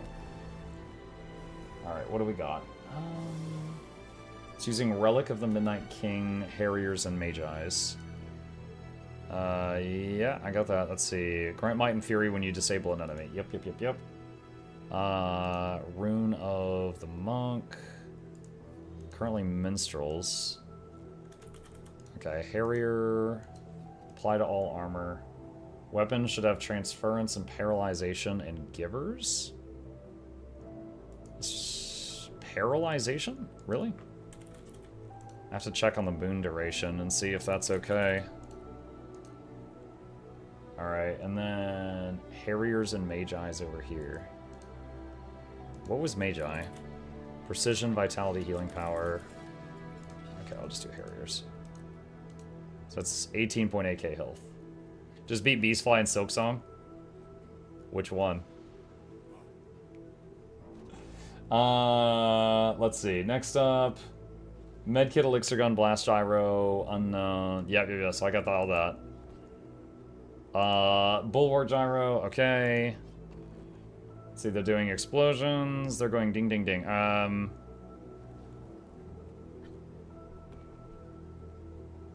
Okay, well, I think I found...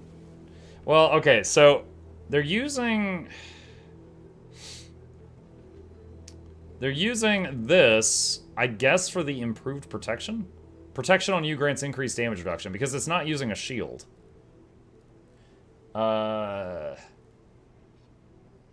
Okay, and then this one, they're doing 3-3-1. I was doing 3-1-2. Okay, hold on, what are they doing? I was using Grant Regen when you remove a condition. They're doing recover health every second in an NG kit. Really? Instead of Purity of Purpose, they're using HGH. Okay. And then Bing Bing Bang. Alright, we'll try it. We'll see how it feels. Alright, and then Bulwark, Purge. Bomb kit, toolkit, throw mine, elixir R.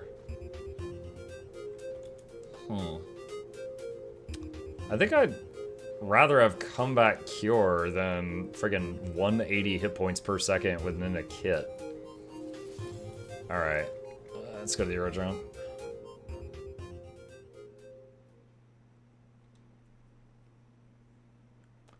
Alright, heal quick scrapper, short bow. Must cast certain skills frequently to maintain squad boon output.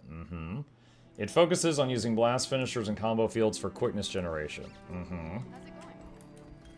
Infusion bomb, yeah, blast gyro, yeah, relic of the Midnight King. All skills with the elixir tag provide 2 might through HGH. Bandage cell, function gyro, generate prot through reconstruction and closure, and expert. Oh no, do not tell me they're using function gyro just for prot uptime. Function gyro should be saved to save lives, not fired off every time it's off cooldown to keep a boon up. If that's gonna be the case, I'm not even playing this.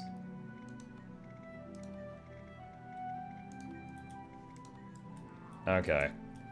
Let me see. Let's see. Da-da-da, da-da-da, da-da, da-da, da-da, da-da.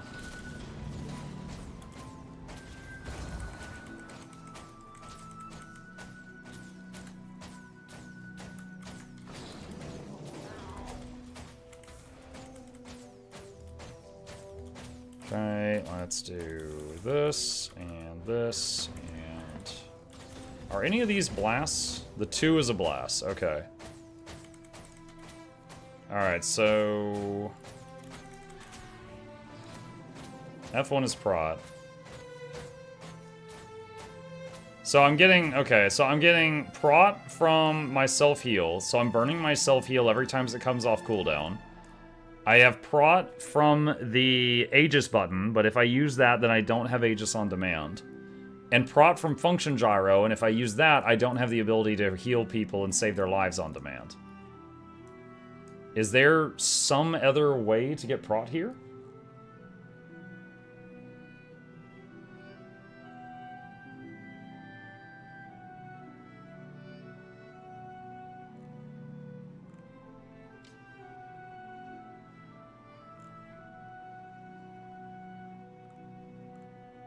Medkit 5? Medkit 5 doesn't give prot. It gives swiftness, vigor, and regen. And I was using that off cooldown.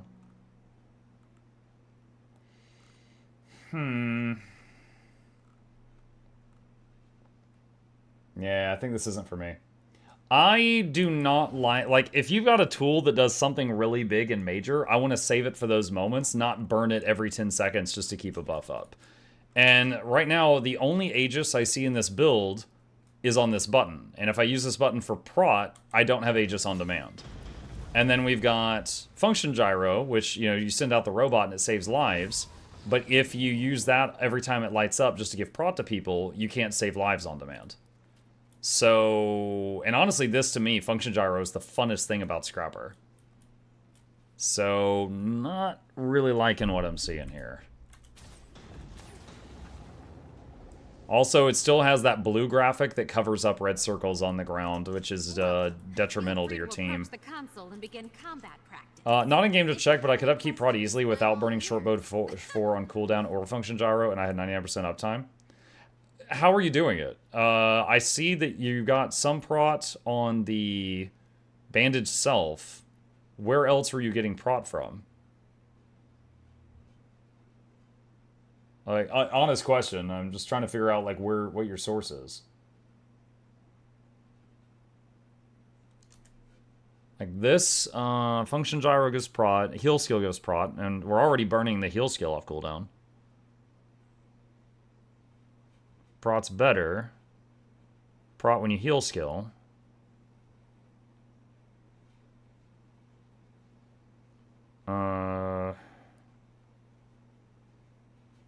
Yeah, it seems like you've got your self-heal is prot around you, your revive someone is prot around you, and your Aegis, emergency Aegis is prot around you. And you have to pick 2 of those to waste. That's how it seems to me. Now, if you're using shields, then I think both of the shield skills give prot. And then you've also got the bandage self gives prot. And then you could do those, and then you can save the function gyro for emergencies.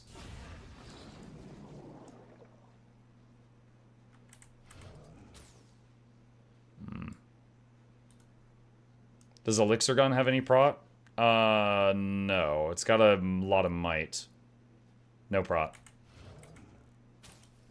And there's not any combos that do prot either. And then where the Relic is giving us Fury and Might.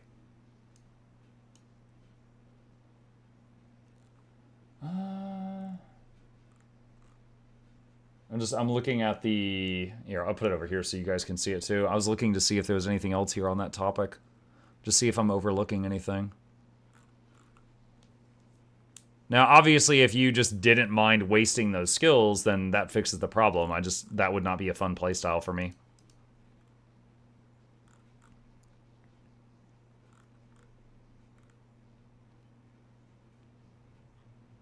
Yeah, Bandage Self and Function Gyro generate protection through these two traits. Essence of Liquid Wrath grants Prot and Aegis. So, your Self-Heal, your Revive teammates, and your Aegis. Pick 2 to waste. Maybe 3. Fusion Bomb, Stow Medkit during the cast, Blast Gyro, Essence of Animated Sand, Healing Mist, Bandage Self. As a boon heal, are you expected to keep up prot 100% of the time? Yes. The thing is, protection is absolutely busted, okay? Protection in this game reduces incoming damage by 33%. And for yourself, on this character, it's 20% better. Now, if that's multiplicative, then that means 39%. That is bonkers. Taking 33 to 39% less damage is absolutely insane. And so, yeah, you are expected to keep that up 100% of the time. If you don't, you're going to feel way more paper. So, the short bow, having just make these great sacrifices to keep it up just isn't fun for me. I'd rather play something else. Which is why I'm really looking to see if there's like something I'm missing that can help with that. But if it's just, you know, you've got your self-heal, your revive teammates, and your Aegis, pick 2 to burn, then I'm done with this. Let me look at Mace Shield one. Let me see what they say here.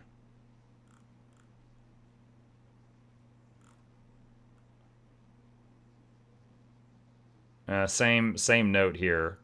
But I'm pretty sure if you're doing shield... So, 17-second cooldown, 20 and 24. And then that is 20 seconds of prot. And with Alacrity, that's enough. Now, you are still wasting. You're wasting your self-heal and wasting your blocks. But you get to keep the... Actually, wait. Does Mace Shield even have an Aegis? Do you have an Aegis? Hang on. Control F Aegis. No. No Aegis. So Mace Shield Scrapper doesn't have Aegis, it seems.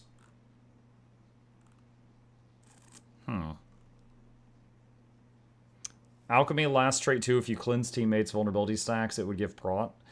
Yeah, that would be...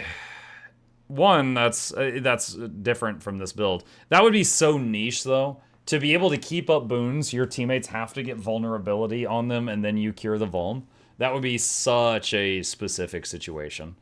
I wouldn't want to rely on that, you know?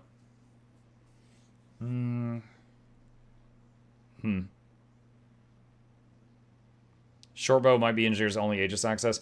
Well, not Engineer, but Scrapper. Like, if you're playing... Hold on. Here's Heal Mech. This is Heal Mechanist. And their F2 has Stability and Aegis. Which is great. The F2 is amazing. The downside is that this button does both. So if you use that button to give your team Stability, you no longer have access to Aegis or Stability for 30 seconds. Same with the other way around. Feel free to So approach the console and begin that is a thing. So I think that's mech's only access to it, unless the mech is using the bow.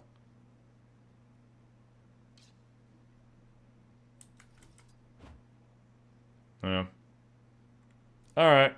Unfortunate. I do love function gyro on Scrapper, but the rest of what I'm seeing here is not really got me interested in playing it again. Muck, this will be my last question. Oh, dude, ask me all the questions you want. Do you have advice on reducing load screen times for a Steam Deck user? I'm sorry, I don't. I don't own a Steam Deck. I have no experience with that. I don't know if anybody else might have some input there. The floor is open, but I don't have anything on that topic. If you had to pick one, would you do Ranger, Ingi, or Thief? I mean, Ranger is my most played character. I have almost 6,000 hours on Ranger, so that's my personal favorite. Ingi and Necro are my second and third, and the other 6 classes I hardly ever play. You do have to use Shortbow 4 to upkeep prot, but you have a big leeway to delay it. 20-second cooldown. Yeah. That's still Shortbow 4 plus burning your self-heal every time it lights up as well, which also hurts. Yeah, it's just not my thing, man. It's just not my thing. When there's other options, I'd rather not play the option that constantly has to burn their most powerful tools for stupid reasons.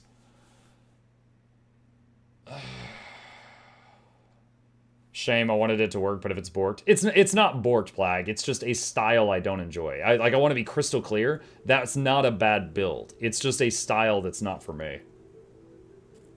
Why do you need your self-heal if you're the healer? Because the engineer's medkit doesn't heal themselves. It heals whoever's in front of you.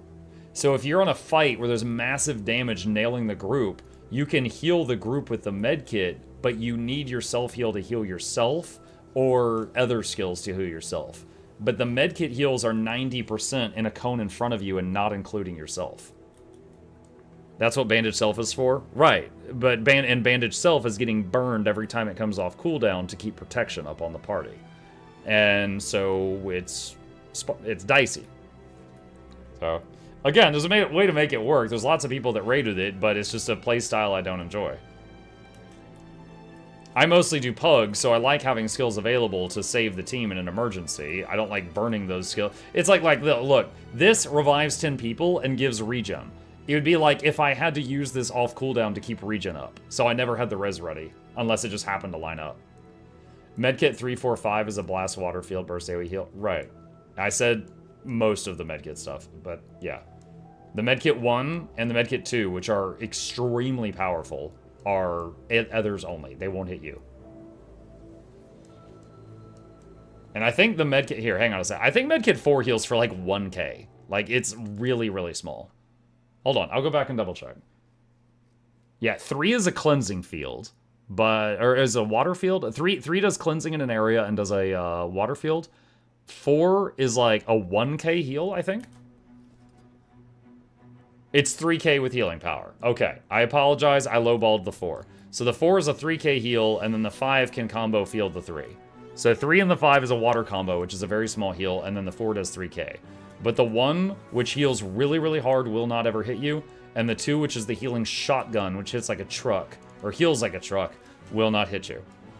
The short bow stuff can. What is it? The 2 and the 3. These 2 can heal you.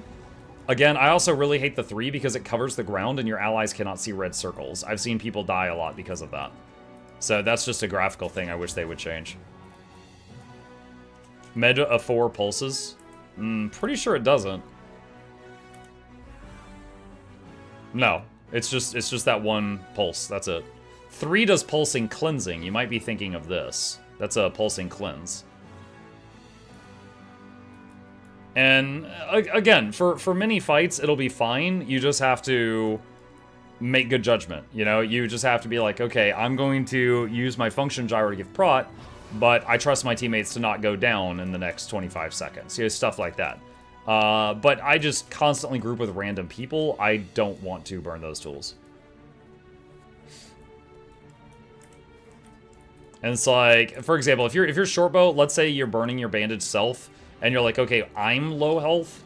You do have the short bow 3 can heal you, and the 4 on medkit can do a heal. But I mean, 3k heal, and you've got 18k health, and then 3-5 is a small water combo heal. I don't know exactly how powerful it is, but that is a heal. But your biggest self heal is the bandaged self, which would be unavailable often.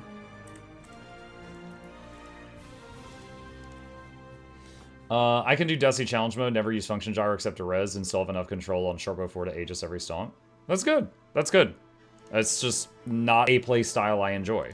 And that's okay. I'm not asking them to... Like, I'm not doing a petition, like, change Shortbow because I don't like it. I'm just saying it's not a play style that I enjoy. Would you recommend Scrapper or Guardian on World v. World? I haven't done World v. World in a long time, but last I heard, those are both still quite popular in World v. World.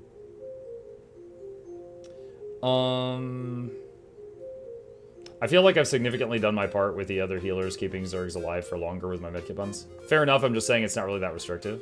Okay. Yeah, I prefer, like, the buttons you're smashing to hit boons and keep them up not be the same buttons you hit in an emergency. You know, I don't want them to be fighting for that. Like, for example, here, hold on. Here's my druid, right? Glyph of the Stars, you pretty much save that for when you need to do an AoE res. Glyph of Equality, you pretty much save this for when you need stability. I don't need to burn this for some other reason. You know, stuff like that. Now, there are other things, like you do have to go into Avatar to keep Alacrity up, so you can't save Avatar for emergencies. But you are able to save more skills for their designed situations than you can on Scrapper. And I like that. I like having the stuff available at a moment's notice when it's needed. DPS Scrapper is underrated? No, DPS Scrapper is fantastic. I don't think anyone's underrating DPS Scrapper. That is a wonderful build, both power and Condi. Drop Broken won't let me claim the outfit. Make sure your Twitch and Guild Wars 2 are connected, and then you should be able to claim it. You might have to double check that. Virtual has a link in the chat for current meta World v. World builds that might help the person that asked about Firebranded Scrapper. For support, Scrapper has more Condi cleanses, more super speed, and invisibility. Wait, hold on, what? What was the question? Hold on, I'm scrolling up. Would your Scrapper is cleanse, Guardian is often stability focus? Yes. Yeah. I was able to claim the other 3. Harrow, did you hit the claim button and you just didn't get the mail? Is that the issue?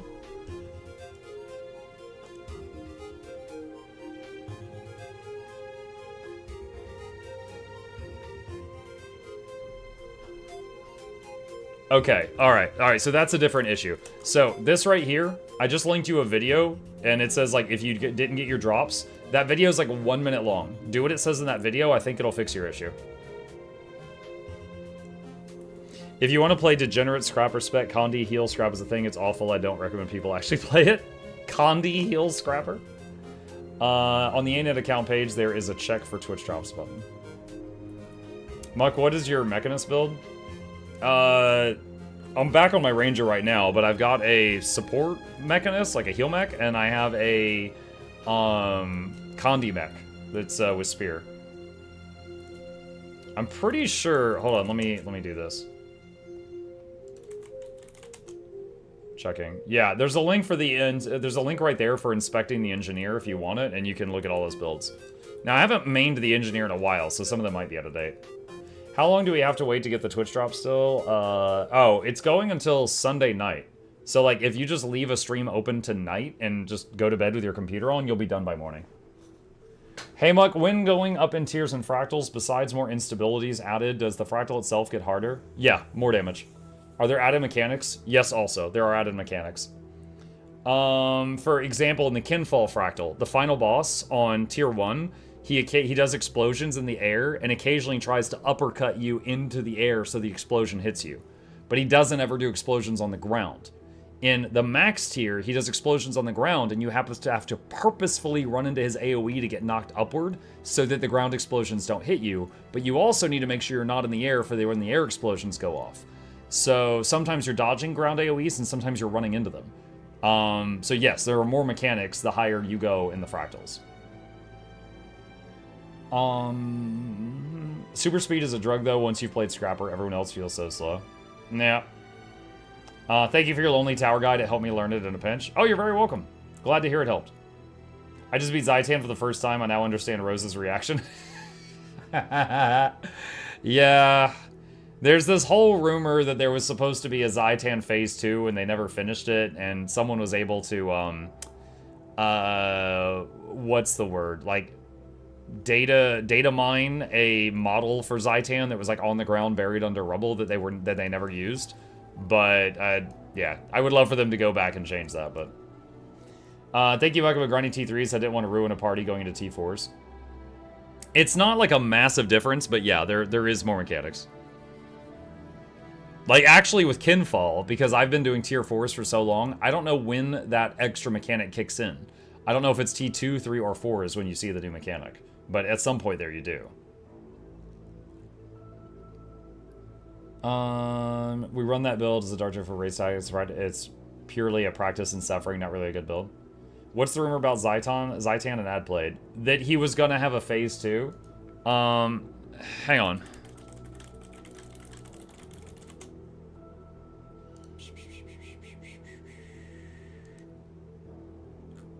Give me a minute.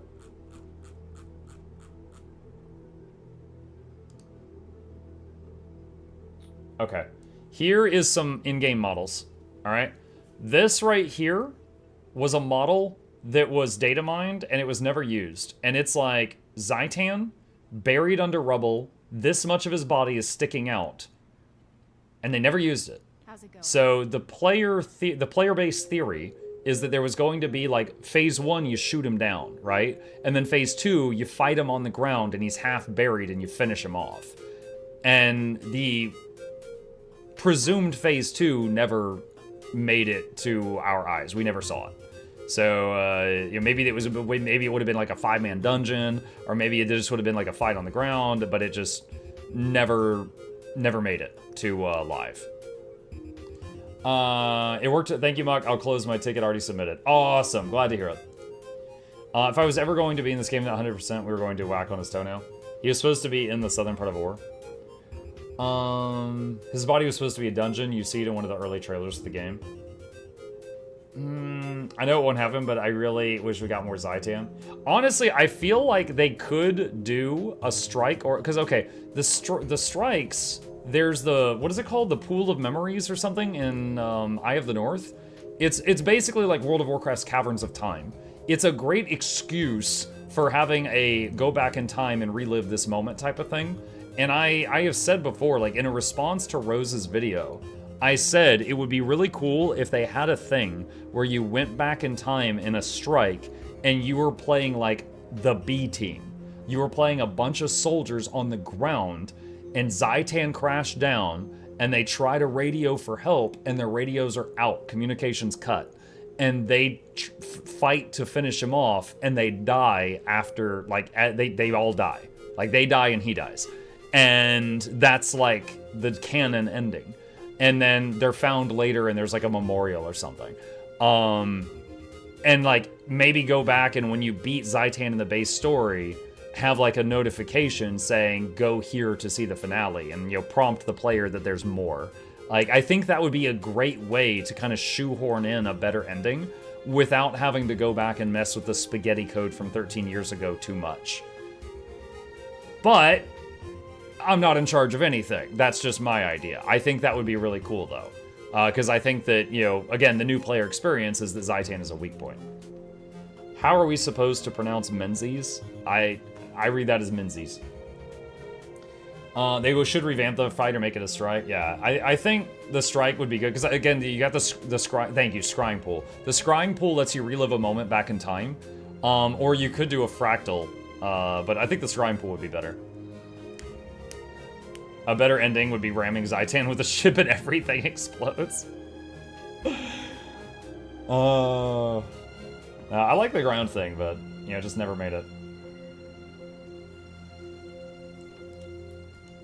Let's see. What's going on right now? Haven't done strikes in a bit. Maybe strikes would be fun. Let me see if there's enough people interested. Let me head over to the Wizard's Tower.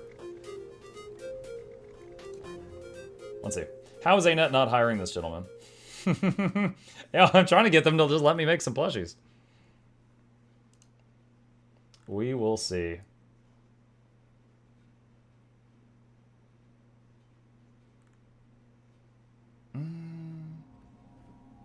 Okay.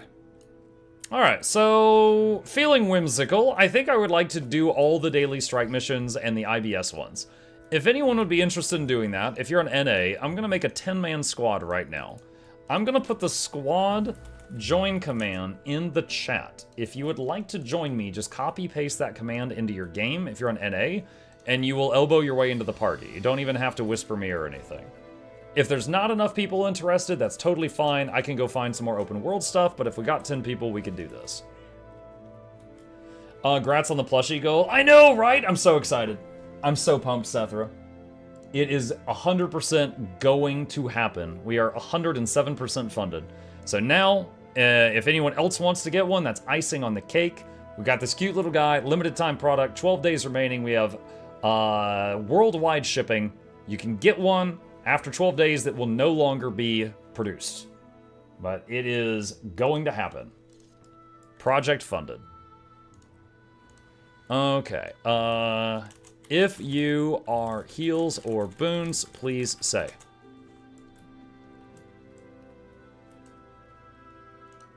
Let's see what we got. Heals? What kind of heals? Be more specific.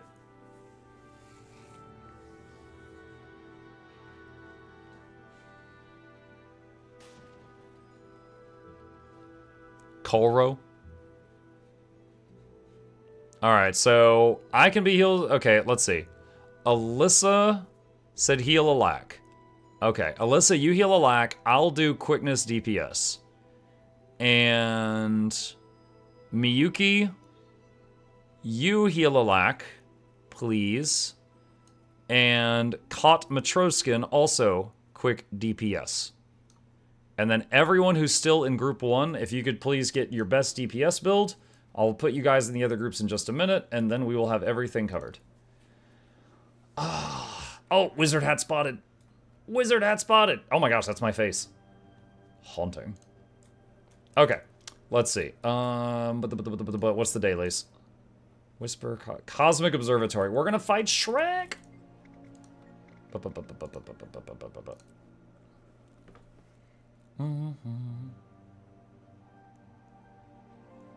Get away from me. Hi, Felicia. Day.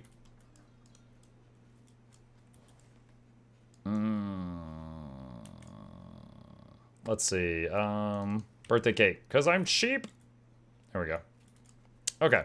Let's drag all these deeps into their groups.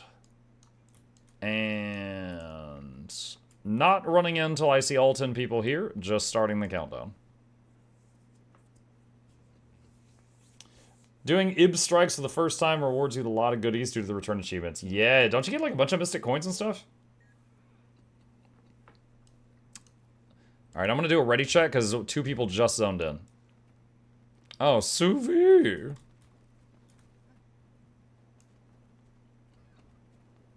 Bird.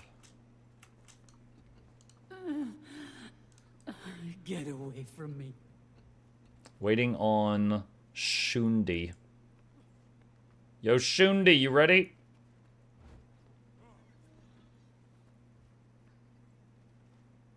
Shundi dude the chicken chaser. Are you ready?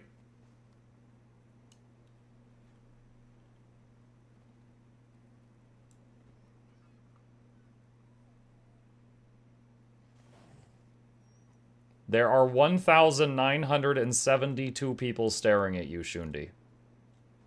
Like, no pressure or anything.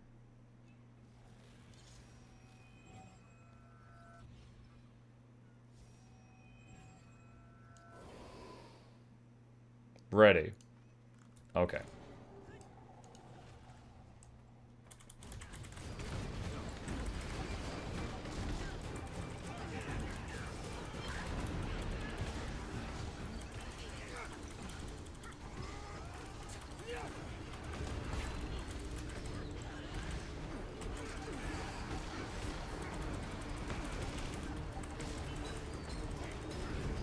Alright, if you get that arrow, try not to move around too much. We need to stand in it to buffer the damage.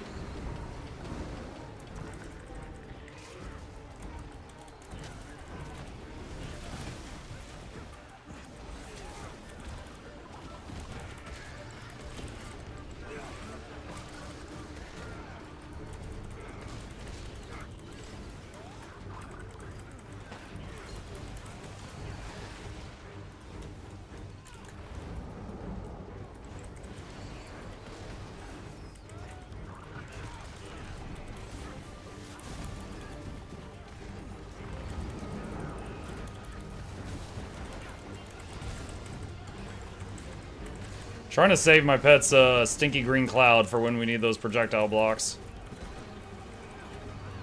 Do I have one? Yeah, I do. Oh my goodness. I see dead people everywhere.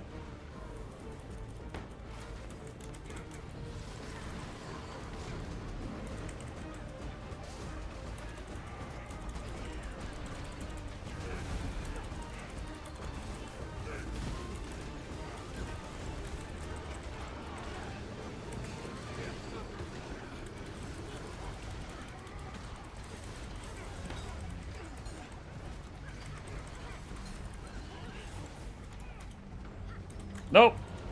Shut that down right now. She's dropping more orbs.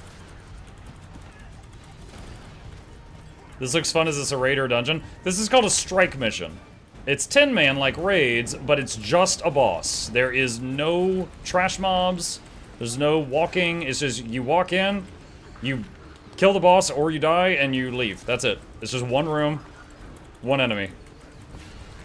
It is very puggable. It's meant to be like an entry into raids. And it's, in my opinion, quite fun. The rewards are pretty good, and the rewards reset each day.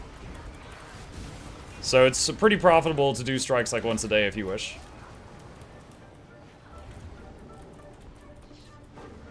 And I do have guides for all strikes if you're interested. Exclamation strikes in the chat.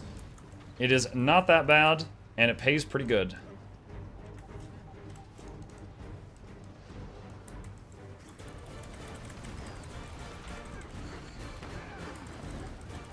This is a fight from Secrets of the Obscure. So right now, the giant green line, she targets someone, and whoever gets the target marker, she's about to throw a huge attack, and they gotta back up. Everyone else stands between the them and the boss. Okay, so right here we back up because she's spinning like a blender. She's firing bullets everywhere, so I did that cloud to delete the bullets to protect us from it. But two people stood in it, so they got hit by her sword spinning around. Alright, for this part, someone needs to walk over this white thing, target that puddle, and throw a spear at it to save that person. If you don't stun her, we have no Okay, now we gotta CC her, because she's casting I Win. But the CC is pretty easy. So we stunned her, so that interrupted the big I Win move.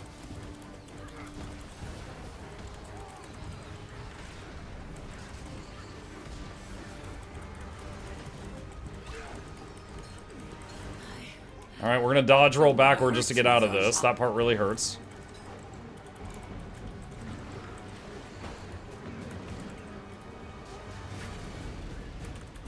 Here we have to kill all the ads she summons for her to stop making the big, nasty stuff.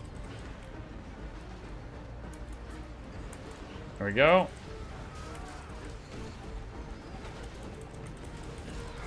I thought you threw the spear at her. No, you throw it at the puddle to kill the puddle.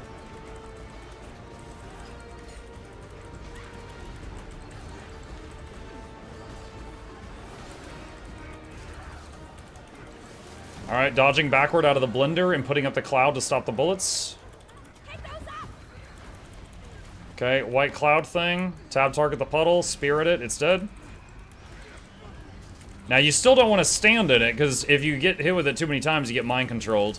And then you'll get killed by your teammates.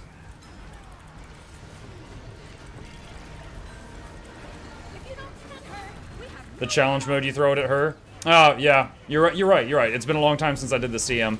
But standard is you kill the puddles with the spear.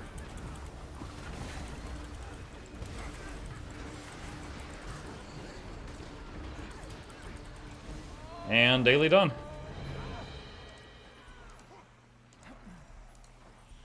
I'm opening these the slow way. See, there's 2 gold right there. I'm opening these the slow way just to show all the loots. Standard in Pugs is everyone ignores it. Yeah, but in my group, everyone ignored it except me, and I took care of it, and then the problem was gone. So if one of you in each of your groups handles it, maybe instead of killing it in 3 attempts, you kill it in 1 attempt.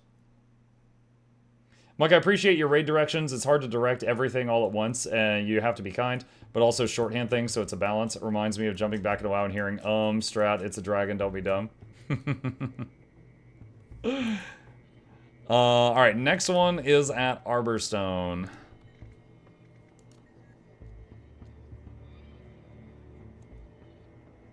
For the new players, strike missions were added to the game in 3 content packages. They did it in Secrets of the Obscure with the Wizard Tower, Arborstone, which was in End of Dragons, and Icebird Saga. So those 3 areas have strike missions. So this one, if I go to daily strikes, the next one we want is Caning Overlook.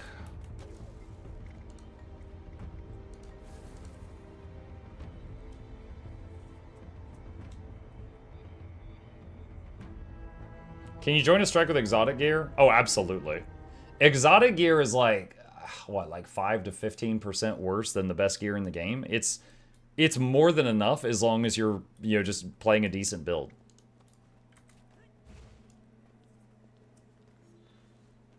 I just realized I should change out... I'm so used to running an open world. Change out Protect Me for Sikkim. What's the title thing? It's called Regions of Tyria. Wait. 2 more, not here. Regions of Tyria, if you do exclamation ROT in the chat, there's a link to it that should come up. Mug, do you do raid training? I used to. I don't these days. I can make some recommendations for it, but these days I focus... Because, like, if I spend a day raid training, I can teach 9 people. If instead I make a guide on how to fight a raid boss, I can teach 20,000 people, you know? So, lately I focus more on just, like, making videos.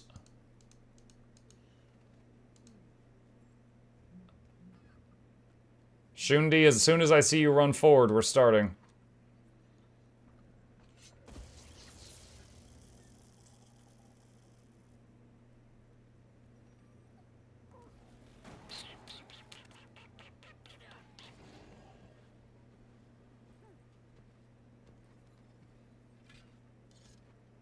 Okay.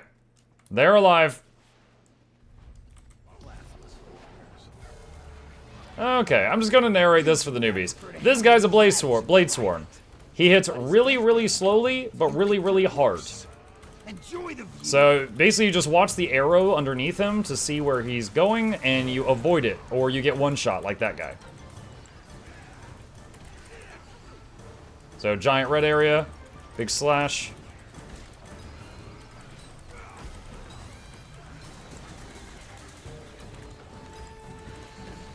Okay, numbers on people's heads. The people that are numbered get away from him, and he shoots them in order. So 1, then 2, then 3. So if you're not numbered, you get out of the freaking way of them.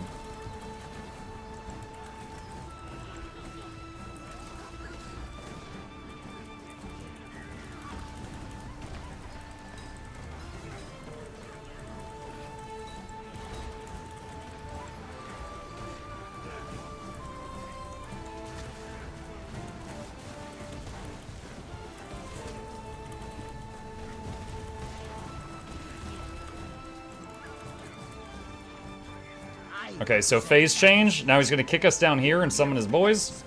And Goyles.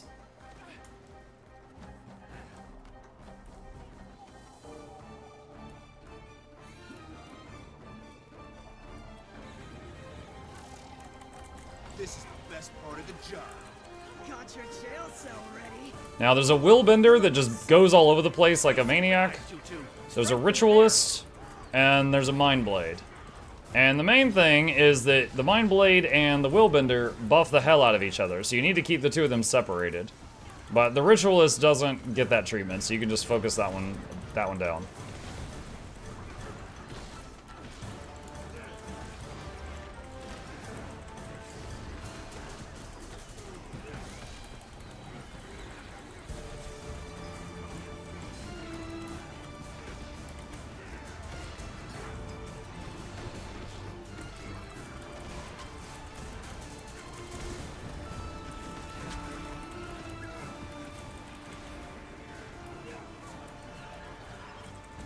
Now, I took a huge risk there. I just made myself invulnerable for 3 seconds and stood in that. Okay, so there I was against the wall, and Jalen ran around and chased me like I owed them money. I'm not sure what that was about, so I'm gonna bandage myself up now. Jalen doesn't even help res me. Oh my god. The humanity.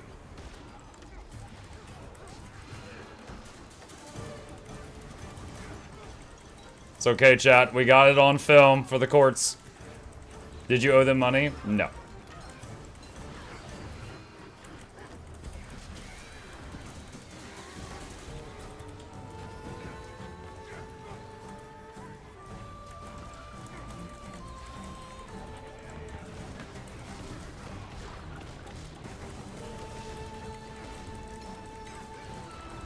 The humanity says the Asura. The Asuranity.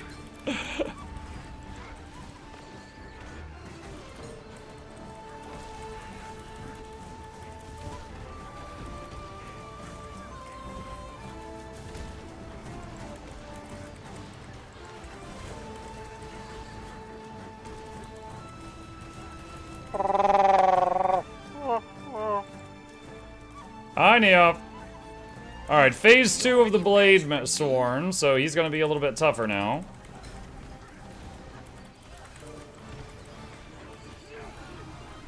Okay, the people with the orange circles have to split up. Oh my god, why?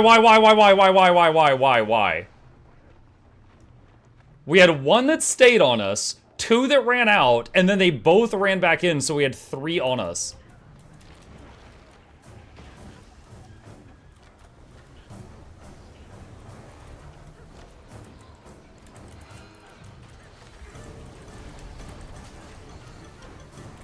I'm gonna go invulnerable. I trust no one now.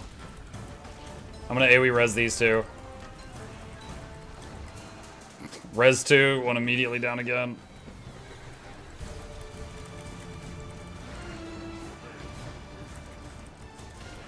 Alright, real quick. If you're in the group and you don't know this mechanic, when we get the orange circles, you run away, and then you dodge roll the huge slash, wait for the circle to explode, then run back.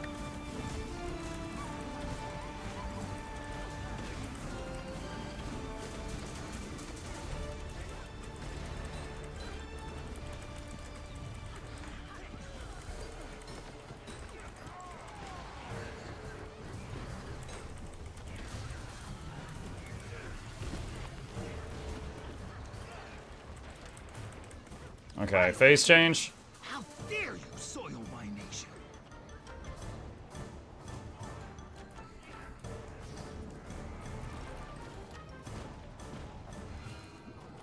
Alright, we're gonna have the sniper and the big robot. Generally here, I just tell people, if you can hit the sniper, hit her. If she's gone, hit the robot. You? Easy.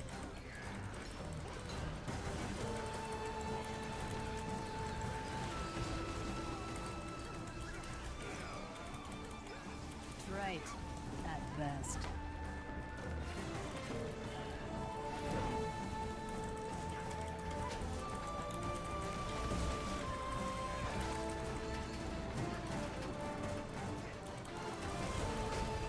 Get out of that.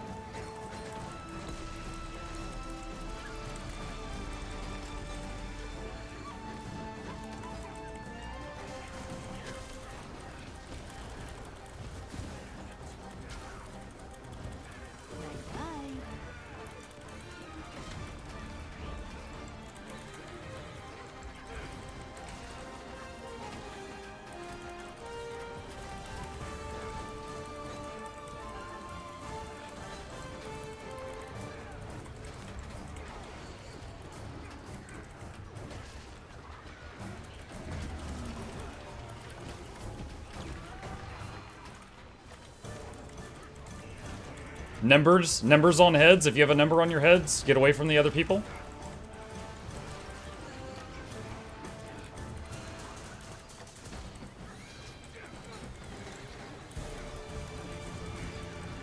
Right. At best.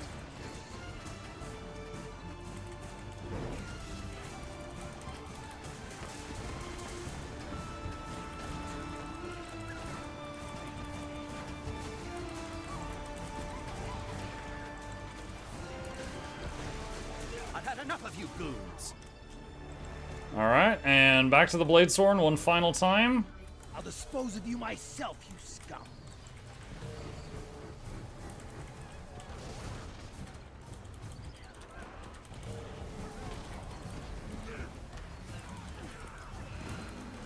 Okay, numbers on heads.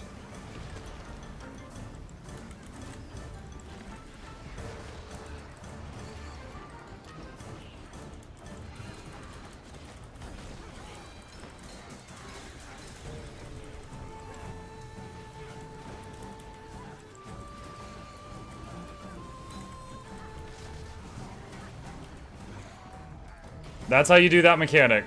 You just run out into the big thing, dodge the big thing, blow up, return. Numbers. Numbers.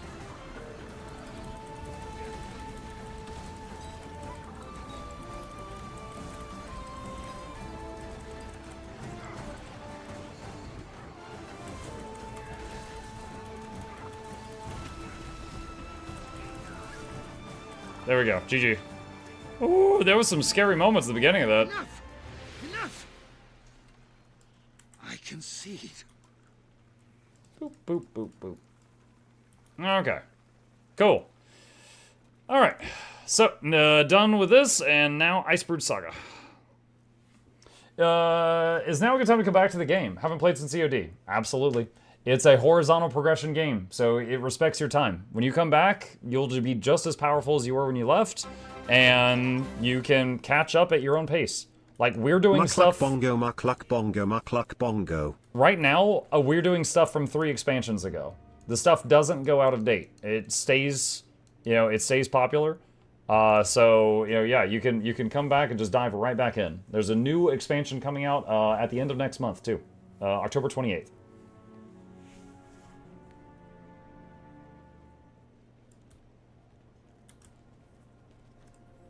Okay, so now I'm gonna do the IBS 5. So Shiver Peaks Pass is the easiest one. We'll go from there and go work our way up.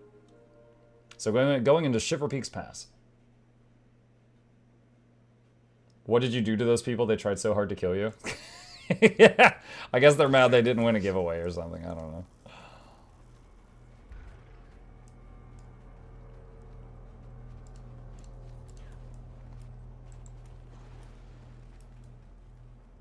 Oh man, I just saw the meter. I did pretty good.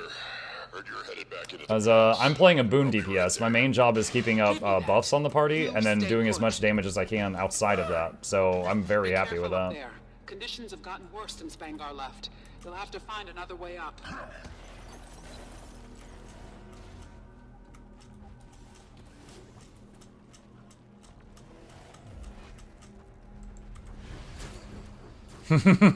I did the spin because the spin gives me stability for a second so that I could move, phase through the boulder. But that other guy didn't have stability, so he got clocked. What's the name of the stuff on the screen? Posh, that link in the chat right now is a link to the overlay that does that. It's called Reach in Septeria.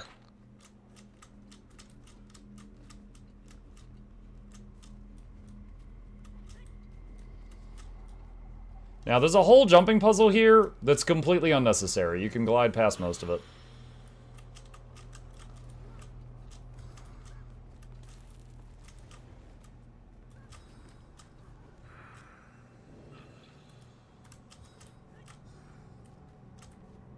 Oh no! Oh, I don't have swiftness. That's why. That jump is a lot easier with swiftness, and I don't currently have it. I can get it though. Oh, waypoint. We can just skip that. Skip it. There we go. You heard it too, Cree. I should be there. You're being a distraction. Fun story about this strike. By the way, Shundi, you can teleport to us. Click on the waypoint on the map. Fun story about this strike is people ask me like how hard these are. I know a group of guys that were drunk, and there was 3 of them, and they tried this fight, and they won. And this is a 10-man fight. That's how easy this strike is. Unga bunga.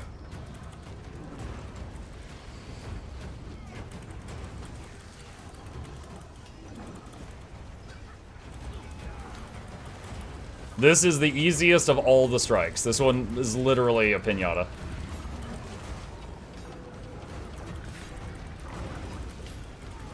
So right here, you can dodge this if you want. He's going to shove you around a bit.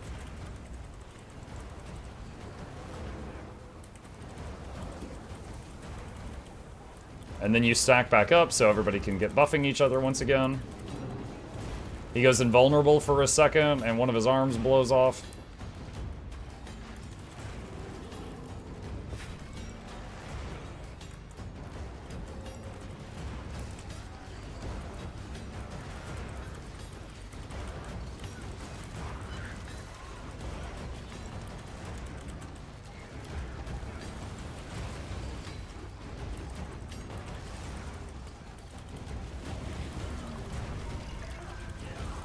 Now, he will do a huge attack right here that can be stabilityed if our healers do that. But otherwise, it's kind of whatever. Nope, we didn't get stability. So that's it. Just that one big attack at the end, and then he's dead. Sounds like that. And then all this loot. Loot, loot, loot, loot, loot. But no change in the storm.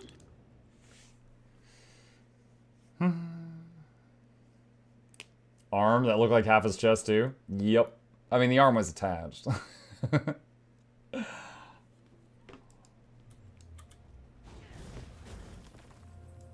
Okay, next up is the bears. The bears.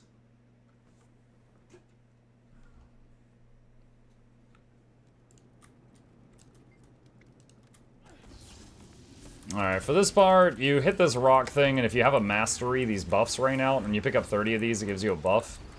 So usually you beat on the rock to get that. Then you open the gate. Kelgun, are you back? I'm waiting to answer your question.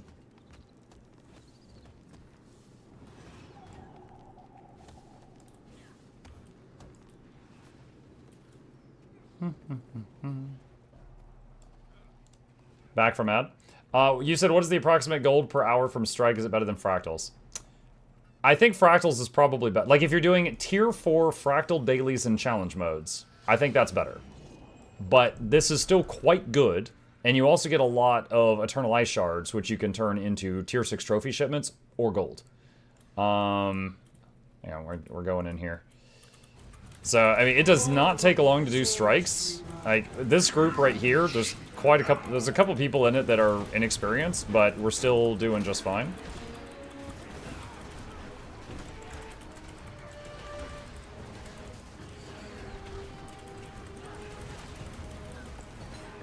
I'm gonna dodge roll that because he's trying to stun everybody.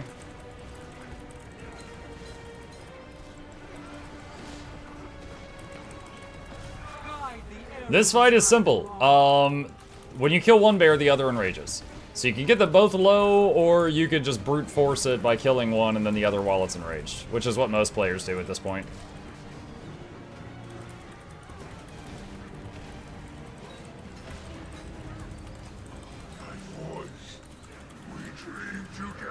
Do not be tempted to run around it in circles. Just stay together in one spot so the healers can heal like crazy.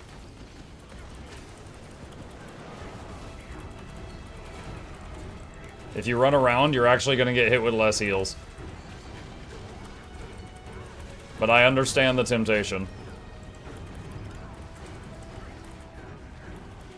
AoE res coming. There we go. Treasure. Treasure. Treasure. Treasure. Treasure. Treasure. Treasure. Alright. Off to the next one.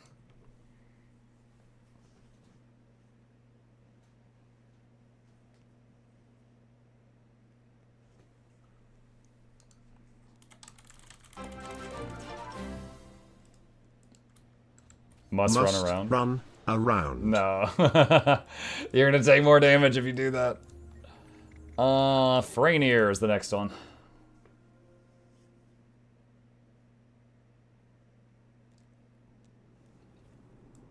Okay, and once again, we beat on the rock and get the buffs. Bonk, bonk, bonk, bonk, bonk, bonk, bonk. And then talk to her.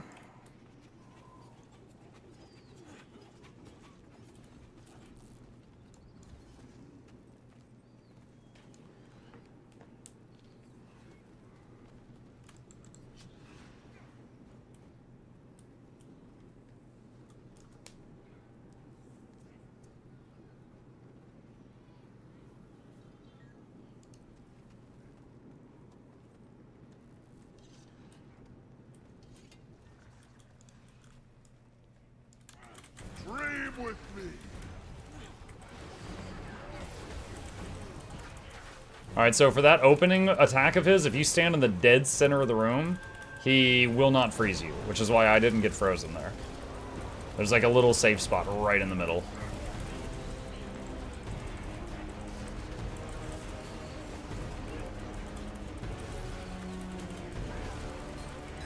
It's time. Alright, so he's gonna summon a big ice golem thing. And he's gonna drive it like a mech. Shinji, get in the dang robot.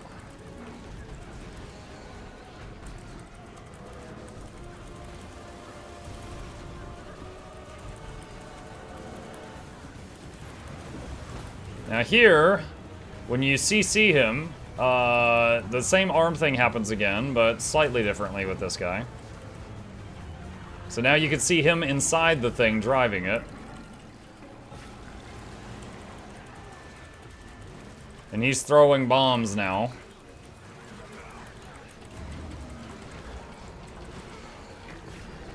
And he's doing AoEs on us right now, but our we've got a barrier healer, so it's almost like we can't even notice the AoEs.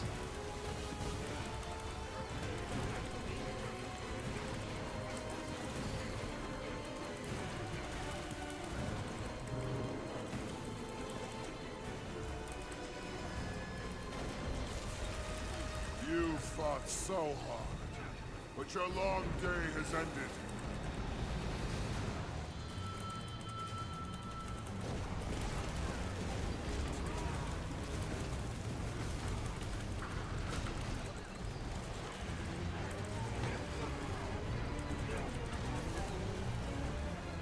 GG! Alright, Freynier down. 2 Icebrood Saga strikes remaining.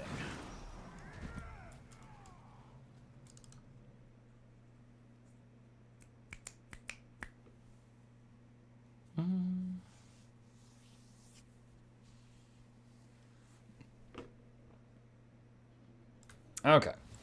Next one is Whisper of Jormag. And this one's actually the daily today, so we're going to get way more loot for this one.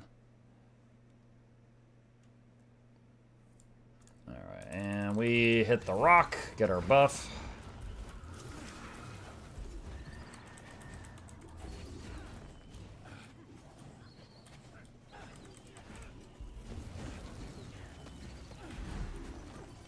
Alright, and then we talk to this lady, and she opens a portal.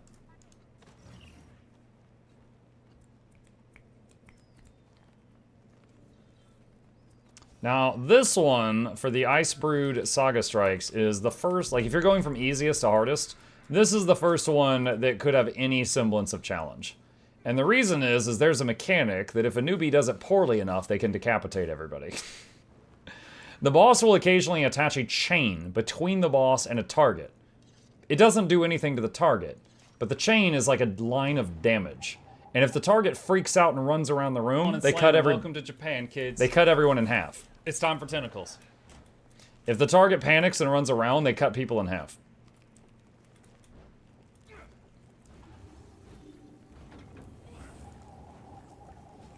Okay, so I'm going to interact with the rock, and he's going to kick his way out of here like he's the Kool-Aid man.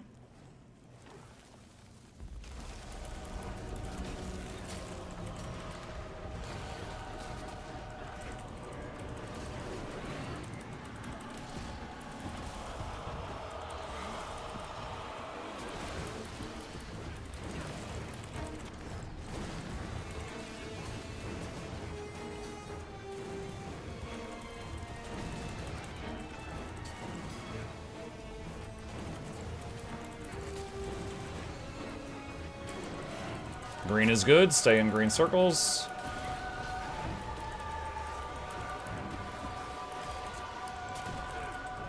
Okay, he's splitting us up. He teleports us into separate rooms and we have to fight a copy of ourselves, which is not very strong.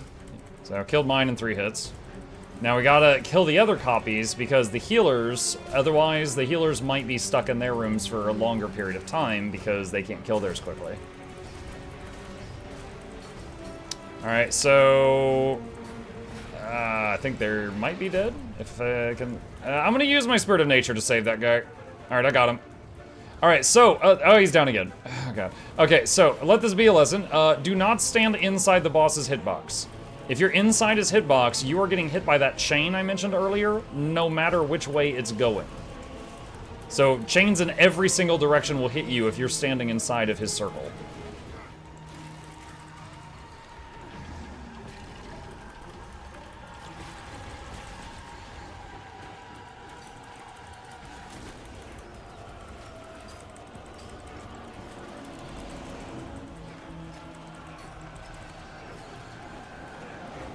If you have the chain, stop moving. Okay, couldn't save that person. They were inside the boss's hitbox, so they were getting hit by like 3 chains at once. Alright, so right now I have a chain, so I'm just trying to move over here and get out of the way of everybody else. Boss will teleport in a minute. And then I move the green circle onto the team to divide the damage. And I've got another chain, so I'm moving over here to the side, so I'm not touching anyone else. And special action key, when it does this, there's someone down, but I have the chain, so if I go to try to revive them and I position myself poorly, I'll just make it worse, so I'm hoping a teammate gets that person up. Hello, just lurking while I do work. What's up, Partridge? Obliterate the clone. Now here we would do stability. Don't know if the healer's got stability. Nope, no stability from the healer, so we get knocked away. Now, the phase coming up, the boss will do a move that's kind of like a shotgun. Basically, the closer you are, the more damage you take. So it will be back away and spread out until it's over type of thing. That's it. That's the shotgun move. So right here, we just wait and see there's lots of explosions happening all around the boss right now. So we just wait this out for a minute. I'm going to AoE res those 2 people and get back on the boss. Okay, there's the shotgun again, backing away. See, I'm melee, so I can't do a whole lot right now while this is going on. So I just have to be patient. Special action key.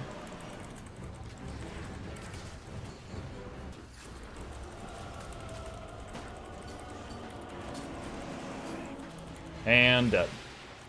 GG!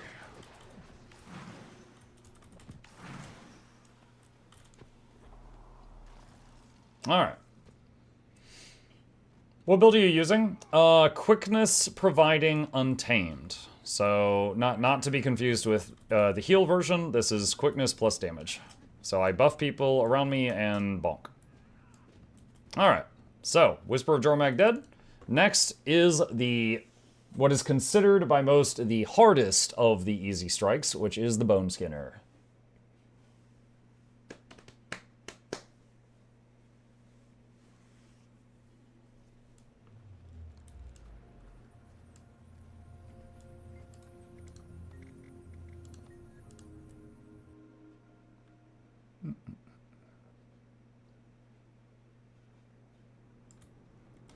Alright, and once again we hit the rock just to get the buff. After that, Harvest Temple CM. I've actually never done Harvest Temple CM. I did Ceres CM once. Did a whole video on that.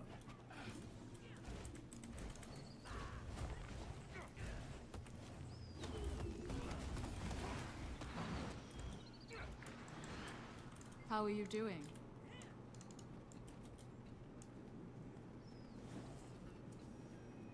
Alright, so Bone Skinner has this whole thing where he puts the lights out and you have to go light the lights again to make him weaker, and no one does that. Basically, we have devolved this fight into let him get as buffed as possible and just step left or die. Very simple, very punishing if you do it wrong.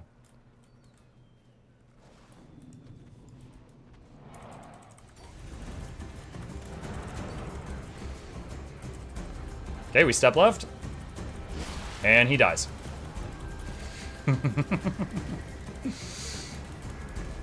We step left.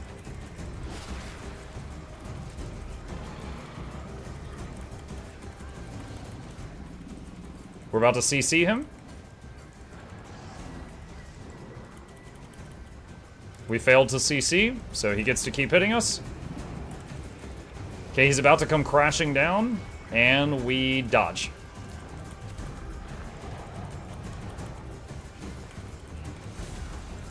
Step left.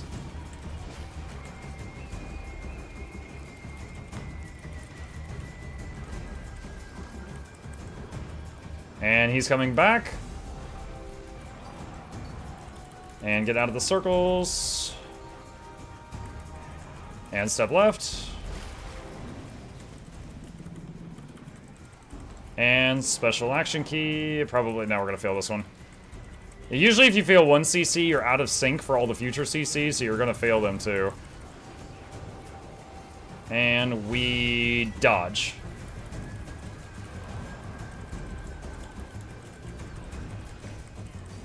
Step left. He's charging, getting out of his way.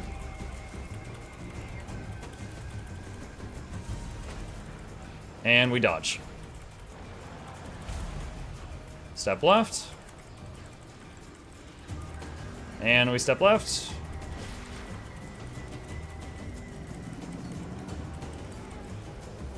And I'm just gonna go invulnerable for 3 seconds here. I'm gonna dodge as well, just to make sure I timed everything correctly.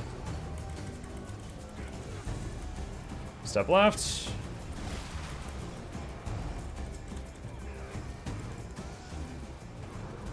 And he's gonna come jumping back in a moment. And we dodge.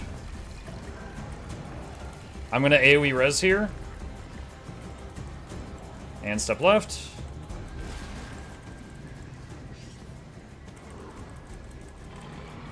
And we kill. And that's Bone Skinner. GG!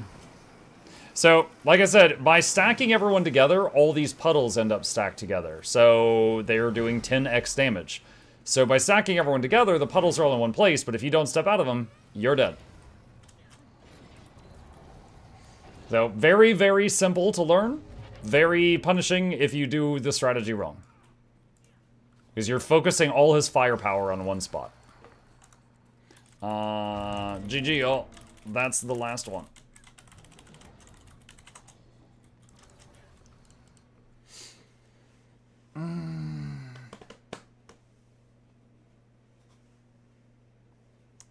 Can you tell us the true how did you really like Healer Thief?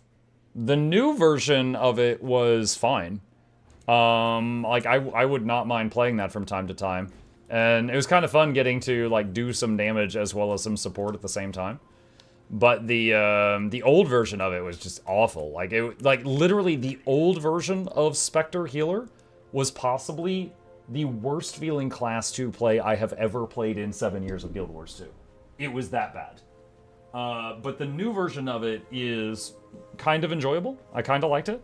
I don't know that I want to make it like a new main or something, but yeah, it was kind of fun. Even below Tempest? Tempest is not that bad. Tempest is like, you have a rhythm, right? Like, now I assume we're talking support Tempest because we were talking about support Thief.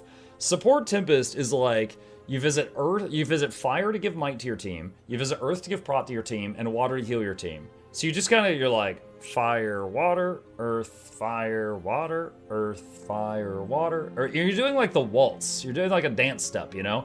You're like 1, 2, 3, 1, 2, 3, 1, 2, 3. Jimmy's dead. 1, 2, 3, 1, 2, 3, 1, 2, 3, 1, 2, 3. It doesn't matter what's going on around you. You're doing your dance. That's Tempest. It's not exactly difficult. That's it. So it's not challenging. Some people will like it, some people won't. It's just a matter of do you like that. But Spectre, the original version of Heal Spectre,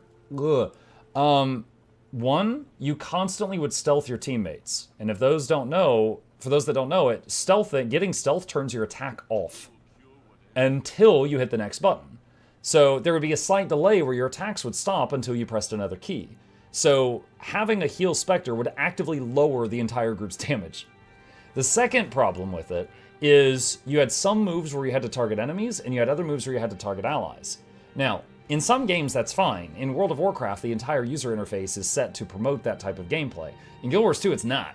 So having to target an enemy, use a move, target an ally, use a move, target an enemy, use a move, stealth the team, turn off their attack, target an ally, use a move, target an enemy, use the move, stealth the team, turn off their attack. It was awful. It was so... It felt so bad. It was awful to play. So now it's much better now. It's much better now than it was in the past. So like that version was just bleh. Hey, I was watching your video. Do you still suggest volatile magic infinite gathering tools? Yes. 95% of the time, in 95% of situations, volatile is the best gathering tool. There are a few niche situations where there are other tools that are better, but they're few. So yeah. Did the drop event just start? No, it started 2 days ago, but it is going until Sunday night. So if you just leave a stream on tonight before you go to bed, you'll be done by morning. It's like 5 hours to get everything. I was in a party with a healer thief and an easy fractal, and this guy was sweating like no other, so it reminded me about your videos about healers, so I think you wouldn't like it. The current one, like, I think 2 videos ago, I did a video where I revisited the heal thief, and I said it's so much better now. I wouldn't mind playing it more from time to time. You know what was kind of fun about it? It does barrier, and barrier healers are always fun. It does the healing, it does the boons. It does a lot of cleansing around it, constantly.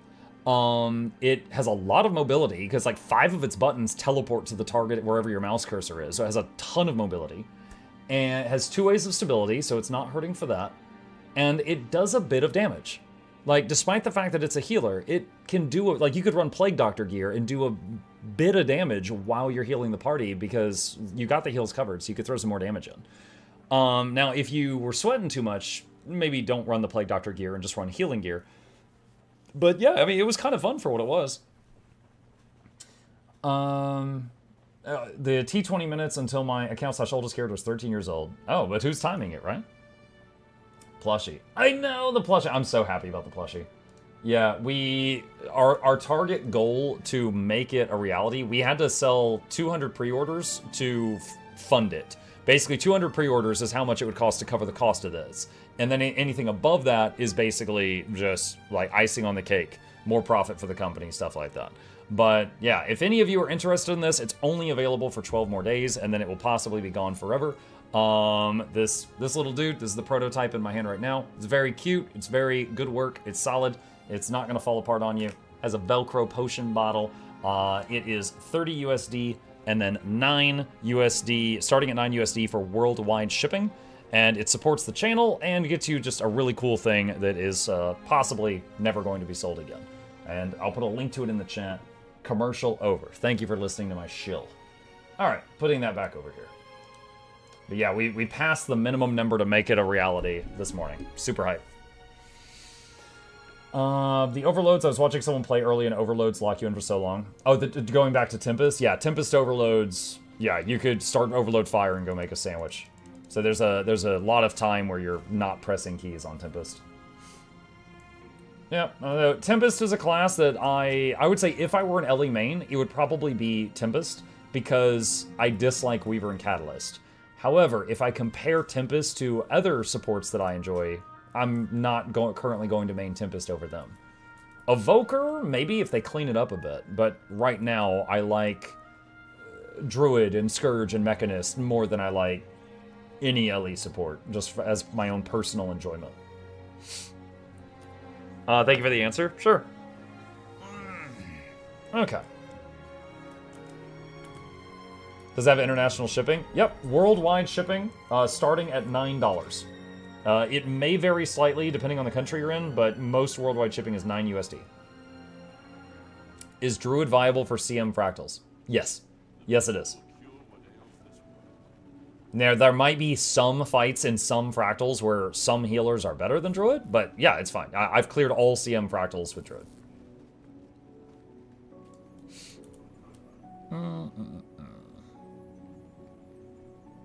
Let's see. Etherblade? Let's see about this. I would highly suggest revisiting Tempest support mug. The balance patch changed it to be far less tempo, so it only uses overloads when bored. Oh yeah, doesn't it like... Isn't there's like a way to provide alacrity with auras or something now? Yeah, that's fair feedback. That's fair feedback. The description of Tempest I gave you guys was based on the last time I played it, where it used overloads to do alacrity. So it had to like go fire, which gives might, and then do the fire overload for alacrity, and then go earth, which gives prot, and then do earth overload for alacrity, and so on and so on. But there's a newer version that I think I have not played that is devoted more to hitting your allies with auras. How do I do that where you can see event timers? Fire on. Hang on a sec. Is it, wait, event table? I guess I don't have. Okay, hang on. I'm just too bullish. Okay, so that right there on that webpage that I just linked, look for the video called Event Timers. That's what you need.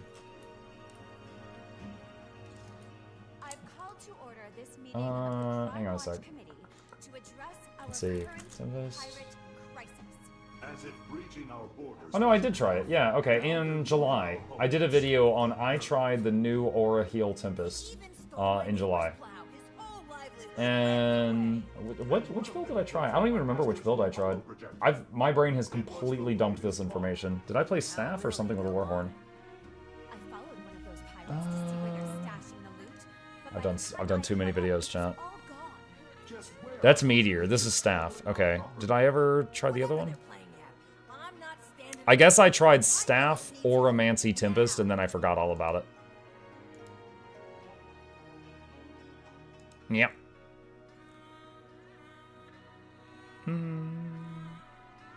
One thing I love about these I tried videos is so many people that are like experts in that class will come in and give so much more information for the people that are interested in it. They'll be like, oh yeah, you can also huge info dump. I like how you have a vid for almost every question at this point. Imagine if right now I linked you a vid and you opened it up and it just was me going, yes. I should do that. Make a yes video and a no video. And just have those on tap. Exclamation yes, exclamation no. Just have them unlisted. Yes. Let's see. I would kind of like to do Seitong. I enjoy this meta. Let's see if anyone's doing this one. I got about 30 minutes left. And then, as always, during drops, I promise I'll raid someone else. So if any of you are asleep at your desk, I'll move you somewhere else so you still get drops. Nice. All right, here's a nice full map. 49 out of 50 peeps.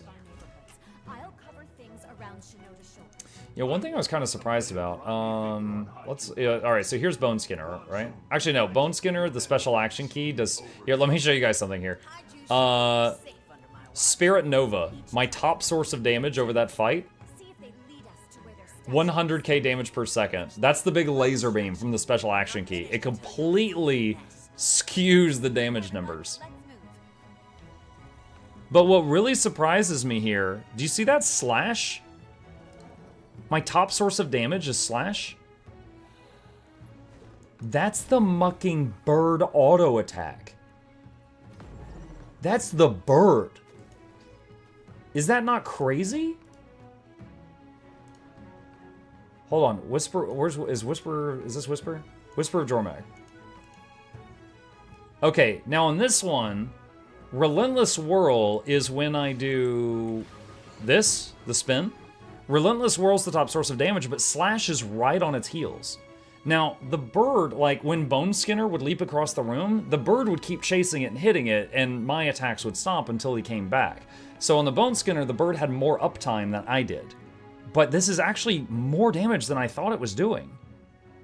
So hold on, there's Slash, and there's, hold on, what's the other thing? Lacerating Slash, Slash, and Swoop. So Slash was 11%, Lacerating is 4, and Swoop is 1. Okay, so the bird was like 16% of my damage output. That's more than I thought. I'm impressed, actually. Like, Slash alone was 3k DPS. And then where's Lacerating? That's, wait, 85, wait, what? Hold on, am I reading that right? 8,500 a second, what? Okay, I think I'm reading this wrong. Maybe that's not DPS, maybe that's something else. Anyway, yeah, that's pretty impressive. Which bird is that? It's the Hawk, but the F3 is turned off.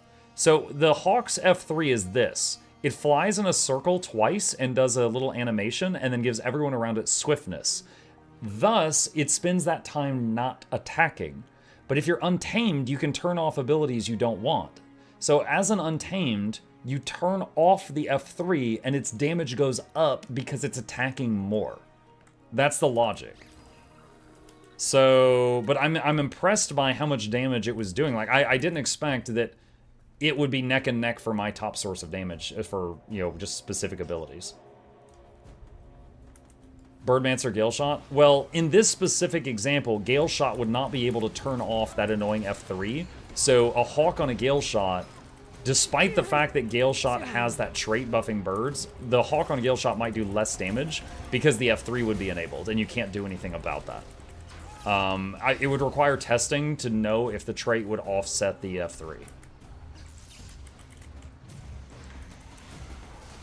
Because it's only the Untamed that can turn off moves you dislike. Squad check chat. What? Oh crap, Muck is in here. What's going on, Muck? Oh. Oh, hi. Slash squad. Oh, hi. What bird do you think Gale Shot will be using the most? I don't know. Keep in mind that the Gale Shot... sorry, the bird family has... these birds, which are just like normal birds. It has the moas and the phoenix, right? And all these birds are very similar, all the moas are very similar, and then the phoenix is a standalone. So all of those would be affected by the bird trait. Now, the moas have like CC skills. Some of the moas have CC skills. I think all of them have like a squawk that heals the team. So they have a button that heals teammates instead of doing damage. So they also have a key that lowers DPS when they're using it. And then the Phoenix has the huge laser beam thing, which looks awesome, but doesn't really do much damage. So, I don't know. It's one of those things that would require testing. I've mentioned this before, but how funny would it be if they're like, hey, it's an underwater expansion, and everyone's like, oh man, that means that we're not getting a new bird pet. And then they're like, LOL penguins. Or they're like, underwater expansion, and we're like, oh man, we're not getting Tengu. And then they're like, LOL JK, penguin Tengu. Pengu. We're gonna get Pengus, Judd. You heard it here first. Penguin Tengus. Pengus. Underwater Tengus.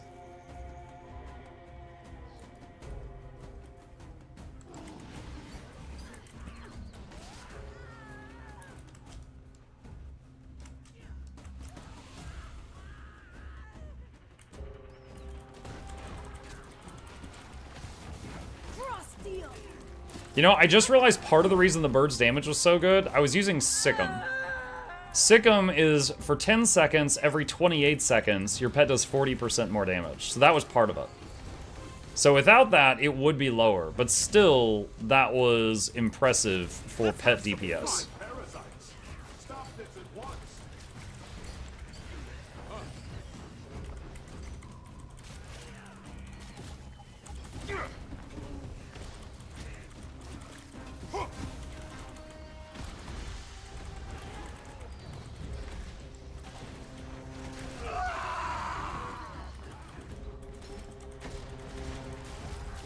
Is Discretize still good for Fractal builds, or is it outdated?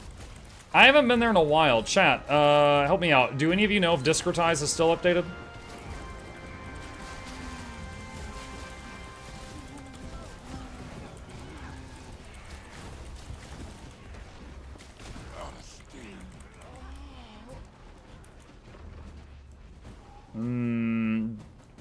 Dare says most is outdated. What is your hammer skin? It's called Sledge of the Red Witch. It drops from the first boss in Raid Wing 5.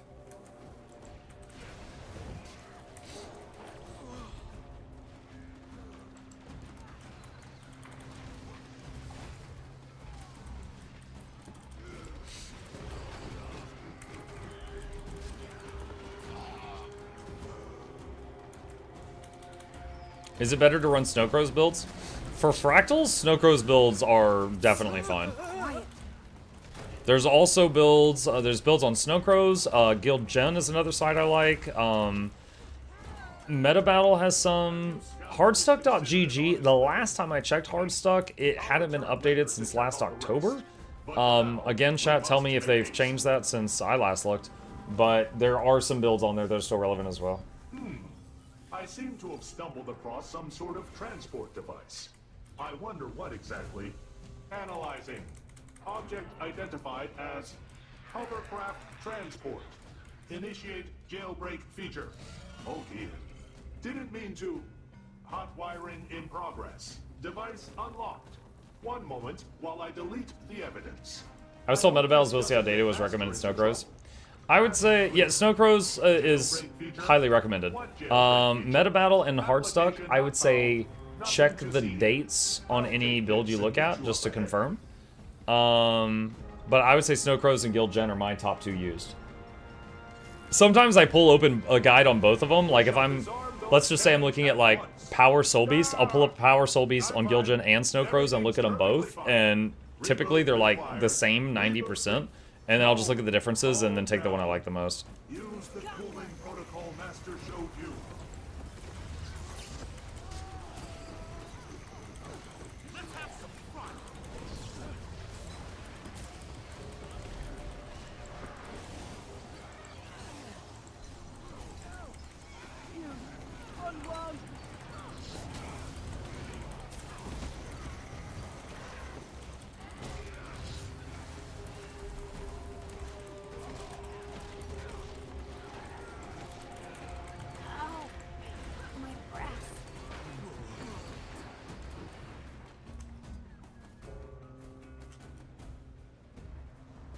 But Pineapple Choya, though? Why are we bringing up Pineapple Choya?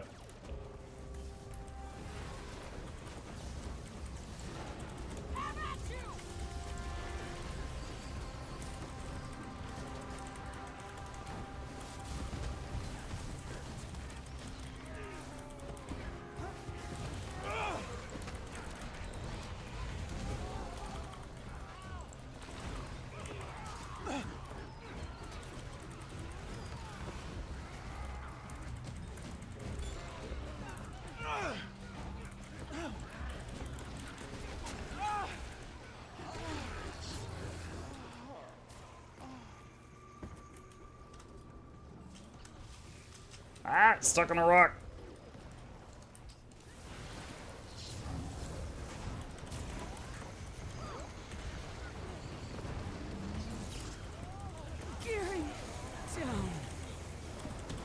You didn't like the Pineapple Choya? No, Pineapple Choya is great. They should let me make Pineapple Choya plushies.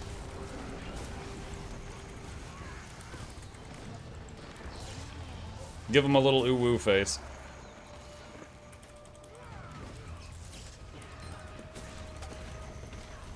What's your top 3 class builds and why? Wait, what are we rating? Like the top 3 that I enjoy the most, or just like top 3 that I think are the strongest in the game, whether I enjoy them or not? Like what's the question?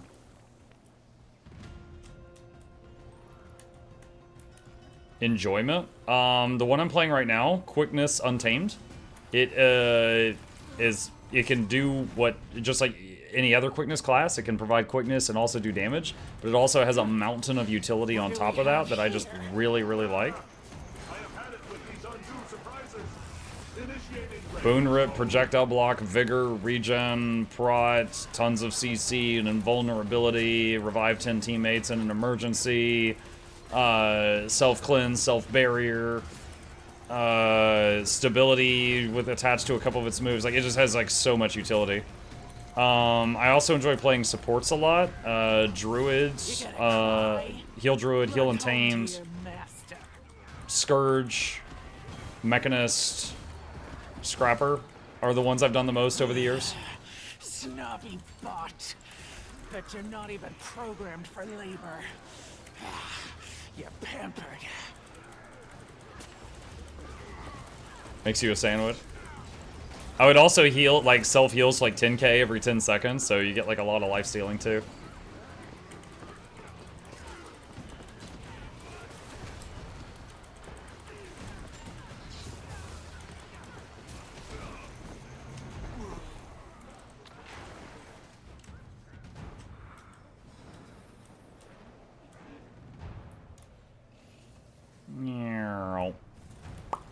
What is your favorite and least favorite meta events?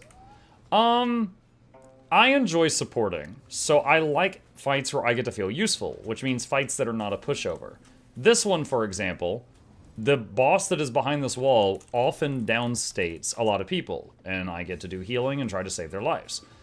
So I like the ones that are a little bit dicey, or the ones with just a stupid amount of treasure at the end. Like Octovine, there's like 35 treasure chests after you beat the meta, stuff like that. Those are, you know, lots of treasure or a little bit of danger. I like. As far as the least favorite meta events, I don't know that I have a least favorite one. I mean, the ones that I like, I do more than the others. But if I just look at the others, there's a ton of others. My Suwon was successful. Congratulations. Does your current build beat Firebrand for utility? In some ways. Okay, let's compare them briefly. One, my rotation does a ton of self-healing. Firebrand doesn't have that just baked in. Firebrand has a ton of stability on demand. I don't have that. We both have a good CC. We both have projectile block. I have Boon Rip. I don't think they do. I have resurrect 10 people in an emergency. They certainly do not have that. And then we both have damage, we both have quickness. So, yeah, now quick Firebrand is really freaking good, but I'd say just between it and what I play, I prefer what I play. Don't you miss the old times when you needed an LE to blast Might and everyone else would berserk you? Stab wins. Yeah, but the thing with Quick Brand is usually the healer's doing stab, not Quick Brand. So Quick Brand does have stab, which is nice, but if you're in a organized PvE, the healer is going to handle that, and not the Quick Brand. So if you just assume stability is already covered, then that's not really a factor.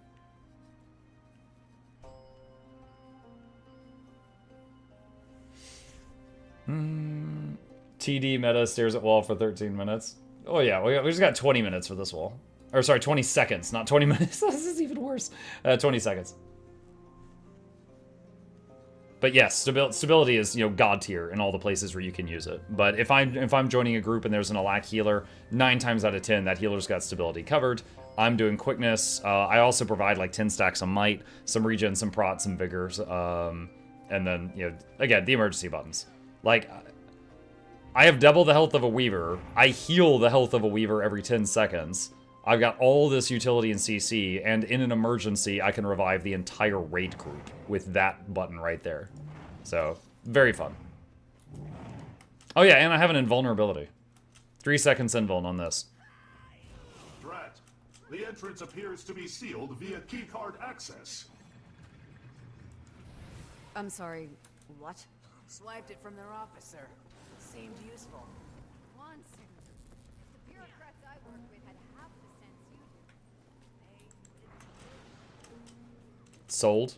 Well, I wasn't trying to sell it to you. It is a personal favorite of mine. Just like if you hear someone that really, really loves Mesmer gush about Mesmer, I'm sure they can make it sound amazing too. But yeah, this is just a personal fave of mine.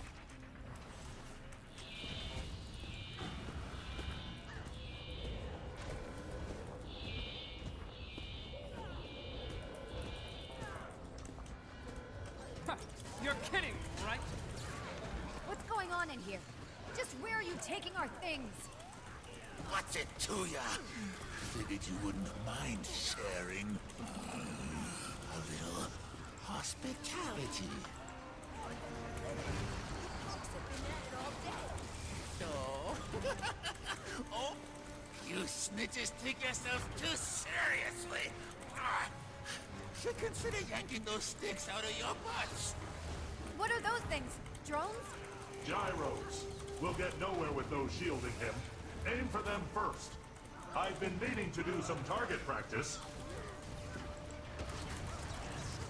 Got lucky there. I was doing Mace 4 just for damage, and it gives me 1 second of stability, and right then he did a knockback and it countered it.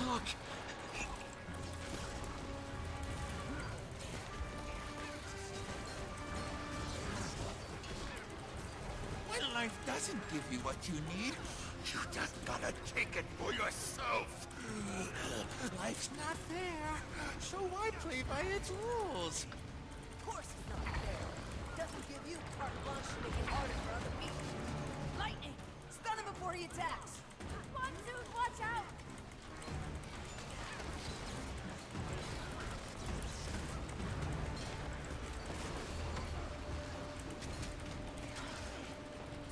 Focus on the gyros. That should help us destroy his shield. I'm CC. Involved.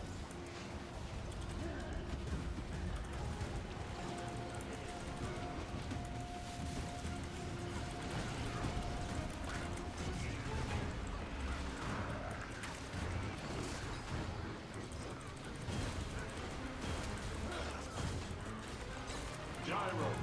We'll get nowhere with those shielding him. Aim for them first.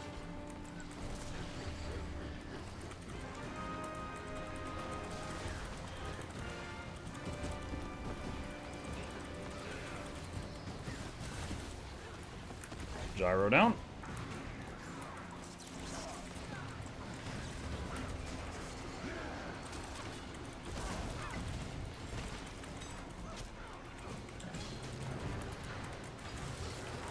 You must like hell.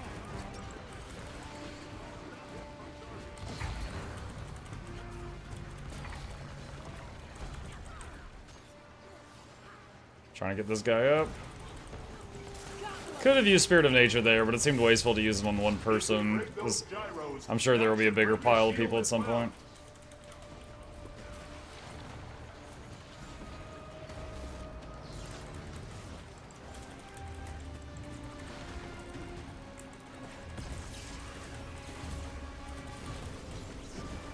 Oh, there we go, right there. 5 people down. 6. Boom. All up. It's hard to find an elite skill that does more damage than get 6 more players in the fight. Focus on the gyros. That should help us destroy his shield.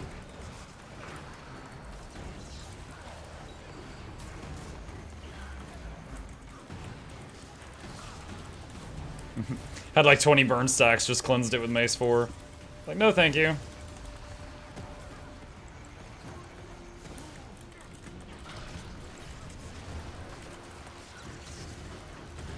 Just return that to Cinder.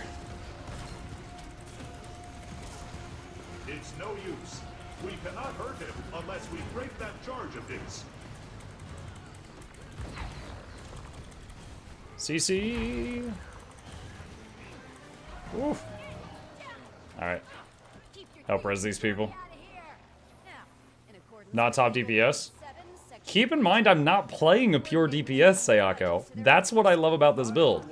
I was that high, and I'm not playing a pure DPS. So if I were a ruder individual, I would be pointing at all the pure DPS that were below me and going, "What are they doing?" Perhaps I can chat with him about a relief bill. Certainly there are some spare funds lying around.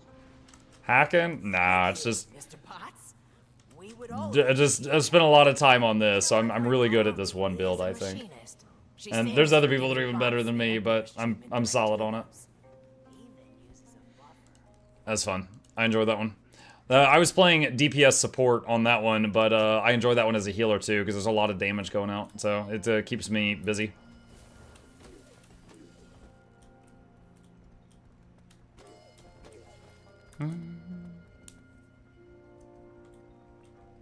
Could have played Unload Thief. 33333333333. Excuse me, sir. The proper name for that build is PP Unload. You will say the whole thing. It's like a pimp named Slickback. You say the whole thing.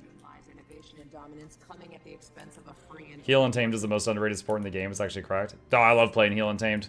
It feels kind of like playing Druid, but without having to worry about Astral Power.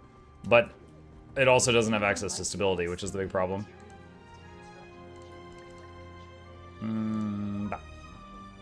Oh, I'm over 1,300 again. I've already bought all the Mystic Coins. What am I gonna buy? There's Lucent Crystal Bags. I could get more Mystic Coins. I don't know. Could get Essence of Gold. Everyone loves that.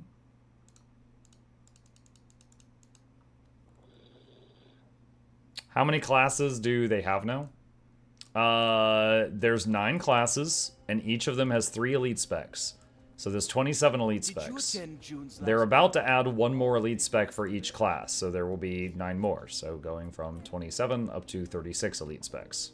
So basically, each base class will have 4 options. Mug, between Ranger Maces and Warrior Staff, you still maintain that Staff is the best weapon with how stacked Maces are. Okay, so what I have said... Hold on. Let me clarify that. I have said that, like, the Warrior Staff is, like, the best support weapon in the game. And if you're just saying the best weapon at what they do, like, respectively, then I would say the Staff would probably win. The Staff on Warrior is an excellent support weapon. For Ranger, the offhand mace is power. The main hand mace is a hybrid of power and healing. So you use both maces for power, but you only use the main hand mace for healing. It's like when you play Druid, it's like this. It's Mace and Warhorn.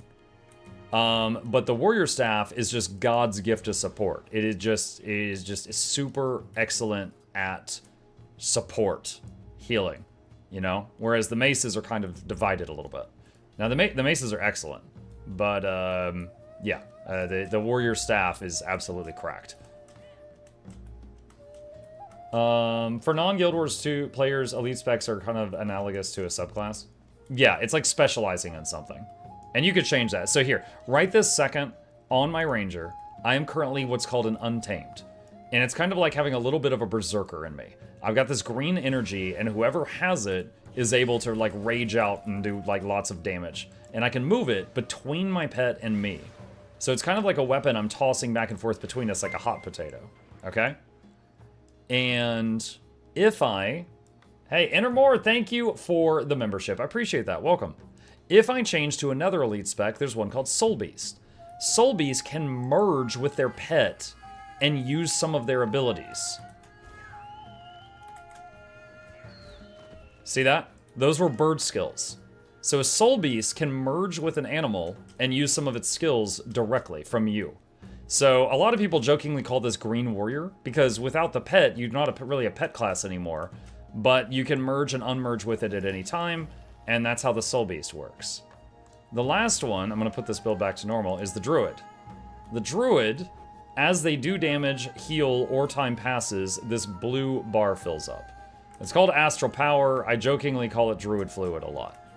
Now, when the Druid Fluid... We gotta wait. When the Druid Fluid is 100%, an option opens up, and I'll show you that in just a moment.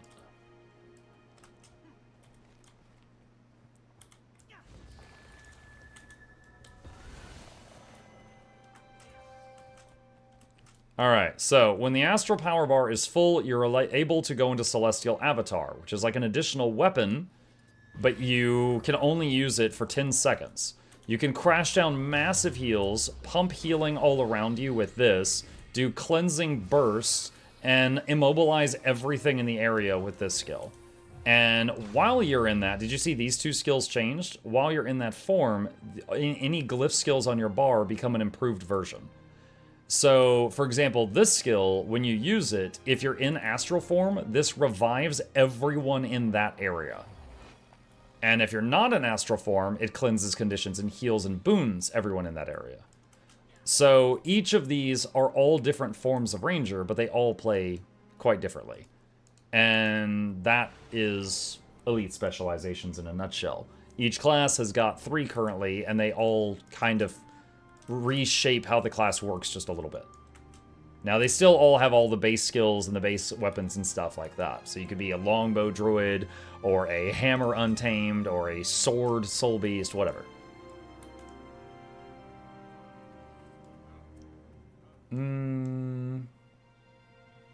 What about Ranger Dagger? What about Ranger Dagger? Was that like when I was talking about the weapon comparison? I mean, Ranger Dagger is fine, but I'm not gonna put it up against Warrior Staff for, like, best of the best, in my opinion. Ranger Dagger is basically a Condi weapon. Both of them. The main hand and the offhand dagger are basically Condi weapons. Jumping off for the night, thank you for the stream. Have a good night, Ava. I'm going to be wrapping it up here in just a minute, so if there's any last-minute questions, I will try to knock them out. Let's see, some subclass just a main class plus secondary lesser, so I don't typically use the word. Isn't Ranger Daggers for status? For status? Main hand dagger comes from Soul Beast, so you have to unlock Soul Beast to unlock the main hand dagger. But it's all different types of poison and bleeding. It's like dots. The offhand dagger, the 5 is you throw the knife and it does a lot of dots and hurts at range. The 4 is an evade, and at the end of the evade, you do a massive condition damage stab. So, yeah, you use this, you can use it defensively or offensively. It's quite good in PvP. But if you're using dagger, it's basically dots. You know, poison and bleeding. You're doing damage over time. Which support class gave you the most unexpected fun playing it? Maybe Chronomancer?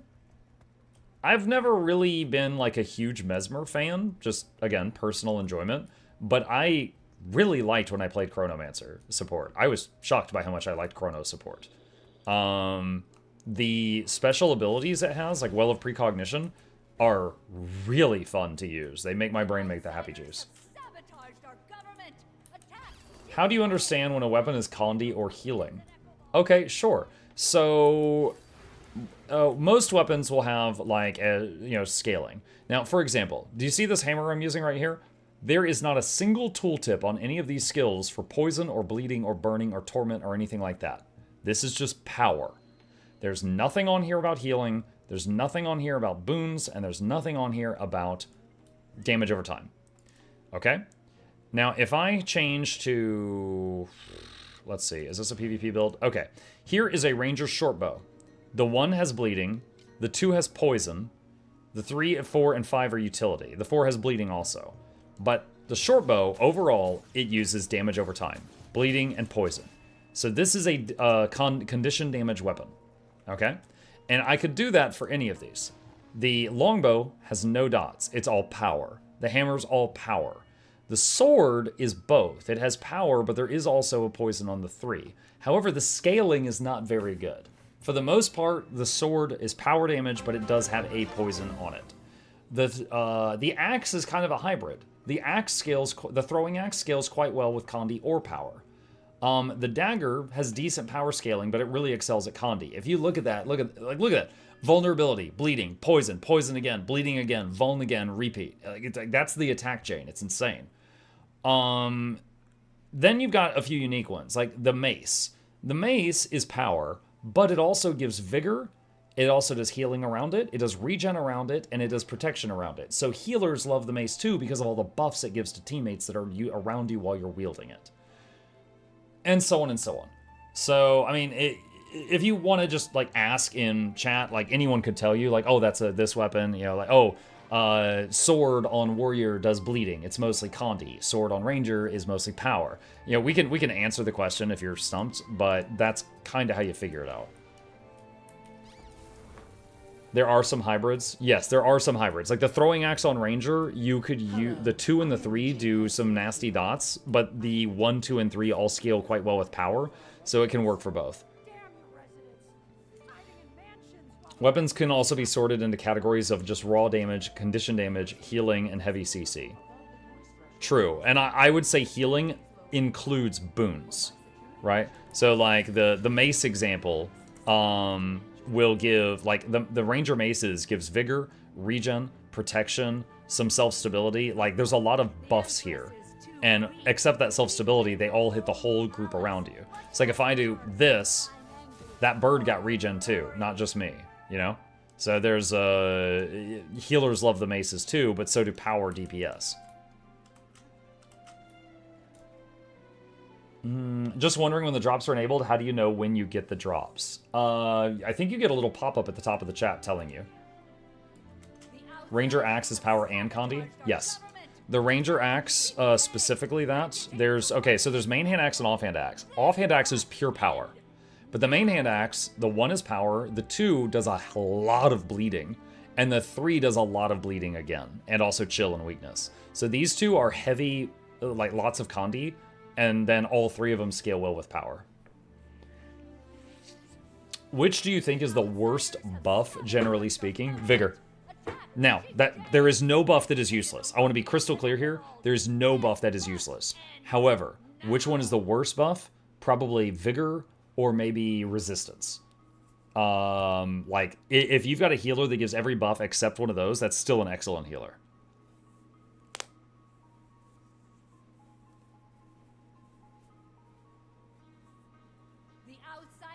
Vigor is good for Daredevil and Vindicator, and Mirage. Daredevil, Vindicator, and Mirage can turn some endurance into bonus damage, so they like Vigor. Everyone else, it's okay. Couple people saying Resistance in their opinion. So, yeah, so I said Vigor or Resistance. A few other people in chat saying Resistance. Is there a timer for the Leviathan event? You mean in the event table? I don't know. I have never looked for that. There might be. I'm not sure.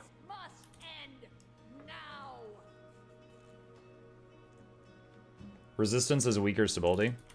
Resistance is non-damaging conditions on you are in effect. Wait, no, that's not what it does. Hold on a second. Hang on. No, this got changed. Wait. Hold on a second. This is old, outdated information. Yeah, okay, no. Resistance is non-damaging conditions on you don't work. So if you have fear on you, you're not running. If you have cripple on you, you're running at full speed. Stuff like that. Resolution is the one that I was thinking about briefly, which is like protection but for condition damage. Resolution reduces incoming condition damage. Most people, rather than use Resolution, they'll just cleanse the condition. So, you know what? I'm going to adjust my answer. I would say Resistance or Resolution are probably the least useful, and then Vigor after that would probably be what I would say.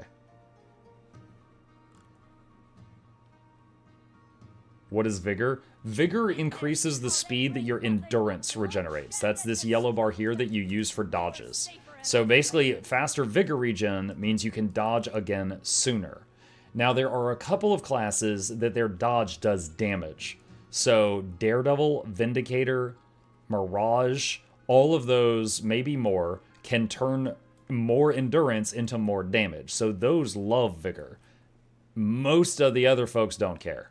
They often will not, most of the other classes will not notice if they don't have Vigor when they're in organized content. Would anyone like to guess the main material used? Muck, I have way too many piles of auric dust. Do you know of anything I can do with them? I think the wizard gobbler can eat them, can't it? I'm pretty sure. Yeah, there's one there for crystalline ore. There's one there for tenebrous crystals. Yeah, there's a million menus in the Wizard's Gobbler, and it can eat the auric dust. Or you could also turn auric dust into auric ingots at trade stations. I have to ask this. I know we're talking about buffs, but is there a spreadsheet with all the stat combinations and what game mode they're used in? I'm still wondering where to use some because I want to use them. I don't know if there's a spreadsheet. Actually, so Lau linked the wiki webpage that has all the attributes listed, but this doesn't list like where they're used. So this does give this, for example, like Berserker's Power, Precision, Ferocity, but it doesn't say on here used by all power builds in PvE. You know, like Forsaken, I forgot this one existed. I don't know the last time I saw someone use Forsaken. So you kind of learn over time. Like I can tell you a few, like. Hang on a second, let me change this. So, Berserker is best in slot power DPS, glass cannon. So there's no survivability.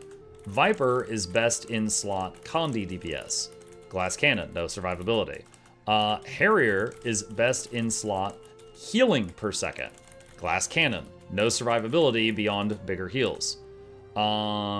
Givers and minstrels are for tanky healers. Low damage. They have no damage at all. Marauder is almost Berserker, but with a bit of survivability. Celestial is all stats. You know, things like that. These are all ones that are used very frequently that I can just off the top of my head. Plague Doctor is half healer, half Condi. So like a Spectre or a Scourge could use this if a group doesn't need too much healing and do more damage at the same time. You could put Dragon with Marauder. Alright. Slash Dragon. But these are some very common examples. But there are some others that I haven't seen used in years just because, you know, they were a product of their time. Like Bringers, Cavaliers, Commanders. I don't know of any builds that use these. But, you know, like if you're just leveling and you get a piece of those, it's better than nothing. Use that until you get something better, for sure. Dragon is best in slot for a couple of power builds who have extra crit chance. I would say Dragon can be best power DPS as long as you can crit cap. Yeah, and something to keep in mind if you're trying to reach 100% critical strike chance. So your crit chance is... Where are you at? Right there. All right. However, you can hit 100% crit. You can get more crit chance with the buff Fury. Fury is right here, and Fury gives you bonus crit chance. Now, by default, I believe Fury gives 30% crit chance, but the spec I'm running right now is getting 40% from Fury instead of 30. So basically, you will keep Fury in mind when you're deciding how much critical strike you need, and then get up to that, and then add Fury on top of it, and you'll be like, okay, I'm crit capped. Hang on, let me do this. Oh no, it's 25. Did they change that? My bad. Okay, so it looks like my traits are taking it from 25 to 40. So for the average DPS, you would aim to get 75% crit chance, and then Fury would cap you. Okay, hold on. Now I'm thinking about it. Hang on. Wiki Fury. When did they last change Fury?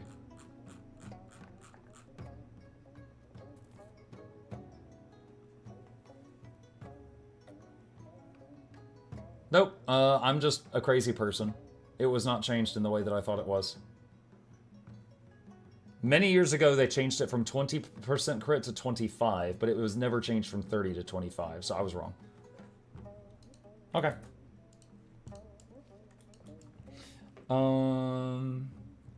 Let's see.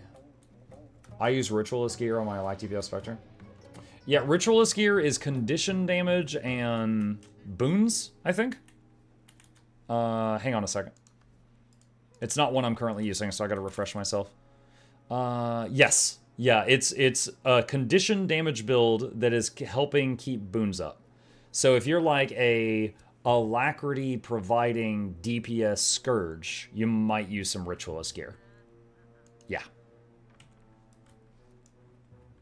I forget what Trailblazer is. I think Trailblazer is tanky Viper.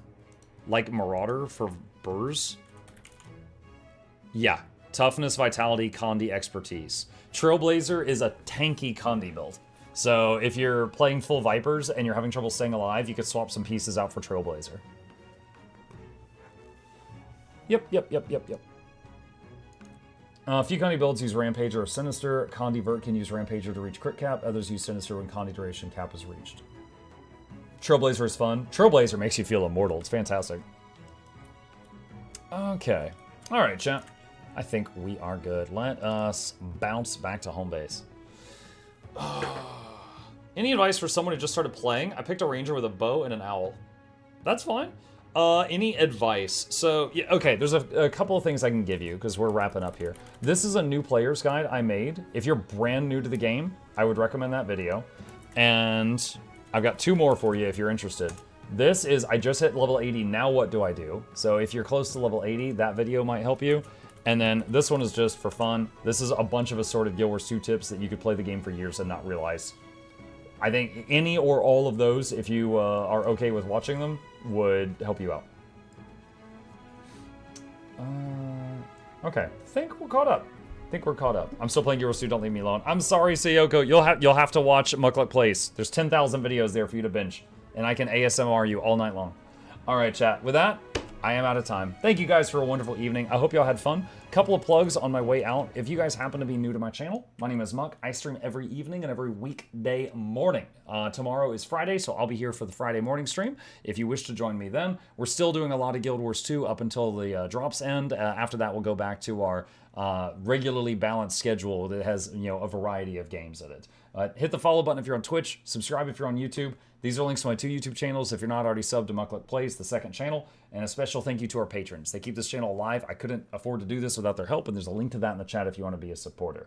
And finally, one last plug for the plushie. If you guys are interested in getting one of these little dudes, it is the channel mascot in plushie form and is really well made, and it is $30 US and $9 for worldwide shipping. If you're interested in getting one, there's a link of that in the chat. It's only available for the next 12 days. It's just a fun thing that supports the channel, and it's really well made, and we're very proud of it. So with that, I'm gonna wrap it up here, and I know there's a lot of people AFK that are farming drops. So for them, I am going to find someone to raid so that they still get their drops. Let me see who is live right now.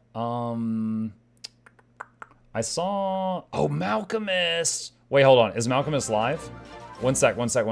If Malcolmist is live, I'd love to raid Malk. If not, we can get, okay, yeah.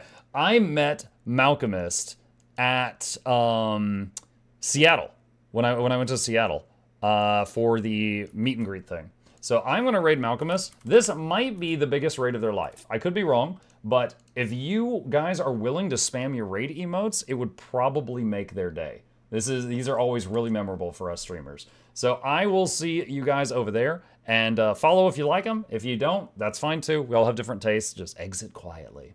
All right, I'll see you guys over there. Have a great night. I'll be back tomorrow. Peace.